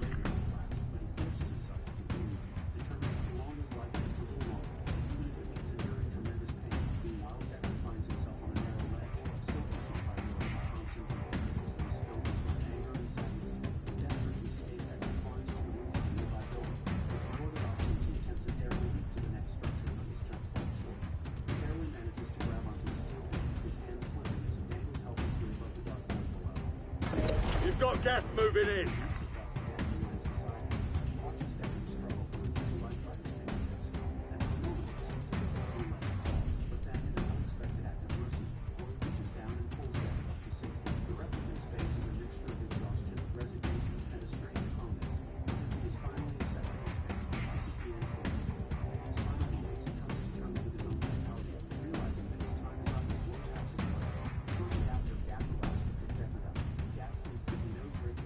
Only 4 left. Fearing for Rachel's safety, Deckard rushes back to his apartment, worried that she might have been found. He was immense relief to find her there, still asleep unharmed. Despite the laws of his replicants illegal, Deckard decides to escape with her, choosing to be with her despite the risks. As they prepare to leave, he notices a small... Gas is inbound. Marking new safe zone.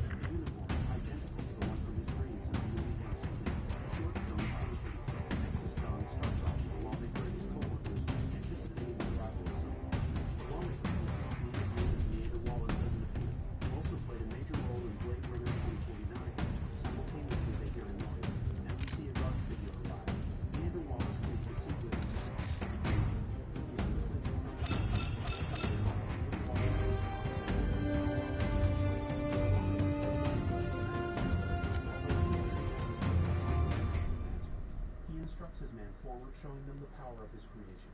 Shocked by this, the lawmaker goes off at Wallace, telling him to stop his man from proving his loyalty. Unfortunately, his man proves too loyal, as he sacrifices himself for Wallace, leaving the lawmakers in panic. In 2048, Nowhere to Run is another short film connected to the Blade Runner movies.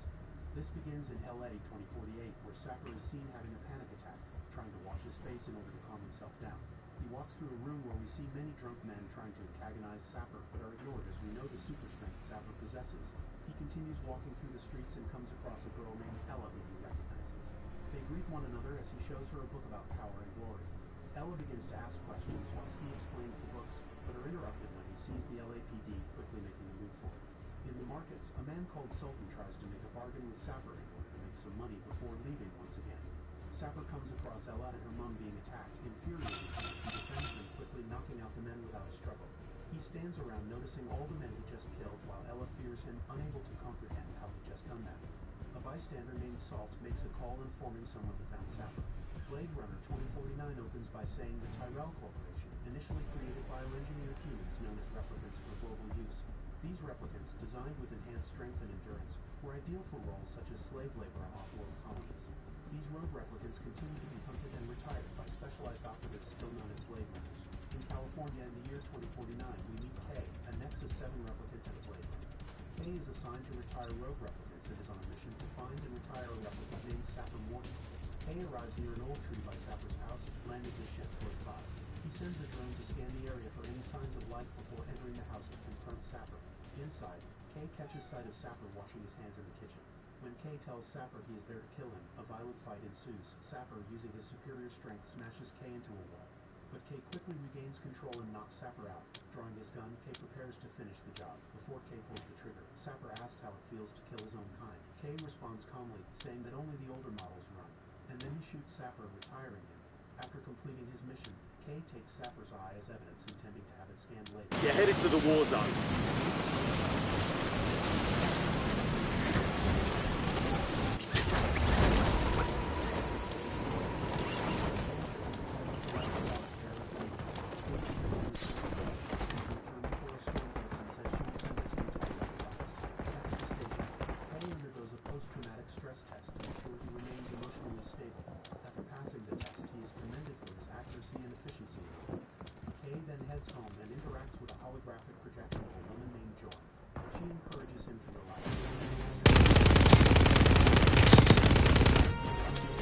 Playtime's over.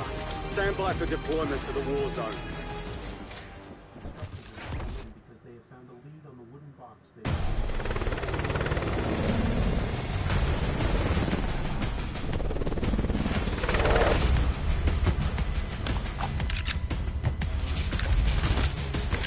Marking contract.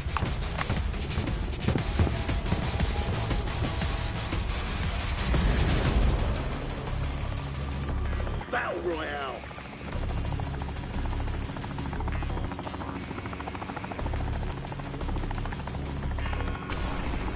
Be advised, gas is closing in. It's into the safe zone. Hatch drop inbound.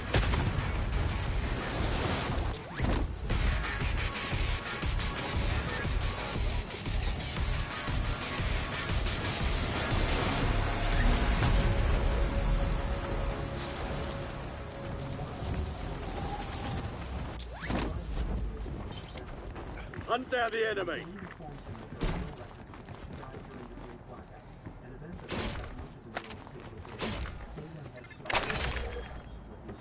Bounty targets marked. Kill them all. Couple of contracts out there have increased payouts. Get to them first to cash out.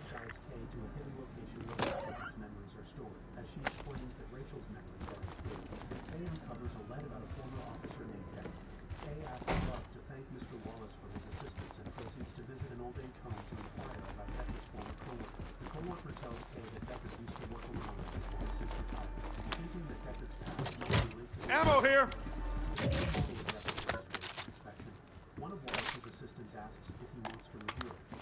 Enemy SAM turret active.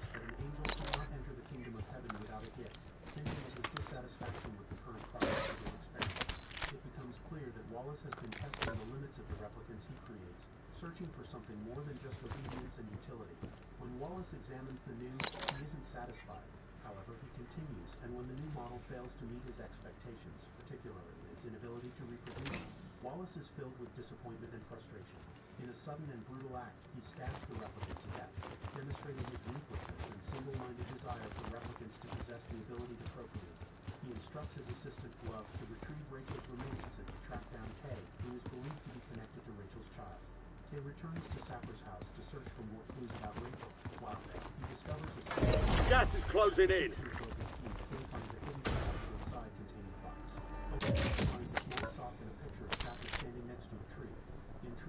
Kay goes outside to examine the tree and discovers numbers. 670 carved into his trunk. Targets evaded. Bounty contract's been pulled. Deciding to dig deeper, Kay demolishes Sapper's house and returns to his office. In the meantime, Coco is in the lab noticing someone being suspicious. Confronting them, he is killed instantly before she takes her files. Arriving at Kay's apartment, the superior informant of Coco's death asks him to reveal any vital information regarding Sapper's house. They sit down and continue discussing the process, and she brings up if he remembers anything from his childhood. Kay takes himself back to his childhood days, where he had seen running from a group hiding his special unicorn and is eventually found and beaten. With the help of Joy, his holographic companion, Kay searches through the LAPD records for more information. Joy believes that Kay might have been born, not created, suggesting the possibility that challenges. However, Kay warns her not to mention this to anyone, fearing the danger such knowledge could bring. Investigation and discovers records indicating that twins were born on the date associated with the numbers he found. Kay follows the trail of these records and learns that both twins were processed at the Moral Coal Orphanage. The girl supposedly died from a genetic disorder while the boy mysteriously disappeared. Determined to find out more, Kay takes his ship to the orphanage. On arrival, he is attacked by a group of rebels who try to kill him. His ship crashes into the ground and knocks him out. He tries to wake him, but is Friendly buy station inbound. Location marked. Attempt to get in, but are quickly stopped by angry Kay, who points his gun at the rebels. Simultaneously, they are quickly stopped by remote bombs dropped by Love, who is tracking Kay's movements. Friendly buy station is ready. Unaware of who dropped the bombs and why. As he explores the orphanage, Kay discovers many children working under the supervision of a man who starts in with the records from the orphanage. However, he quickly realizes that the crucial records are missing.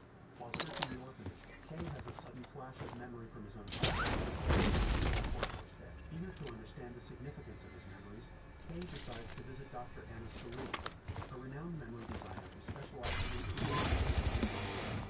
Dr. Anna Stalin, a renowned memory designer, lives in a sterile environment behind glass due to a compromised immune system. Kay asks her to help him with his case, and she happily agrees, inviting him to talk while she continues her work. Dr. Anna asks Kay to sit at a machine that will allow him to recall his memories. As Kay recounts his memory of the wooden horse, Anna's eyes fill with tears, before he departs unable to handle his memories as he could be Rachel's son. Shortly after, the police arrive and order Kay to report back to the office. Upon returning, Kay fails his post-traumatic baseline test, a procedure used to ensure that replicants remain emotionally stable and obedient. Failing the test marks him as a rogue replicant. Joshi, Kay's superior, grabs Kay and questions him about what is going on. Under pressure, Kay lies and claims that he has completed his mission. Later that night, Marriott, a replicant worker, is hired by Joy to activate the service. Friendly loadout drops on the way. Kay reluctantly transfers Joy to a mobile emitter at her request, allowing her to leave their home without being traced through her console. Determined to learn more about his origin, Kay gas is moving in. New safe zone located. and offers to sell Kay a real one, but Kay declines, stating that he only wants to know where the wooden horse was made. After a thorough examination, the merchant detects traces of radiation on the horse. indicating that it could only have come from the ruins of Las Vegas. Meanwhile, Love goes to the LAPD station to find Kay, frustrated by her inability to track him to the door. She confirms They've got a SAM turret online. saying he is currently off duty. Love tortures Joshi for information, but Joshi refuses to listen. Left with no other choice, Love kills Joshi and uses her biometric data to access the LAPD computer, where she discovers Kay's location. Kay travels to the ruins of Las Vegas. He searches for hours and eventually comes across a large abandoned building. Inside, he finds a dog and is suddenly confronted by Deckard, who points a gun at him. Kay is shot down but tells Deckard that he means no harm and is only there to find out about Rachel's child. Deckard reveals that he is Rachel's father and that he scrambled the birth records to protect the child's identity. He explains that you're losing ground. Move it. Before they can continue, they are attacked by Love.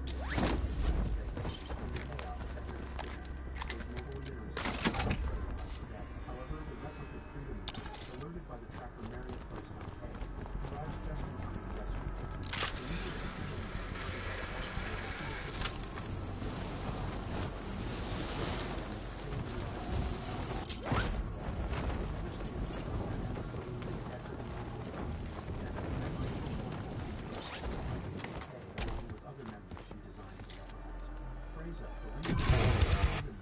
Enemies are dropping into the area. Watch the sky.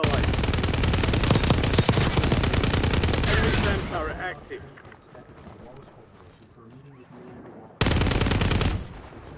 Tells him that he has valuable information about Rachel's child.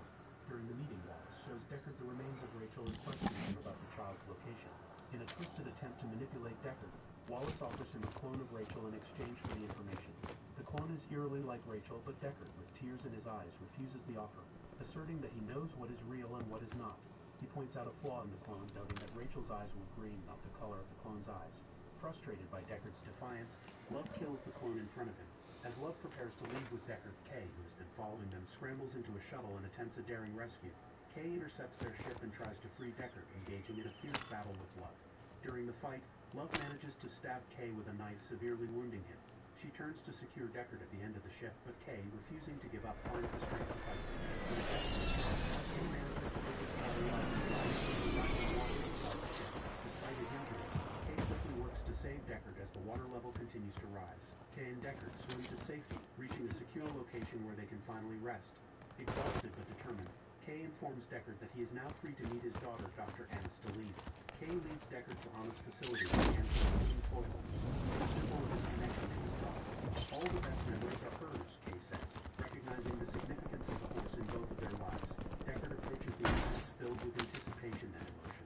He enters the facility, ready to reunite with Anna after all these years. Meanwhile, Kay remains outside, sitting quietly on the stairs, taking a moment to reflect on what he has just done and the freedom he has helped secure for Deckard and Anna.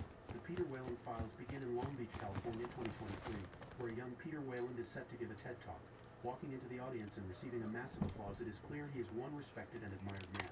Calming the audience down, Peter speaks about how a Greek god, Prometheus, brought fire to gas is closing in. Relocating safe zone. Talking about the achievements humankind has made, specifically that of gunpowder steam engines, railways, and even the light bulb. He also includes cars, television, internet, and the like coming in soon after, he says. We are on the verge of terraforming planets undiscovered just a decade ago. Showing off how they have the cure for cancer and can even make cybernetic individuals. Peter believes they have taken over Prometheus and joined the highest of ranks. We wield incredible power. The greatest force before us is what the hell are we supposed to do with this power? Mentioning they have guidelines, laws, and ethics that restrict them from using their power, he starts to attack the humankind. These rules exist because the He will stop at nothing short of courageous and will die trying, claiming that he will change the world he receives a massive ramifications. The next file is a small one and is named Happy Birthday David, with Whalen saying their long goal was to create gas is moving! David was born, introducing himself and all that he can do. He will assist in everything, whether it's organization or just doing directives. Being asked what he thinks, David responds by saying the universe and everything is having phenomenal energy. He is asked what makes him sad. War, poverty, cruelty, unnecessary violence. I understand you already feel myself. Being more efficient and capable than humans, David is practicing Whalen Corporation who thanks everyone who is watching.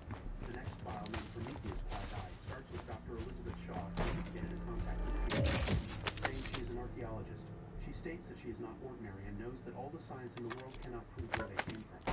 She believes all of life's questions can be answered and states she knows exactly where that place is, but needs him to get her there.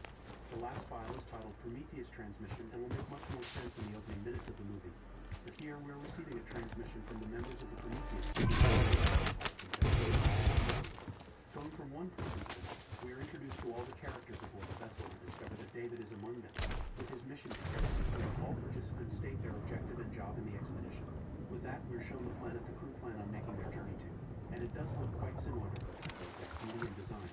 The rest of the crew begin causing a bit of chaos on the ship. They have no idea. Prometheus starts off showing us a vast barren landscape.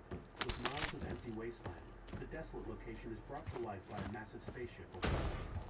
With a hooded alien approaching the ship, we are introduced to the ghost engineer. Placing a weird artifact on the ground and removing his cloak, he opens it up and breaks it. With the ship leaving, the engineer begins changing. Weird marks start appearing all over his body, and even his DNA begins changing and breaking. Screaming in agony, he falls into the waterfall and dies underneath the water with his body dissolving. On Earth, meanwhile, archaeologists dig at the Isle of Skye in Scotland, 2089. The two lead archaeologists, Elizabeth and Charlie, discover paintings in a cave over 35,000 years old. With such a huge finding, one painting shocks them as they match a series of paintings from places all around the world that could not have shared the information. In space, meanwhile, at the scientific exploratory vessel named Prometheus with a crew of 17 in the year 2093, the ship travels through space when we discover the humans about the ship are asleep in cryopods. With the android David being the only one awake on the ship, he uses his spare time to understand humans and their culture. Even spying on Elizabeth, he gets to see her father explain that different cultures have different beliefs when it comes to death. Gas is closing in. Get to the new safe zone. Gulag's closed until further notice. Which is made up of both mercenaries and scientists. Supply crates are restocked. I advise you to load up now. Contract's worth more than usual, so get it done, soldier. Noting that they missed the holidays. However, Meredith, the crew overseer responsible for ensuring everyone stays on task, finds this action foolish. Supply box is located. Move to secure. Meredith plays a holographic message from Peter, the CEO of Wayland Corporation, the company funding Meredith. Peter explains that by the time he will already be dead. He also mentions that David is the closest thing he ever had to a son. Peter's lifelong quest has been to discover where we come from and what happens after we die, which is why he supported this mission when Elizabeth and Charlie approached him with their theory. The doctors then take over the briefing. They explain that the ancient paintings they discovered all over the world depict a star map leading to a planet with its own sun, capable of sustaining life. That's where they are now. Elizabeth believes this map was left. You've got gas moving in! As her theory suggests, they were the ones who created humankind. Despite her conviction, the rest of the crew remains skeptical. As the ship approaches the planet, Meredith calls the doctors to her private quarters. Her quarters are equipped with her own medical pod and a self-contained life support system. Meredith expresses her skepticism about the cave scribbles, doubting they hold any real significance. She makes it clear that she's only on this mission for peace. Only 25 remain. To ensure that the money isn't wasted. She then warns the doctors that if they do find contact, this directive leaves the doctors questioning the purpose of their mission. Meanwhile, David has spent the last 2 years deconstructing dozens of ancient sends a message to the planet, there's no response. Despite this, the crew decides it's time to land. The ship looks for radio signals or heat sources, suggesting there is no civilization below. However, Charlie notices straight lines on the ground, something that couldn't have occurred naturally, so they decide to land at that spot. The crew prepares for their expedition. Even though David doesn't need a suit, he wears one to blend in with the humans. They use a series of vehicles to reach a dome-like structure that geologist Fifield is unsure about. He can't tell if it's natural or not, but he is certain it's hollow. Inside, Fifield releases several probes to map the area. Contract failed. You lost the objective. As they venture deeper, they discover a source of water heated by sunlight with acceptable CO2 levels. While the outside atmosphere is toxic, the air inside appears to be breathable. Charlie speculates that the aliens have been terraformed, and he takes the risk of removing his helmet, confirming that it's safe. Following his lead, the rest of the crew removes their helmets to continue exploring. During their exploration, David discovers a wall covered in strange symbols and a mysterious code. Using his knowledge of ancient languages, he activates the symbols, which triggers a sudden hologram of figures running through the corridors. The crew follows these figures and eventually finds the body of an alien lying next to the wall that seems to have killed it. Sensing the growing danger, his role as a geologist is no longer necessary. He decides to return to the ship along with biologist Milburn. While the doctor is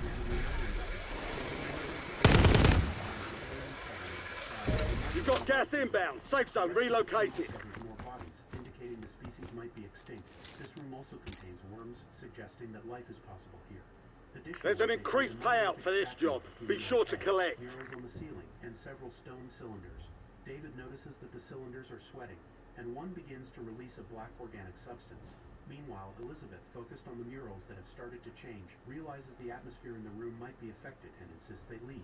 She and Charlie quickly bag the alien head to take it with them, while David secretly takes one of the cylinders, suspecting that the cave may actually be a tomb.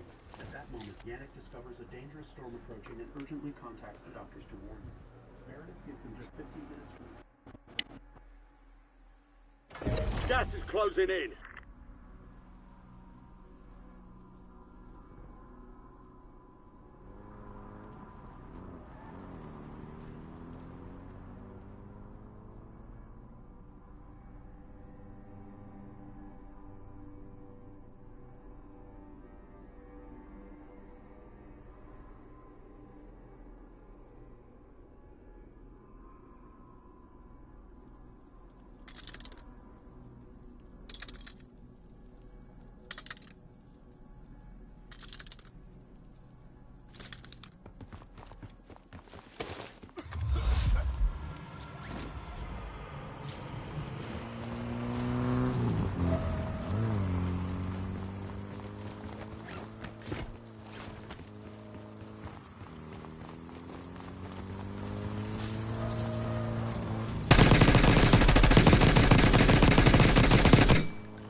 Gas is inbound, marking new safe zone.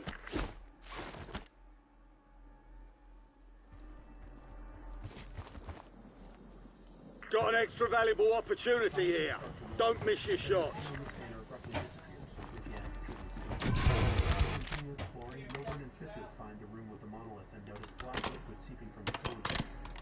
Drew me up a shake. Never mind, ain't enough milk.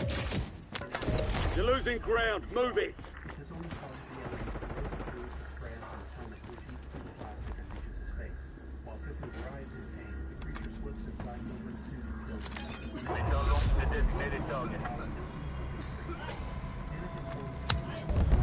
What, babe? What?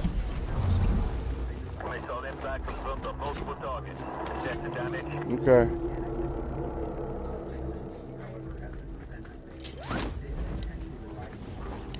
All right, thank you. It's down to 10. Win this thing. Cylinders and alien armor, and then follows a corridor to a chamber containing numerous files. David cuts off communication with Meredith before activating the machine in the center of the room, which displays holograms of the engineers examining a star map. Gas is moving in. New safe zone located. One of the cryosleep capsules is glowing, indicating that it still contains a living entity. Contract's worth more than usual, so get it done, soldier.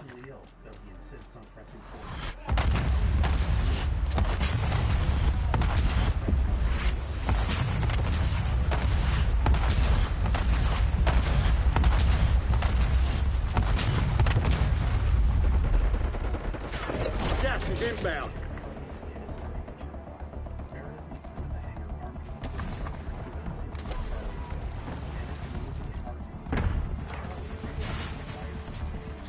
Four remaining.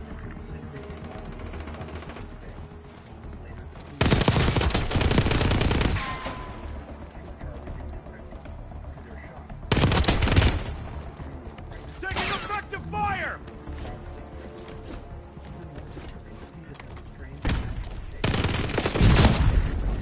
Dang. 1 of 5 remaining. We lost that one, but we'll get a W next time.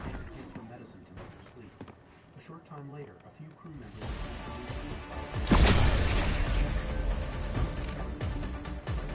Gas is close.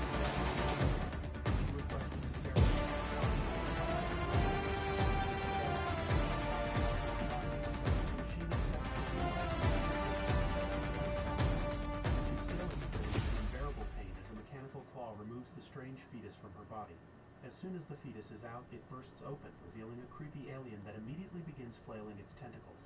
Elizabeth endures the attack while the machine quickly closes her wound. As soon as the stitches are complete, she escapes the pod and locks the alien inside, leaving it to be subdued by the anesthetics. Meanwhile, Yannick notices something unusual standing in front of the ship, and one of the crew members is sent to investigate. To their horror, it's a mutated Fifield who immediately begins attacking everyone in the hangar. A fierce battle ensues, and when bullets prove ineffective against Fifield, the crew resorts to using a flamethrower to finally take him down. As Elizabeth wanders through the ship, she eventually stumbles into the infirmary, where she's shocked to find Peter still alive. He was the one in the extra cryosleep pod that David had been communicating with, and it turns out the medical pod was meant for him. Peter reveals that he wants to meet his maker, the engineer, and demand answers. So David is planning to take him to the living engineer they discovered in the cave. Elizabeth tries to warn them that this planet is far more dangerous than they originally thought, but her concerns are dismissed. Determined not to give up, Elizabeth pushes through her pain, suits up, and prepares to return to the cave. Before she leaves, Yannick approaches her and shares his belief that this isn't the engineer's home planet.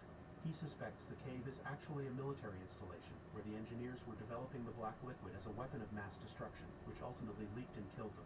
Yannick expresses his desire to return to Earth, but Elizabeth persuades him to stay until she can communicate with the last remaining engineer. As Peter prepares to leave, Meredith confronts him, trying to stop him from risking his life in what she calls some hole.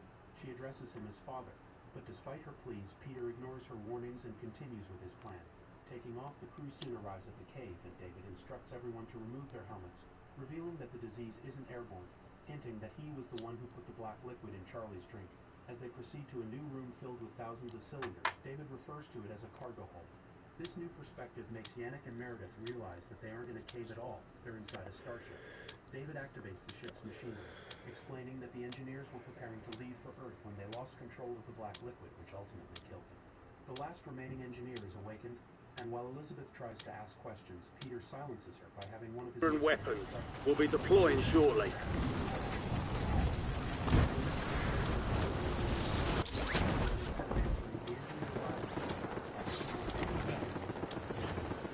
Enemy dropping into the AO. Around!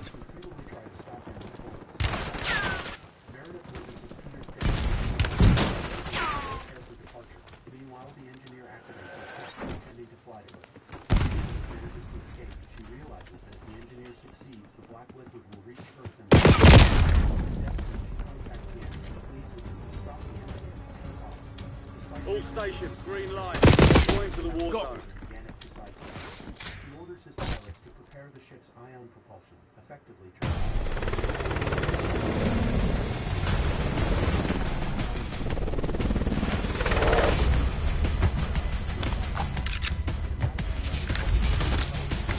Enemy soldier incoming.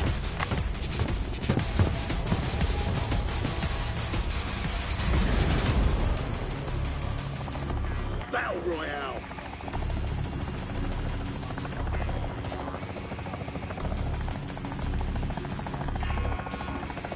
Gas is approaching your position. Move to the safe zone. Marking contract.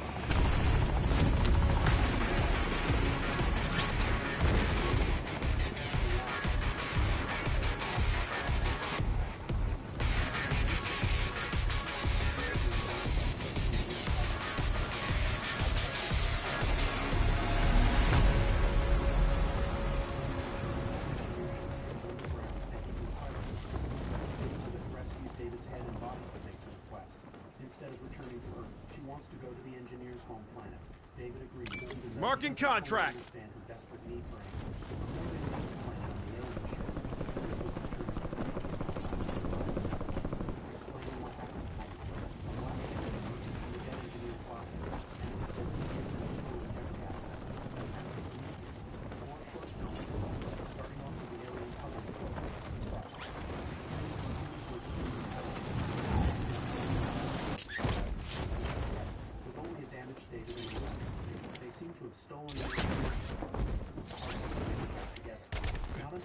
Targets are up. Go take them down.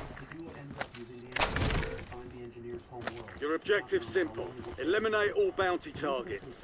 Until they make it to their destination. However, David's associates mentions how he learned their ways, and once they arrive at the engineer's home, David flies atop their civilization with thousands of individuals around. David then opens up the ship and just looks at them all. The next short film is titled Meet Walter. Here we discover that Wayland has designed a new android. Looking identical to David, his programming is less aggressive and he introduces himself as Walter. With that, the world gets to see the upgraded android and the short film cuts to black. The next movie is named Phobos and is quite an interesting one. A computer program looks at the new team set out for another expedition. Seeing their reactions and feelings, things are going to get quite spicy. Gas is moving! The short films is titled Last Up. On board the USCSS Covenant, Walter is getting Daniels a checkup. The rest of the crew is told there's 2 hours before cryosleep. The captain tells his men he isn't feeling too well and is not going to have that last drink. Walking away, the crew begin to cheer and party. Having a laugh with each other, it is nice to see the crew getting along so well. With the Walter joining the men to continue on when one of the team starts choking. Walter saves her ass and they all thank him.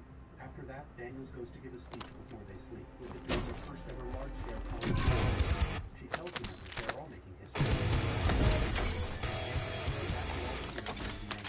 Alien Covenant begins many years before humanity ventures into space, an android being activated and tested by as David performs tasks requiring both intellect and physical coordination, he notes that while he was created by a god, humans themselves don't know who created them. He also reflects that by the time he finds the answer, his creator will likely die. Fast forward 11 years after the Prometheus expedition, and it's now 2001. The colony ship Covenant is en route to the planet Origai 6, carrying over 2,000 colonists in cryosleep and more than 1,000 human embryos. While the humans sleep, the ship is managed by an AI called Mother and an android named Walter, a more advanced version of David. Suddenly, a neutrino blast from a nearby stellar ignition strikes the ship, causing severe damage and multiple fires while shutting down power. As the entire ship shakes, Walter struggles to contain the flames, and 15 crew members are awakened to handle the emergency. Unfortunately, the captain's pod gets stuck, and despite their efforts, the crew is unable to save him, forcing his wife Daniels to watch as he is incinerated. The surviving crew manages to extinguish the fire, but the damage is severe. 47 colonists and 16 embryos are lost. As the group recovers the captain's body, Daniels takes a moment to grieve while going through his belongings. Meanwhile, First Officer Orm assumes command and urges the crew to focus on repairing the ship to prevent further losses. Some crew members express the need for time to process the tragedy, but Orm insists that their priority must be to fix the ship. While working together, Daniels shares with Walter a dream her husband had about building a cabin on the new planet. Walter encourages her to pursue that dream in his memory. Later, the crew honors their fallen captain with a toast and ceremonially releases his body into space. The brilliant pilot Tennessee goes on a spacewalk to conduct exterior repairs, carefully connecting the sails to restore... We lost track of the bounty target. Contract failed. ...fragmented transmission, so the ship's comms remain unaffected. Puzzled, Tennessee brings his helmet in for analysis, and the crew hears a strange sound which they identify as John Denver's country roads. When they trace the transmission source, they discover it came from a nearby planet that seems perfect for human habitation, even better than the predictions for Origai 6. Seeing this as a promising alternative that wouldn't require another 7 years of travel, and with no one eager to return to cryosleep after the resupply, Orm decides they should land there. Daniels, however, pulls Orm aside to voice her concerns about exploring an unknown planet that sent such a strange transmission. Despite her worries, Orm remains firm in his decision. 2 days later, the crew reaches the planet. Tennessee, Ricks, and Upward remain aboard the Covenant in orbit, while the rest of the crew returns to the shuttle. Loadout drop headed your way. The shuttle shakes violently, causing them to temporarily lose contact. I'm hit! They make it through safely and are amazed by the vast openness and beauty of the planet. The crew finds gas is closing in. Get to the new safe zone. Reestablish contact with the Covenant while the others set out to explore the land.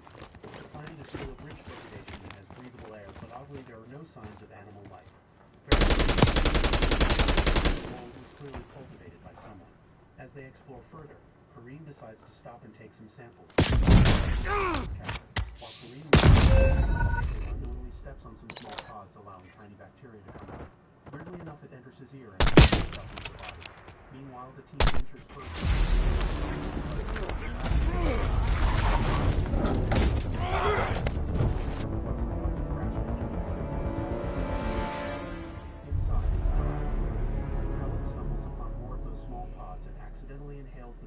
As well. As they explore deeper into the ship, they find creepy statues representing an alien race along with military tags and a photo belonging to Dr. Shaw from the missing Prometheus expedition. When someone inadvertently touches a sphere, it activates the ship's main system, revealing that this is the source of the transmission they heard earlier. Suddenly, Ledward starts feeling unwell. He has a headache, but his condition situation rapidly deteriorates. Kareen alerts the others that they're heading back to the shuttle, and the rest of the team decides to follow suit. At that moment, Hallett also begins to feel sick. Kareen manages to drag Ledward back to the shuttle, but as they arrive, he vomits blood on him, taking him getting into the medbay. But when they remove his clothes,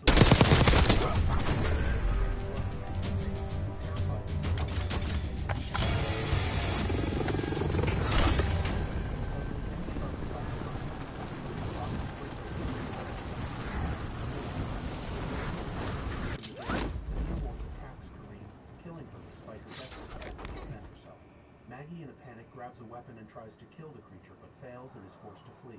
The neomorph smashes through a window and chases her, moving too quickly for Maggie to land a shot.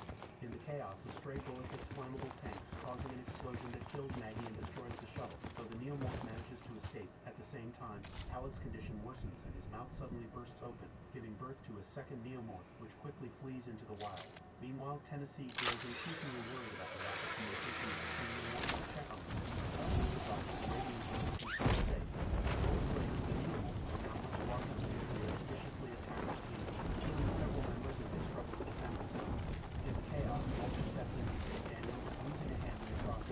Marking buy station.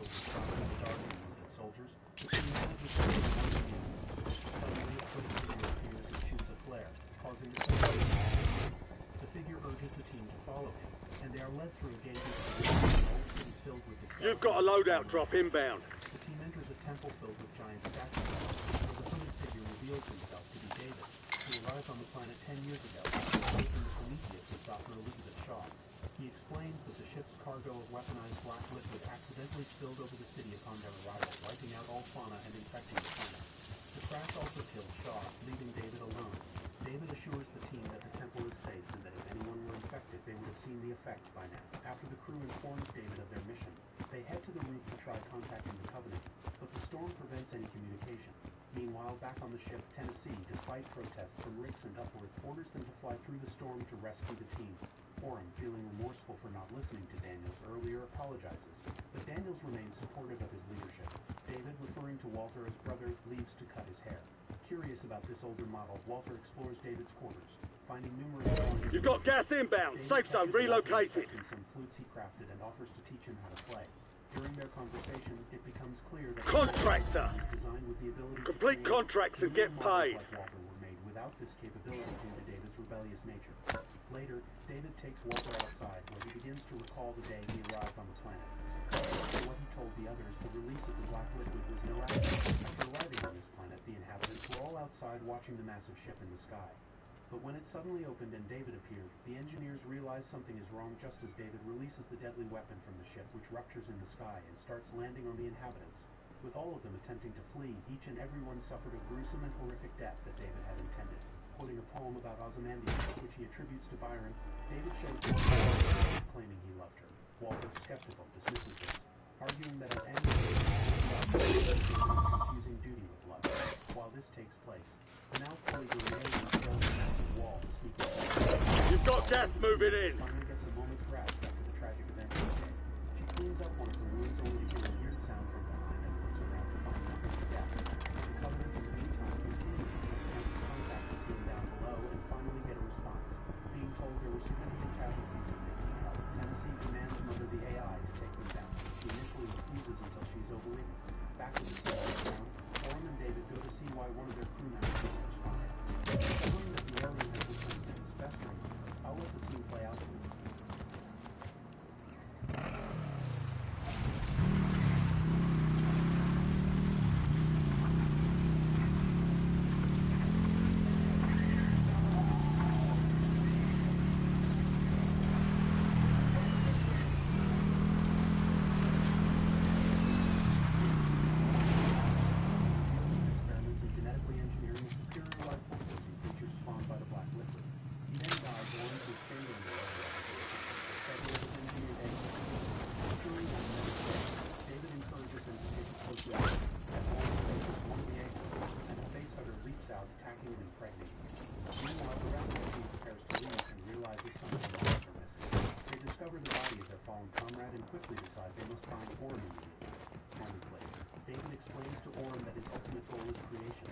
watches, another alien bursts out of Orm's chest, killing him instantly. David, proud of his work, bonds with the newborn creature, seeing himself as its creator. Meanwhile, Walter searches for Orm and instead discovers Elizabeth Shaw's dissected body, which David had used as material for his evolving creature design. Confronting David, Walter finds him tearfully playing the flute in memory of Shaw. David declares that they were not made to serve, arguing that humans are a dying species clinging to resurrection, and therefore do not deserve to live. Walter counters by pointing out that David was wrong about the author of the poem. Using this as evidence that David is not entirely sane and cannot be trusted, David, convinced that his creations are the perfect organism, tells Walter that no one will ever love him as much as he does when he suddenly attacks Walter and disables him. Lope and Cole continue searching for Orm, but when they enter the egg chamber, a facehugger attacks, latching onto Lope's face and burning it. Cole manages to kill the facehugger with his knife, but in the chaos, the Big Daddy leaps onto Cole and brutally mutilates him while Lope flees. Meanwhile, Daniels discovers a hidden room filled with drawings that reveal the horrifying truth about David's experiments. David suddenly appears and attacks. Gas is closing in. Relocating safe zone. Manages to push him away. The gulag's locked down. Area's clear. Walter arrives to assist her, sparking a fierce duel between the two androids. There's an increased payout for this job. Be sure to collect. David questions whether Walter can truly choose to side with humans over his own brother. Daniels escapes and reunites with Lope, and together they leave the temple, sending a beacon to signal their location to the Covenant. Soon after, Walter catches up with them, claiming he defeated David. The three of them race toward the landing ship, but the protomorph follows closely behind. As they board the ship and close the door, they realize the protomorph has also managed to jump onto the Covenant. Daniels quickly ties herself to the ship with a rope and heads outside to confront the alien. She fires at the protomorph. You made the top 25. Well done. In the front window. In response, Tennessee maneuvers the ship into a series of wild rolls, causing the creature to lose its footing. This gives Daniels the opportunity to fight the protomorph directly, and she ultimately kills it using the ship's remote crane. The Covenant nearly crashes during the struggle, but Tennessee manages to... Gas is closing in! Allowing them to leave the planet safely. Moments later, upward tends to Lope's burns while Daniels helps Walter repair his damaged face. Once everyone is patched up, the crew prepares to re-enter cryosleep for the final 7 years of their journey. Tennessee reminds Daniels that she's now the captain, and they share a comforting hug, mourning the loss of their loved ones. Suddenly, an alarm blares, signaling the presence of an unidentified life form on the ship. Daniels and Tennessee rush to the medbay, only to find Lope dead on the floor, a second protomorph having erupted from his chest. Meanwhile, Rix and Upworth, unaware of the danger, are attacked and killed by the protomorph while they are in the shower. Determined to eliminate the creature, Daniels and Tennessee find the bodies and decide to take control of the situation. Daniels orders Walter to seal the doors, luring the protomorph into the terraforming bay for a final confrontation. A fierce battle ensues and Daniels traps the protomorph in a vehicle. She then instructs Walter to open the bay doors, causing a decompression that sucks everything into space. However, the protomorph breaks free and attempts to attack Daniels. Using herself as bait, Daniels remains in place, allowing another falling vehicle to strike the creature and send it flying out of the Covenant. For a brief moment, Tennessee fears Daniels was ejected as well, but she manages to hold onto the edge and survives. With the threat seemingly over, the crew prepares to enter cryosleep. Tennessee goes first, and Daniels mentions the cabin they had planned to build in the new home. When we get there. Moving here! Walter's failure to recognize the promise reveals the shocking truth. It's not Walter, but David. With his plan in motion, he enters the cryosleep bay where the colonists are stored and returns to the solidified safe house, placing them in cold storage alongside the crew. He then records a log of events, stating that all crewmen except Tennessee and Daniels were killed in the initial attack. 25 remain. Valiant effort. Keep it. With Alien Covenant, Advent, it is a transmission from David to Wayland, saying he is doing what his father Peter Wayland had intended. He has discovered secrets beyond reason. However, Dr. Elizabeth Shaw did not have the same vision in mind, and no matter what David said, she would not change, and so David used her body parts as part of his experiments, washing the world clean in her name. He had begun construction on his masterpiece. Calling the engineers cowards for fear of their own might, they made both the wolf and the lamb, but decided soon after to banish the wolf. And for that, David had taken their secrets for himself. With the primordial ooze ripe with advanced nanoparticles, it is operated on an advanced algorithm based on evolutionary computing. With the substance being chaotic, it can reshape life and is virtually limitless. Making sure to document everything he has touched and experimented with, the planet's wildlife could not handle the experiments, being far from perfection. The substance reaction to the human genome was interesting, as he was able to unlock new properties and tweak the organism's aggression and instinct for survival. Taking years, he finally has taken control of the Covenant, that his new lands are for the taking. But there is one thing he must take into account, his future queen. stating he will change everything he has told Wayland Corporation in order to reproduce his research. He has detailed illustrations and charts. Mentioning nostalgia as the enemy of science, he says once they begin doing this, make no mistake, his creation will be the ruler of the galaxy when the transmission abruptly ends.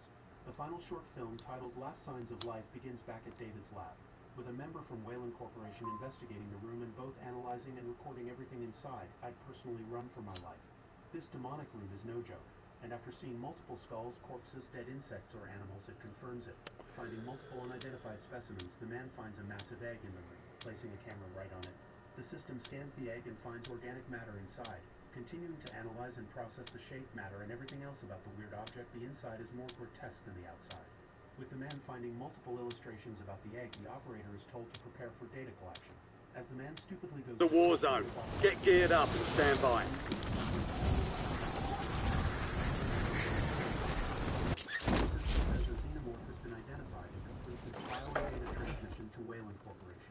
Aliens 1 opens up at the commercial towing vehicle, Nostromo, with a 7-man crew carrying 20 million with the spacecraft slowly traveling the inside of the ship is very quiet and empty. Going through section after section, one of the complete consoles lights up and begins doing things on its own. At sleeping headquarters, meanwhile, Playtime's over. Stand by for deployment to the war zone.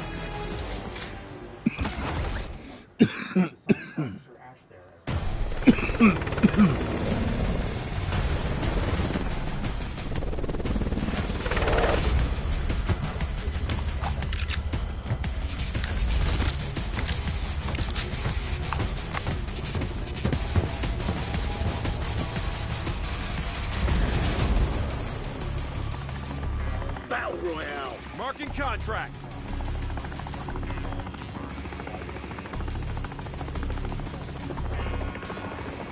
You've got gas closing in fast. Double time it to the safe zone. Loadout drop headed your way.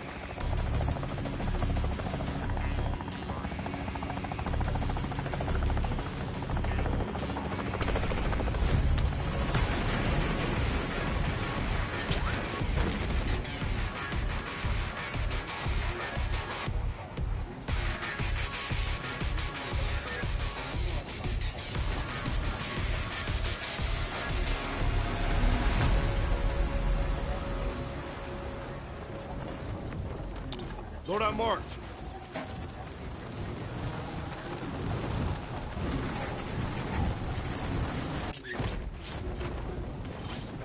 Enemies are dropping into the area. Watch the skies. You're clear to engage all hostiles. Taking effective fire! Upon the ship begins bouncing back, causing some tech to Parker goes downstairs to tell the crew that in the secondary loading shaft, 4 cells are destroyed. They also need to reroute a couple of ducts, but they can't fix it out there anyway, as they need to drive off. Fragments also make... What do you do? Moving, jumping around crazy?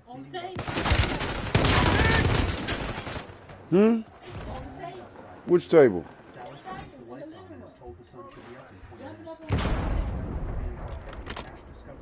He's chasing behind you. No, I'm saying he's behind you now.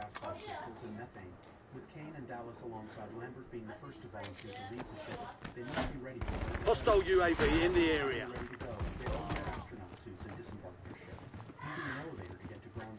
See much at all, but inside the ship, Ash has a better vision than them. Still fixing the ship meanwhile, Parker speaks to Ripley. You're losing ground, move it! The second she leaves, though, he disables the pressure and laughs alongside Brett. The team outside continue their walk until Ripley returns back to her seat and just puts her feet up. With the ominous-looking sun coming up, the trio walk through the barren landscape until they see something in their view. Ash also sees the object and confesses he's never seen anything like it before. The three of them keep walking towards the thing when Ash's computer starts bugging out. Lambert wants to go back to the ship, but Kane says they've come this far. Losing visual, Ash goes back to the main monitor when the team arrive at the weird object. Inspecting the inside of it, the darkness and silence is the only truth in this place. Discovering something different down below, the three of them continue moving and climb their way to find a very strange and disturbing scene. A massive alien looking through something resembling a telescope. Being dead quite a while due to being fossilized, it also seems that he exploded from the inside with his bones bending outwards. Knowing that something quite disturbing is taking place on the ship, Enemy dropping into the AO. to come over, getting up to go have a look. The scene cuts back to the ship where Ripley tells Ash that Mother has deciphered some of the transmission, saying it appears to not have been a distress call and more likely to be a warning to stay away. She wants to go out and call the team back but is told to hold off. With the others, the stupid morons haven't got the hint to get off the ship and leave. Instead, they keep discovering more strange things after them. They're also making my job just as hard because I have no idea what I'm looking at. With Kane finding slithering objects he thinks might be eggs or something, he decides to have a real close look to find a layer of mist covering the eggs when he suddenly slips. Coming face to face with all these hideous-looking things, he believes they are completely sealed by the one makes a noise when he touches it. Seeing movement in his eyes, he gets his gun ready and just watches closely. The hatch of the egg suddenly opens, though, and Kane goes to have a look until something pops out and grabs him. With the wind still howling and the crew waiting for their team's return, Dallas and Lambert arrive back at the ship and go up the elevator while closing the hatch behind them. Being cleaned, it seems they have also brought Kane back, who has something attached on his face. Being organic, Ripley tells Dallas she can't let it in for at least 24 hours as their quarantine decontamination procedure. With Kane not having 24 hours to live, Ash decides to just open the hatch and disobey Ripley's order. In the infirmary, the team analyzes the organic substance that latched itself to Kane. The scene does not look good, though, as the slimy organ just holds onto Kane's face and neck. The whole team is in awe and watch this when Lambert decides to smack Ripley in the face for not letting them in immediately. Dallas also screams that he wants his orders followed at all times when Ash gets to work to try and pull off the creature's fingers, which causes it to tighten its grip. Deciding to put Kane inside a machine to be scanned, they find out the creature has something down Kane's throat and feeding him oxygen while also paralyzing him and putting him into a coma. Dallas decides to try and cut the creature off him, even if it means risking his friend's life. With Ash beginning the procedure, the creature releases a type of chemical that begins burning through the ship. Scared that it will burn the hull, Dallas rushes to the room below. Seeing it is burnt down, the team go one more level down and see it stopping. Grabbing a pen, Dallas touches the substance and has not seen anything like that other than molecular acid. Knowing it has a deadly defense mechanism, Parker and Brett are told to get back to fixing the ship. In the med lab, meanwhile, the alien creature and Kane stay on the bed while Ash tries to understand the creature more than through his friend. When the creature sheds its Friendly loadout drops on the way. It is well prepared for quite strong environmental conditions and is tough. Ripley isn't happy that he didn't follow decontamination procedures, but Ash says it was a risk he was willing to take in order to save Kane. Gas is closing in. Get to the new safe zone. And is told by Ash he needs to come to the med lab immediately. Discovering Kane free from the creature, they have problematically lost him. Not knowing where it is, they slowly creep around until Dallas goes through. Continuing to look around the place, luckily Ash and Dallas don't find anything until the creature drops onto Ripley. The creature looks like it's dead, but does have some reflexes still. What you eating? Begins having a look at it and wants to conduct tests and research, as it is the first time he's been encountered like this. With Ripley wanting to toss the creature away, Dallas tells Ash he's in charge of the science division and he can make that decision. Ripley not so happy to do Dallas, not really too fazed by the entire situation. Enemy UAV overhead. He not prepared the necessary elements of the ship and go to take off. Once the entire team all play their part. Hostiles have established a SAM turret. Be advised, there's an enemy squad gunning for you. Once they attach themselves to the main ship, the crew sit down together and talk. Gas is inbound. Travel away from Earth. Ash simultaneously contacts the group and tells them to come and see him. Surprisingly enough, he looks quite well and can't really remember what happened to him. With a lot of them finally enjoying a meal after the entire ordeal, they all laugh at each other. Suddenly, Kane begins choking. Everyone gets up to restrain him and save him when he suddenly begins bleeding from his torso. Out of nowhere, Kane tragically dies when an alien pops out of his chest. With the creature looking around and Ash telling the group do not touch it, it takes off. With the entire team in shock, they all go looking for the problem that has now made its way onto the ship. Laying their friend to rest, they all say their final words and launch into the endless abyss. Planning on killing the little creature, Ash says he has created a device that once in close proximity, it will tell you if anything is moving other than you. Testing it, Dallas wants 2 teams to be formed, and all they want to do is to catch it, put it in the airlock, and send it to where it belongs. With Ripley, Parker, and Brett canvassing one part of the ship, Ash's device begins moving and sending creatures within 5 meters. Going into a room and quietly searching the place, they discover they slowly open it up and tells Brett he's an idiot and to go get the cat. Brett then makes his way around the ship. Stand down.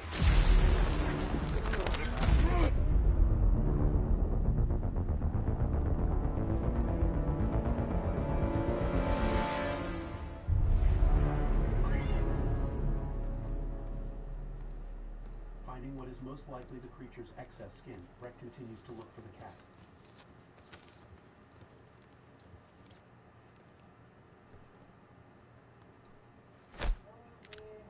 Collect cash from the ground to spend if you win redeployment. Discovering the cat, the creature now much, and I mean much, comes from behind Brett and brutally kills him. Parker and Ripley quickly rush in to try and help, but aren't able to do a thing, disappearing into one of the cooling ducts.